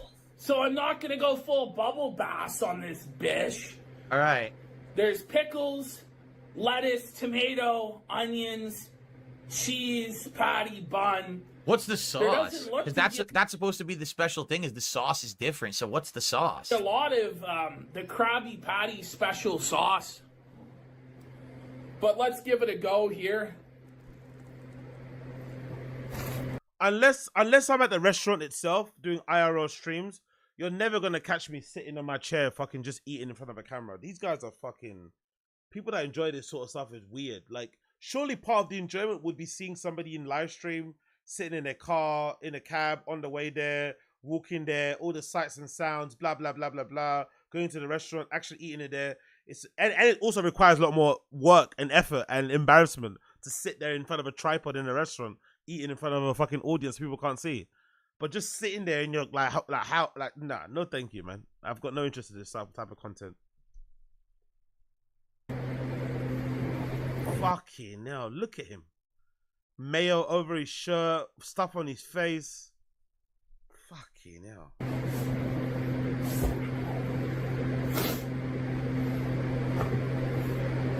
I mean, it is just every review says. It is a Dave single. Yeah. With Thousand Island dressing. But I will say I actually really like it. I like the Thousand Island dressing with a little bit of zip. There's a little bit something different about it. A little bit of zip. It's the Krabby Patty secret formula. Oh! No, this is the truth. Someone says, well, I should have looked into it before hyping it all week. I did, and it was on the app. I keep telling you, it was there to be delivered. Oh, no, what we're hyping it all week. What did someone say? No, this is the truth. I like the Thousand Island dressing. I will say I actually really like. Glad you're not banned here as well as peasants. Probably cold now that it's been yelling for 5. My kid cried when he got his other day. What's wrong? That's the wrong bun. Supposed to be a sesame seed bun. Looks like a basic burger. Ashton getting scammed by the meal makes this even better. That's hilarious. Let's continue. Like it. Then again, maybe it was an accident or like something. The Thousand Island dressing with a little bit of zip. There's a little bit something different about it. A little bit of zip. It's the Krabby Patty secret formula. Oh! No, this is the truth. Someone says, well, I should have looked into it before hyping it all week. I did, and it was on the app. I keep telling you, it was there. By the way, has anybody tried the Kai Cenat chicken Big Mac thing? That meal he's got, which is basically they just replaced the burger patties for the chicken burger patties in the Big Mac. I think that combo would actually bang. You know, that might be an actual better combo with that Big Mac sauce on those chicken burger fillet things. I think that's actually a great idea, even for a regular thing on the menu. They should probably have that as an option. I know they have chicken like a chicken thing, like a double, but it's just with mayo. But it should actually do that. I think that might actually work out better for a chicken Big Mac. I've never tried it though. To be delivered. In truth, here's what happened. So someone suggested it in chat, and I said, oh, that's kind of a good idea. Maybe we'll try it. And then people bought into it. I said, all right, let's do it. So then after already saying that, people said like a day later, oh, aren't you aware that the Addams family has a menu at Burger King? And I looked into it, and I was like, oh, shit, I kind of wish I did that because that looks much better. But you promise your fans something. Just follow through on he doesn't see the importance or the value in just like honoring a promise, right? Like your fan suggested it. You jumped on it and said, yeah, it's a good idea. You found this other thing that might be better, but you already promised your fans something and they're already supporting you on the basis that you're going to get it. Up until the last day of him hitting the goal, he was still talking about that Krabby Patty burger. Then on the day it comes to order it, you find out you can't order it easily from the restaurant next to you. And it's like, come on, man. It's just, I don't know. It's just, can't you just fulfill your promises? Or like, you know, or be a man of your word. Is that not okay? Like, is that like not something that you do or no? Okay. Big up B. Why do you have a preteen gallery tab, mate? Preteen gallery tab? What do you mean? Preteen gallery tab? What is that? Let's see. What is a preteen gallery tab? I don't know. Preteen gallery tab. It might be an art studio, basically. I don't know. Maybe it's an art studio. I have no idea what it is. What is this? Let's Google it. Yeah, it's a gallery. As you can see, that it's a gallery. It's an art gallery. Don't worry. It sounds crazy, I know, but it's an art gallery.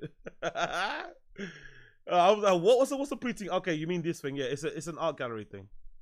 It's an art gallery thing. Do not worry, my friend. It's an art gallery thing. Let's continue. Oh shit, you've lost me now, fucking motherfucker. Where was I? Oh, is it gone? Where is it? Where is it? Are we gone? Yeah, I think we're gone. Oh, okay, cool. Doesn't matter. Let me just get this up another window. Big up illusory commissioner, my friend. Appreciate you. Now you know I'm not a diddler. Appreciate you, my bro. Let's get this thing on. What are we gonna do here? Let's oh shit, that's what we're gonna do. We're gonna do Snort Hogan, right? Snort Hogan. Snort Hogan. Boom.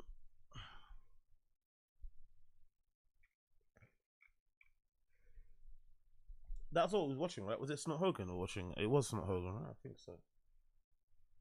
Videos. I think it was Snort Hogan. Yeah, there you go. It's this one. This Krabby Patty. Like the stream if you've not liked the stream, by the way. Let me get 100 likes if you can, by the way, my friends. Help me out. Let me hit the 100 likes bit. Let me do the 100 likes bit if you don't mind. Help a brother out. Help a brother out. Let's continue here. Oh, you've got ads on here because I don't have premium. Don't worry about that. We're gonna skip right well, through. let me tell you something, brother. We're gonna skip right through. Boom, there you go. I'm willing to leave my house. Which is difficult. On the bottom? I don't know. That's stupid. It's not supposed to be at the bottom. It's about the Krabby Patty itself, folks. Let's have a look here. This is the crab. Look at this shit. What? That looks terrible. Like it was made by plankton there. This is the chum bucket patty. That looks terrible. It looks grim. It doesn't look very good. Oh my god. So there's at least there are pickles. So I'm not gonna go full bubble bass on this bish. All right. There's pickles, lettuce, tomato, onions, cheese, patty, bun. What's the sauce? Because that's to be- that's supposed to be the special thing. Is the sauce is different? So what's the sauce? A lot of the Krabby Patty special sauce.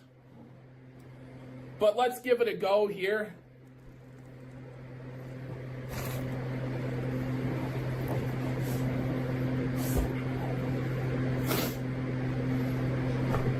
Big up Andre in the stream chat. That was a close one, AZ. Nah, never.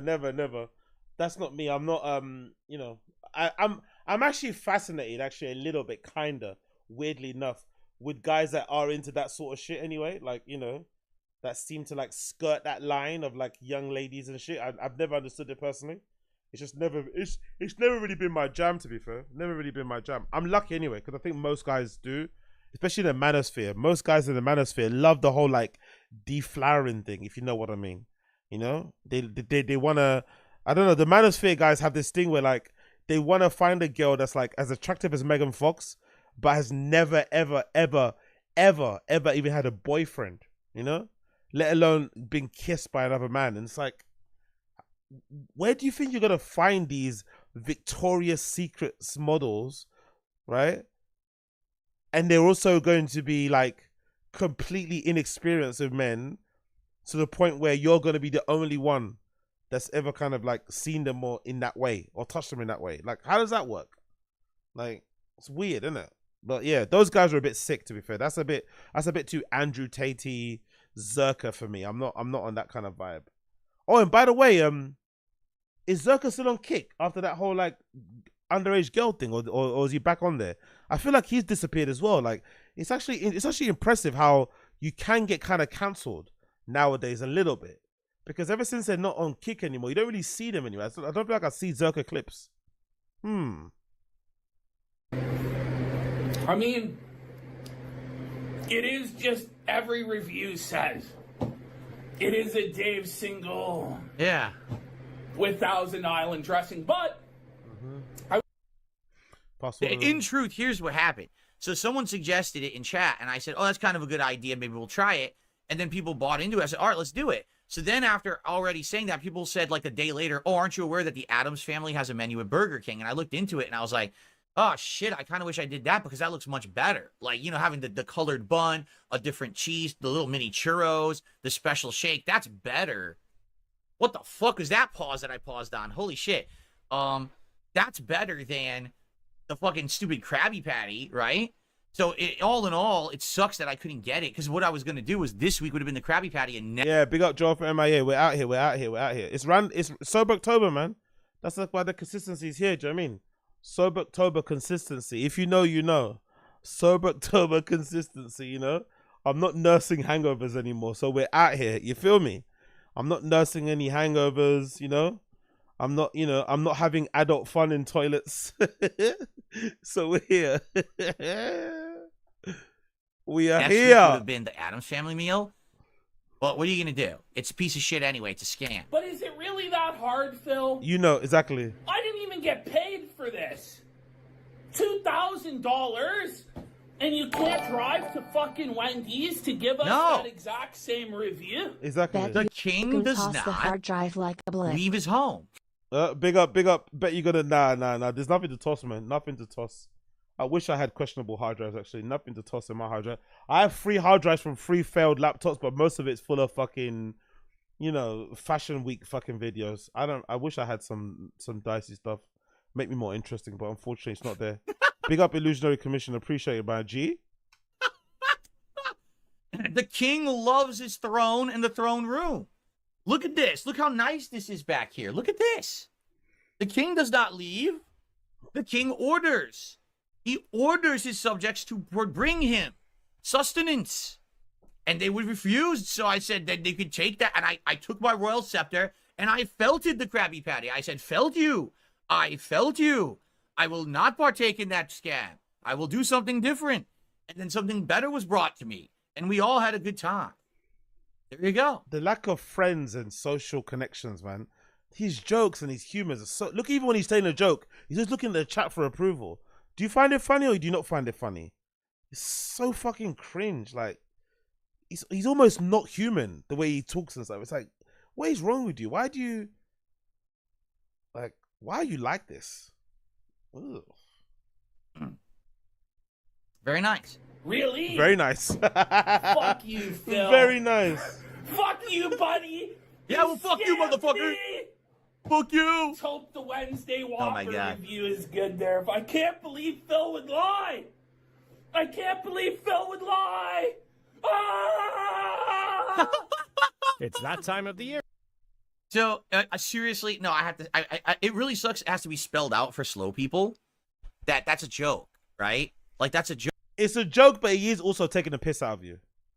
The way you can't understand, that's why you're kind of uncomfortable in certain parts and you're kind of going quiet. The fact that he can't understand that he's also getting, like, he doesn't understand that he's getting laughed at and he's also laughing with him. Like, he doesn't understand that at all. Wow. Joke. It's a timely joke. It was a good video for him to do. He was just looking for a silly extra video, right? It was timely because he and Andy dressed up as SpongeBob and Patrick yesterday for their show, and it just so happened that the Krabby Patty was there and he wanted to do it. Like, if you don't get the joke, we can't help you if you're that slow, all right? But no, seriously, like all the detractors out there. So yesterday, the detractors were absolutely freaking out that I wasn't doing the Krabby Patty review. Meanwhile, I was making over $1,500 on my first day on Kick. Okay? So I want you to think about the dichotomy there, the comparison. A bunch of detractors were crying on the internet that I didn't eat a Krabby Patty scam burger. How can you talk about scams when you just scammed?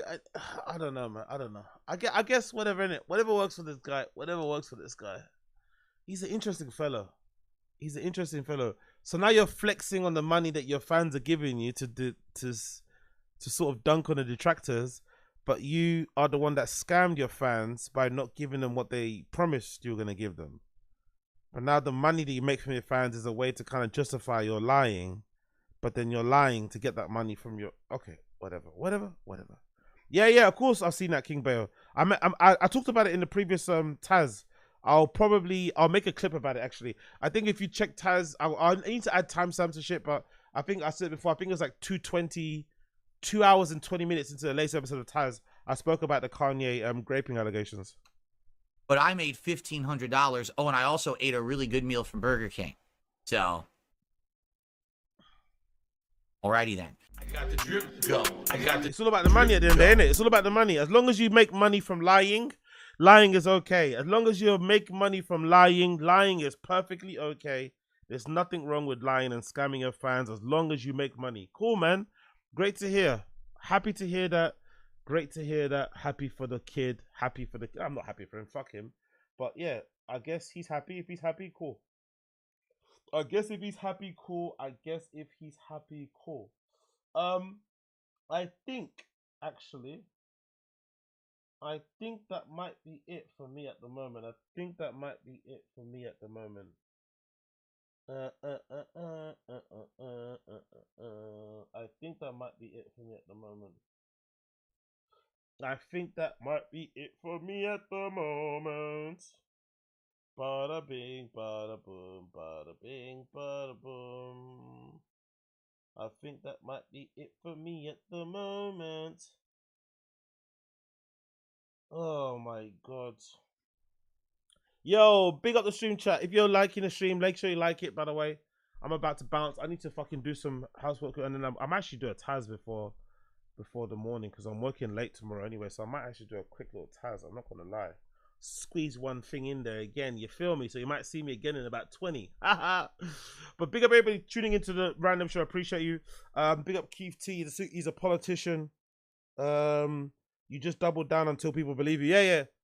He's definitely a politician, bro. Definitely a politician. Big up Key Bale.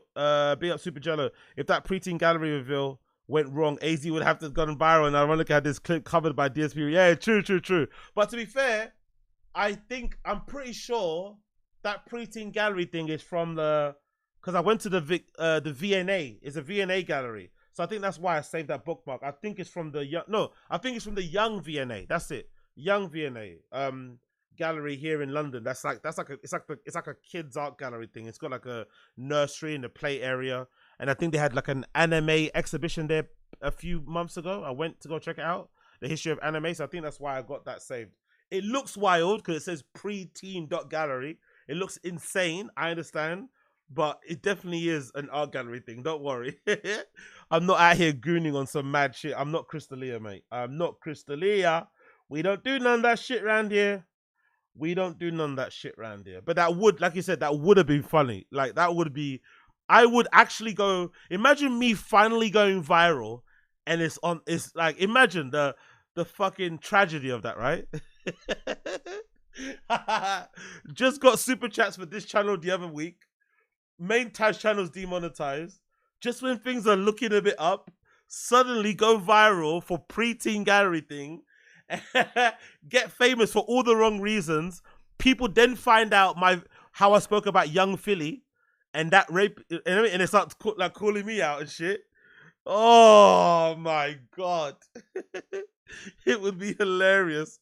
Imagine I get legitimately cancelled. Like, oh no. But anyway, I'm glad that went how it went. Anyways, my friends, I'm off skis. Gonna have a little break here in between before I do Taz again. Thank you for checking me out. Appreciate all of you. Like the stream down below. Give me a like down below. Subscribe to the channel, please, por favor. Let's actually check the likes on here because you motherfuckers are not really, fucking liking the stream before I leave. That's a bit annoying, but hopefully after the fact, when you watch it, you'll like it. That's fine. If you don't want to like it now, make sure you remember when you come back to check it out and like it. That'll be much appreciated. Subscribe to the fucking Patreon and shit. Join the fucking Discord. Follow me on the social medias if you want to. You can find me. You know my full name. Check it out and stuff. That'd be greatly appreciated. I appreciate every single one of you in the stream chat. Big up Chris Mack, Super Jello, obviously. Andre, Job from MIA, King Bayo. Appreciate you as well. Big up everybody here. I see Nikki Riss. Big up you. Big up Nikki Riss in the chat. I appreciate you. Big up Koila earlier. Big up you, my guy. Someone called Boron. Was that Boronda 420? Appreciate Boronda 420. Appreciate B, who was here earlier. Sarlux. So many people. NJ Ranger, of course. My G. Shades Cow. Too many of you to mention. Z. Crambo Beats. So many people. Eduardo Madeira. Appreciate so many of you guys here. Thank you for tuning in. Okay? Thank you for tuning in so much. Appreciate you. Take care, my friends. Have a good one. Look after each other and all that malarkey. And I'll see you guys again. Big up Keith T2. Keith T, I said. Space Guy. Everyone. Take care, people. Peace. Peace. Peace.